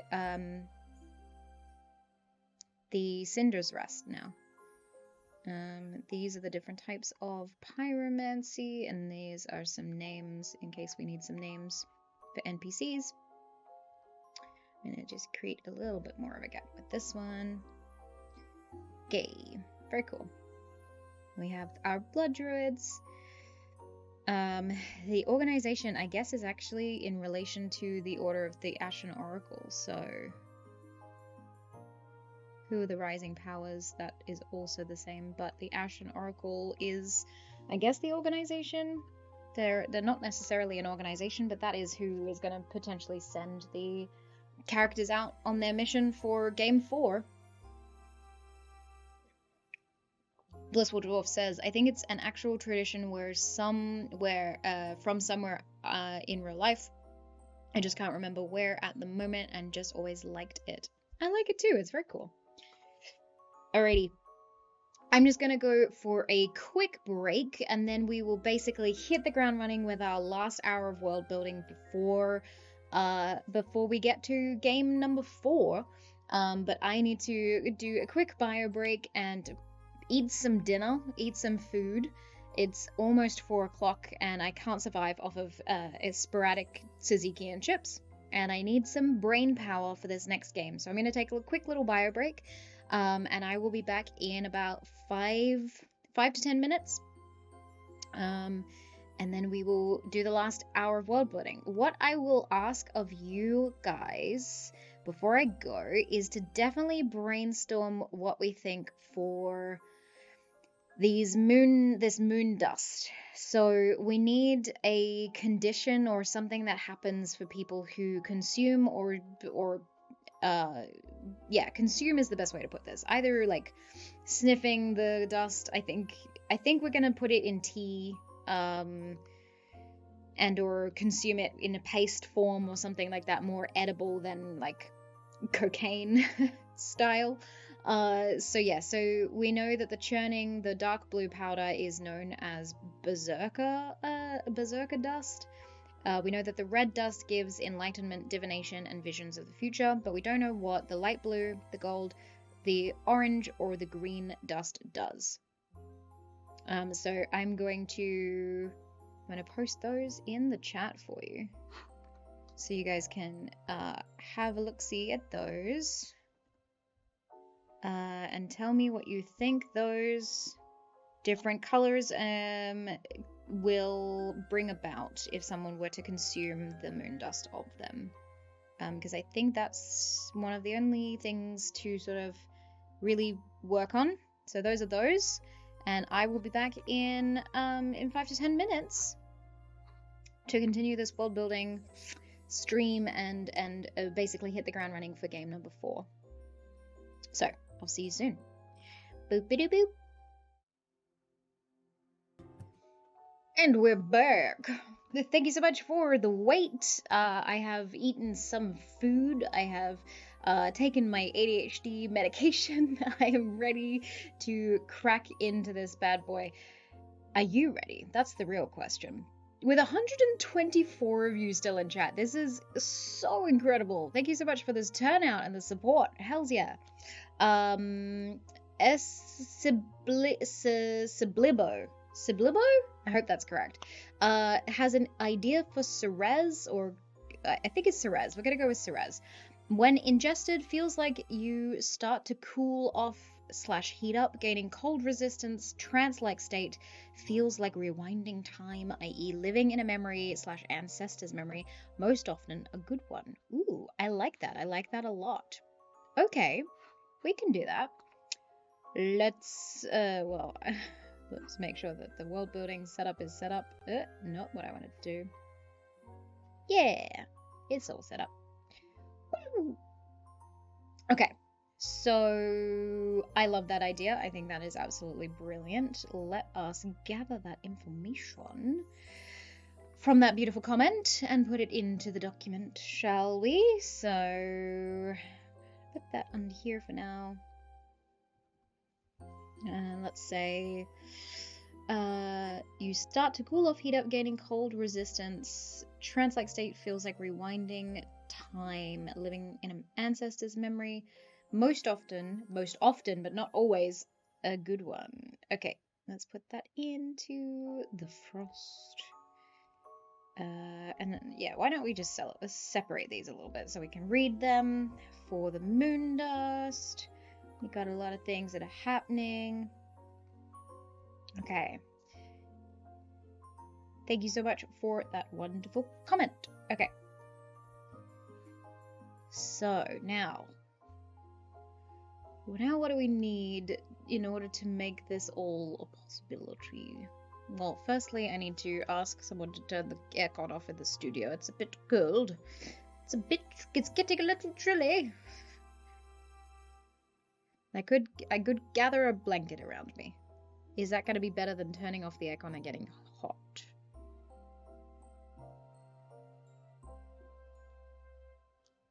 I'll turn it off for now, and then if I get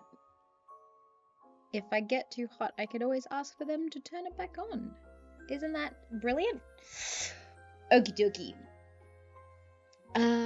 Blissful Dwarf says, I picture the dust very pro versus con. Green can be very calming, like the ambrosia, maybe giving benefits against mind effects, but hampering things like abilities to rage or concentration checks. Ooh, okay, yes, I like that a lot.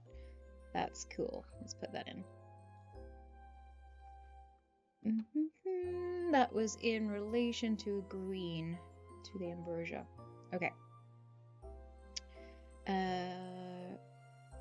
Let's say very calming, in brackets, the ambrosia, giving benefits against mind effect saves, but hampering things like abilities to rage or concentration checks. I like that. Sublibo, please tell me if that's wrong. I kind of like the idea of it feeling like your blood turning to ice, initially painful, but what would be perceived as a worthwhile cost to forget the current time's troubles for a while. Aw, that's dark and twisted. I love it. Westwolf is also here. Good morning. How is everyone? How was Game 3? Game 3 was incredible. Robert? So formal. Robert Hartley. It's either Rob or Robert Hartley. Robert Hartley did a very good job DMing game number 3 with the incredible players Dingo from Dingo Doodles, as well as Mikey and Andy from the Legends of Adventures. Whoa. And we caused some havoc. We had some very hilarious characters, and yet what we achieved in that game really did change the world. For the good, maybe not. But that wasn't up to Rob or the players or well, not really myself, because that was up to the Worldbuilding group that came in straight afterwards and basically started creating a bunch of stuff that was not in the world nor existed prior. So now we're left with some chaos and a little bit of darkness seeping into this world. Are there any moons left? There are. So currently in the sky, Ruby in the sky with diamonds, we have one moon, and so the amethyst moon, as well as a half crescent dark blue moon, I believe. Yes. So I should also write these things down in the what has stayed or what has changed section. Okay, so there is one full moon, amethyst, and one crescent moon. Not how you spell crescent. Crescent moon, dark blue, left in the sky. Okay. We know that there is the School of Saviors.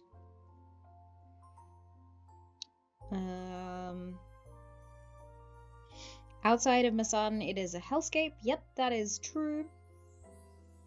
Oh, and also something that was mentioned but never got brought up after.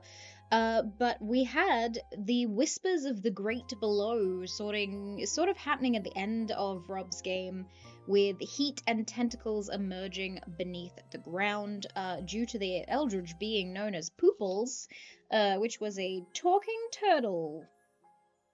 But there may be a little bit of something there, something related to that. So maybe we should look into that a little bit, or at least have something about it. So there is, I'm going to say, the Whispers of the Great Below. The Whispers of the Great Below. Who knows what that is in reference to? We don't know as of yet, but those are two things that we have not talked about, or not necessarily. And then we do know that there's one full moon and one crescent moon left in the sky. We also know Princess Penelope was in the Feywild for 80 minutes of time. And where is the stuff about the debris moving around the world?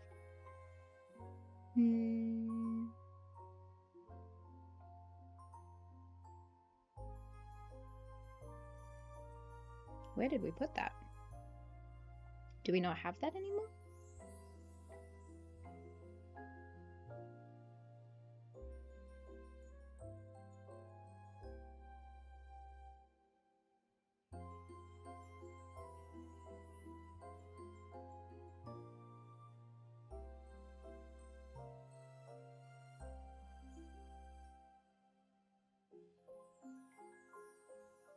Oh, I guess it's in the plot section? No, I don't think we put it in there either.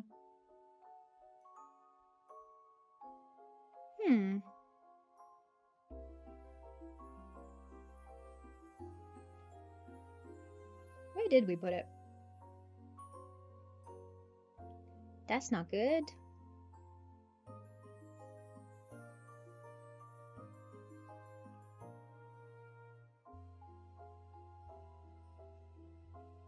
I don't see it. It's not in there.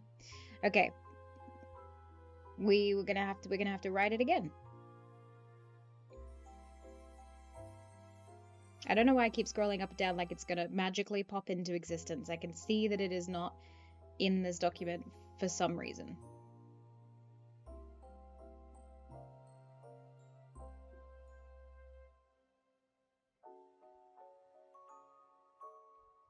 Okay. We will put it into what has changed. So full moon in the sky. And then we also know that that wasn't that part. I'm surprised. Where did I put it?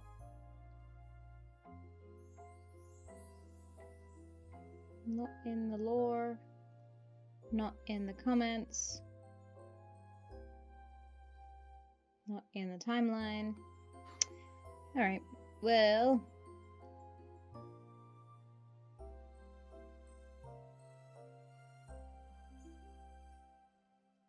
I will put it in what has changed.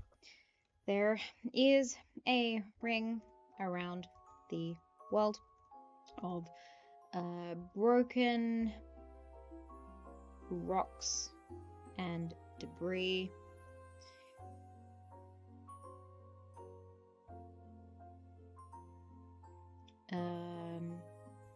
That is growing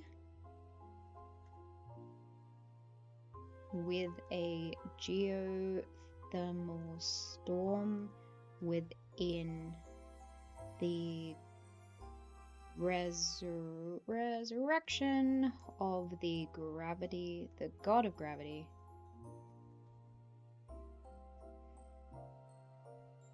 The colors within the ring are from the broken moons,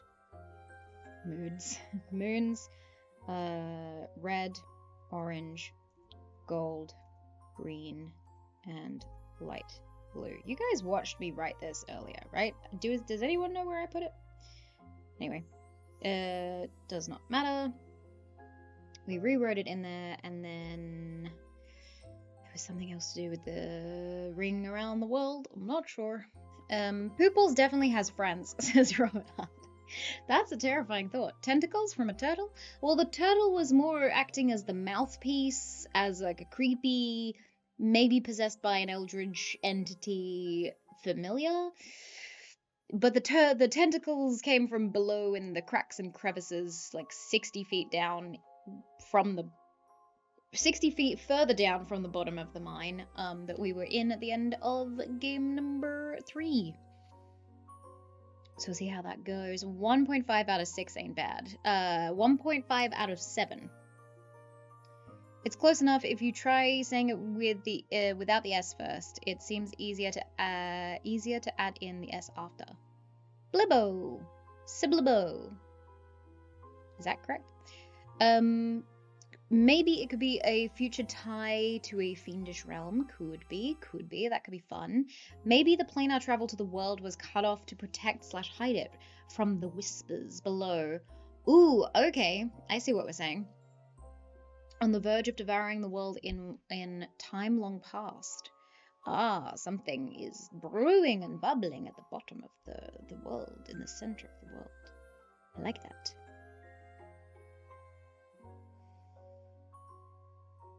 We're gonna put that in plot points.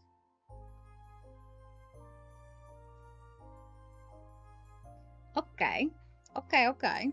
Blissful Dwarf says, yeah, with the image of the slumbering goddess shielding the forgotten god, I was liking something from the golden dust like damage resistance paired with lethargy. Ooh, okay. Like maybe reactions or bonus actions. That's really cool.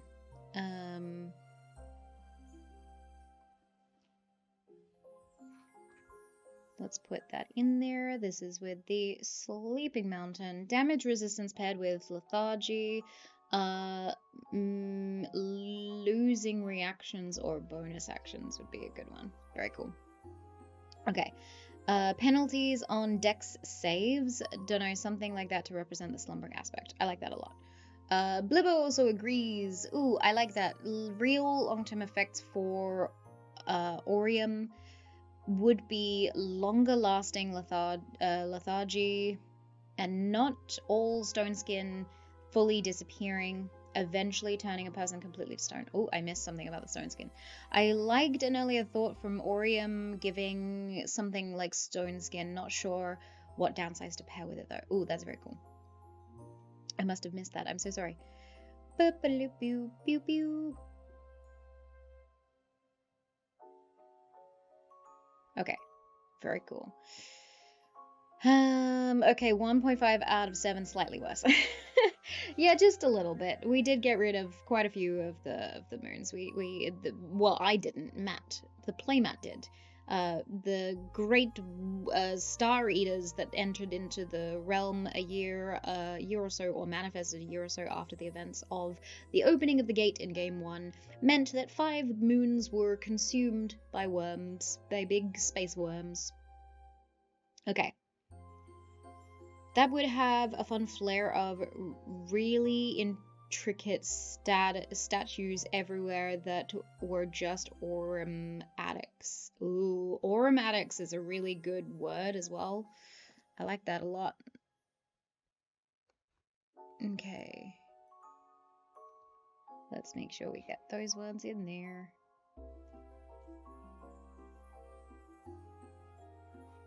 Okay, and then aurumatics.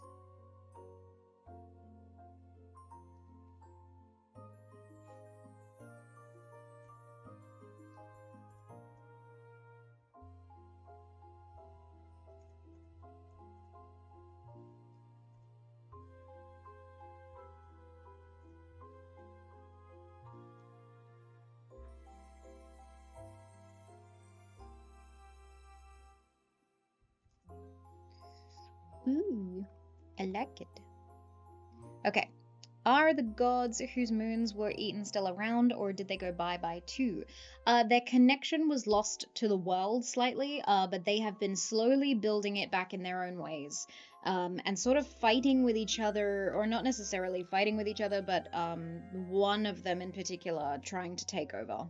And pretty much turn the world itself into its own new moon by, like, growing into the ground, becoming the force that then consumes the world. So we'll see how that goes. Trust Matt to make a giant purple worm even more scary. That thing was hectic. Yeah, I didn't know they were purple worms, and that's fantastic. I love it a lot. Also, we were calling the state, like, addiction to the moon dust lunacy, or like the effects of what would happen to them. So that's really cool. Let's put that in there. So moon dust is an illicit substance from the scattering of moon dust of the scattering of fallen moon debris and dust that settled over the world in the last 70 years since finding the heart of the Evergrowth. So many addicts succumb to the effects of connecting the conscious to the divine after the distance with divine magic created a need for its access, giving many a condition known as lunacy, whereby the individual's conscious can not return from the divine. They remain in a lost state. Okay, divine.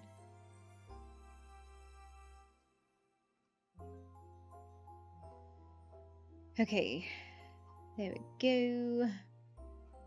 Moondust. We got that. We got it all sorted.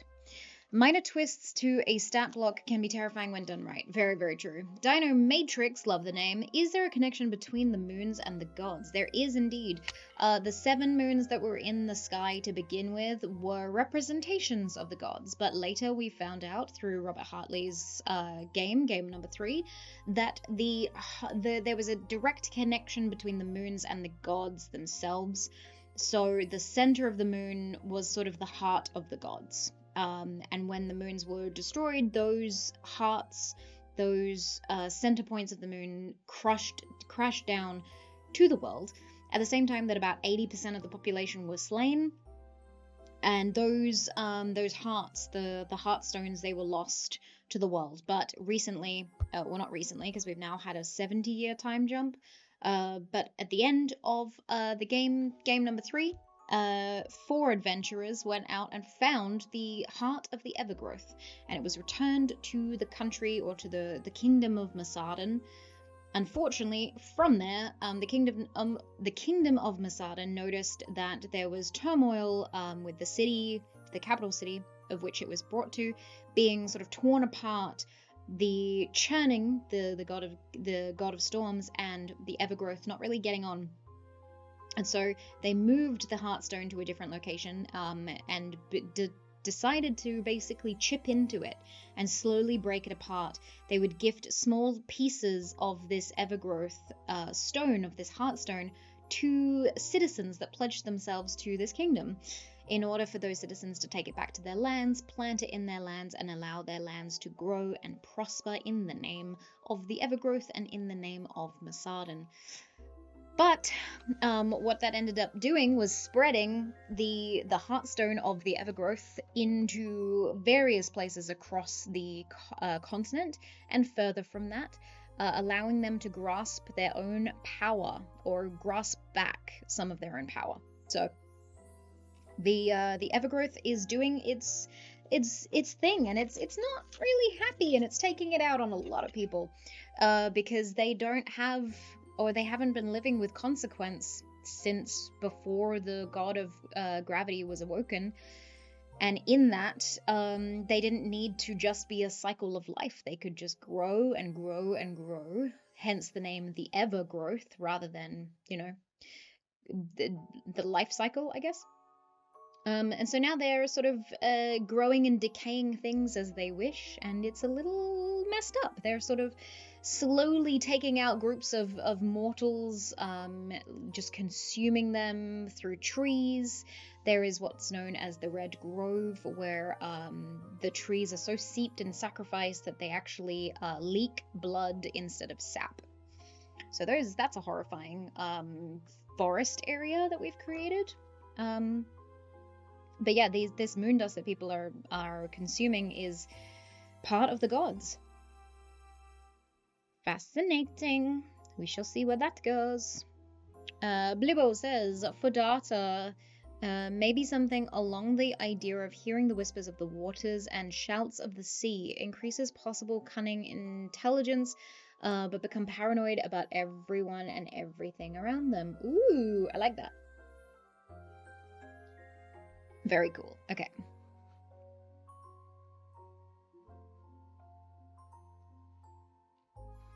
I will put that in as well. Hearing the whispers of the waters and the shouts of the sea increases possible cunning/intelligence, but become paranoid about everyone/everything around them. It's still going, says Future Maniac. Yeah, it is. We are not even at the halfway mark.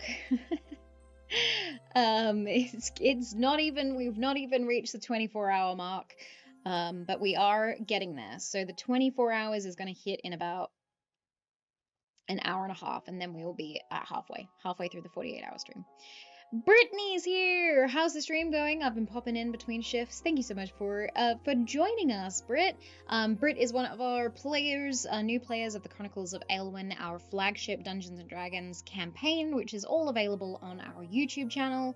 So you can go check out 2 seasons and 3 episodes of season 3 if you're interested to see a completely homebrew world in which the characters all woke up without memories. If you haven't seen the show, highly recommend. I'm a fan of it. I made it. But it's also been absolutely incredible to go through the journey of that with this studio, which is the first Dungeons and Dragons studio in Australia. So the players are amazing, and Brittany is one of them. So it's awesome to see you in chat. Are our 3 gods from Game 1 still around? Yes, indeed they are. They are still around, but they are lying and waiting. It has been 70 years since we were last involved in this world, i.e. game-wise. And I think that they've kind of settled into the 3 mountains of which they reside, and they are lying and waiting. But it does mean that the effects that they caused are still in play. It's just that they're not currently involved in the plot, but that doesn't mean they won't come back. Dynamatrix says, can the dusts, colors line up with the god it aligns with, and the dusts are stored somewhere in the body of whoever consumes it, maybe being to hear or channel a bit of their power the more they consume? Yeah, that is 100% true. We know that because the people that are consuming the Viridian dust from the Evergrowth seem to be slowly turning into horrifying dryad creatures because they are being slowly taken over by the god. But it also means that they have the powers of said god. So if someone were to consume more of the orange dust from the Roiling Depths, then yes, you would start to see the power of the ocean. So that could be very cool. Though I don't think we'll get into that with this particular game, but it might affect game number 5. We shall see. Britt says, I'm a huge fan. Still pinching myself I get to be involved. Aw, thank you so much. It's a pleasure to have you. You're such a good player. Blissful Dwarf says, could the Red Grove have kind of swampy peat bog areas with little pools of water that become tinted red with the sap from the trees, looking like little pools and streams of blood? Yes, that sounds really cool. Okay. Let's go up to the Red Grove. Where are we? Red Grove.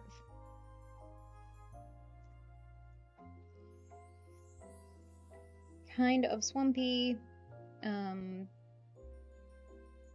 with bog areas and little pools of water that become tinted red with the sap from the trees, looking like little pools and streams of blood. That is a horrifying location.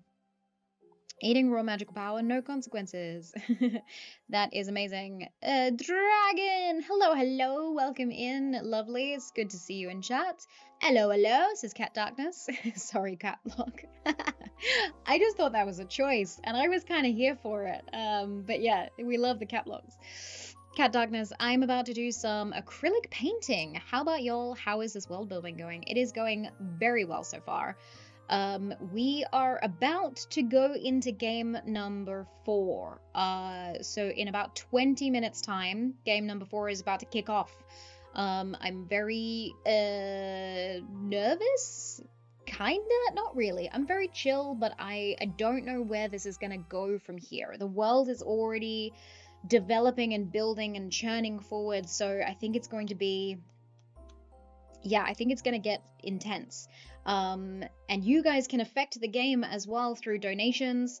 If you want to help the players, if you want to cause some havoc, if you want things to go awry or things to go well, that is also in your complete control. Well, not complete control, but in your control. You can do things to this game. Okay. Southern Sky says, important question, is the plot ready to start?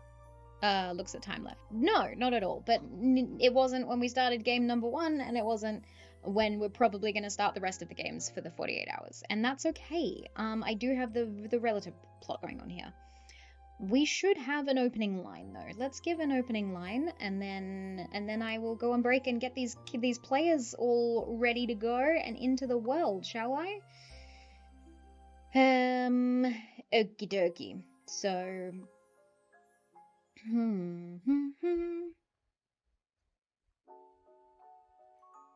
I'll put it in the top here.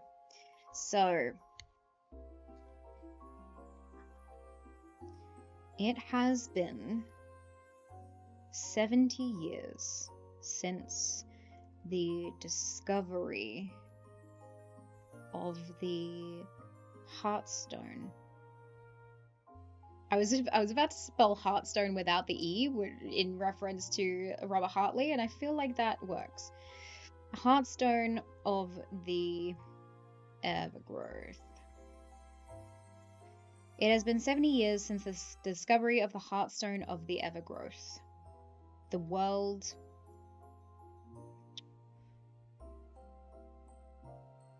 what may have once been a spark of hope that the gods would return, or that the connection to the gods would return. What may have once been a spark of hope that the connection to the gods would return slowly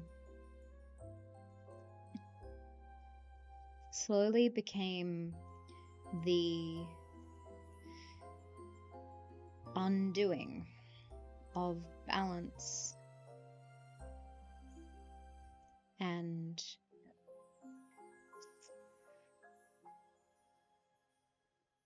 a balance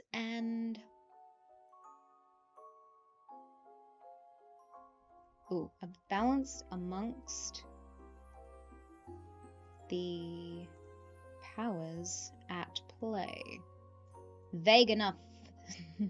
I like it. Red Grove, heart is a red deer. It fits. Ooh, I didn't know that. I didn't know heart was a red deer. That's very cool. It has been 70 years since the discovery of the Heartstone of the Evergrowth. What may have once been a spark of hope that the connection to gods would one day return, slowly became the undoing of balance amongst the powers at play. The theocratic nation known as the Kingdom of Masarden. Don't ask me why it's a kingdom with a theocratic society. We will get there. The theocratic nation known as the Kingdom of Masarden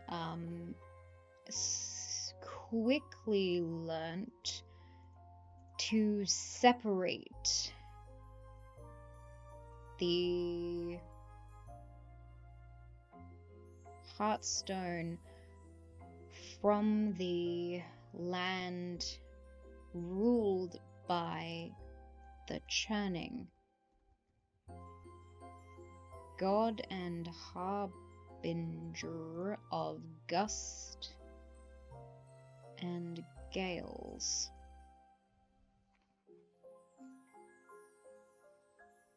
And although the rising of the Viridian city grew prosperous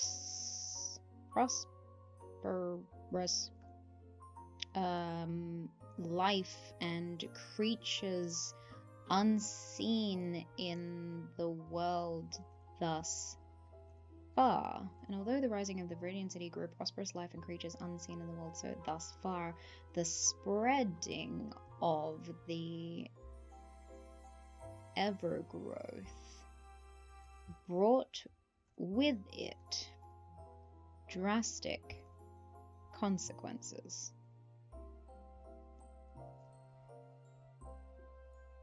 But this, as we awake to the beautiful light of the dawn blessed by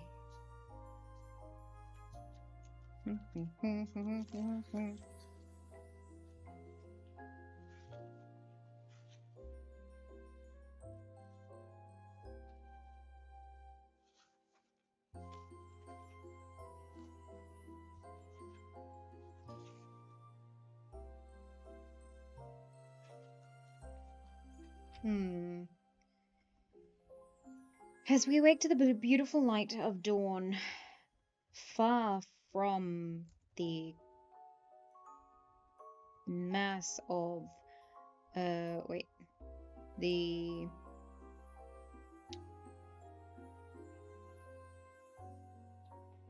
religious wars forming on the continents to the east. As we wake to the beautiful light of dawn, far from the religious wars forming on the continents to the east, the day's events of the day's events in amongst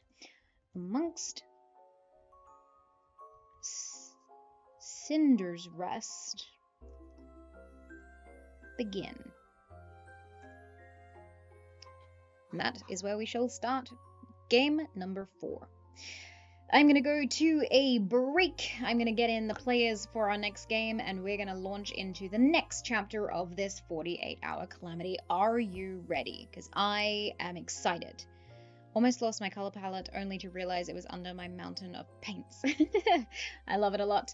Alrighty, we will see you very, very shortly as we set up for the next story. Ciao for now.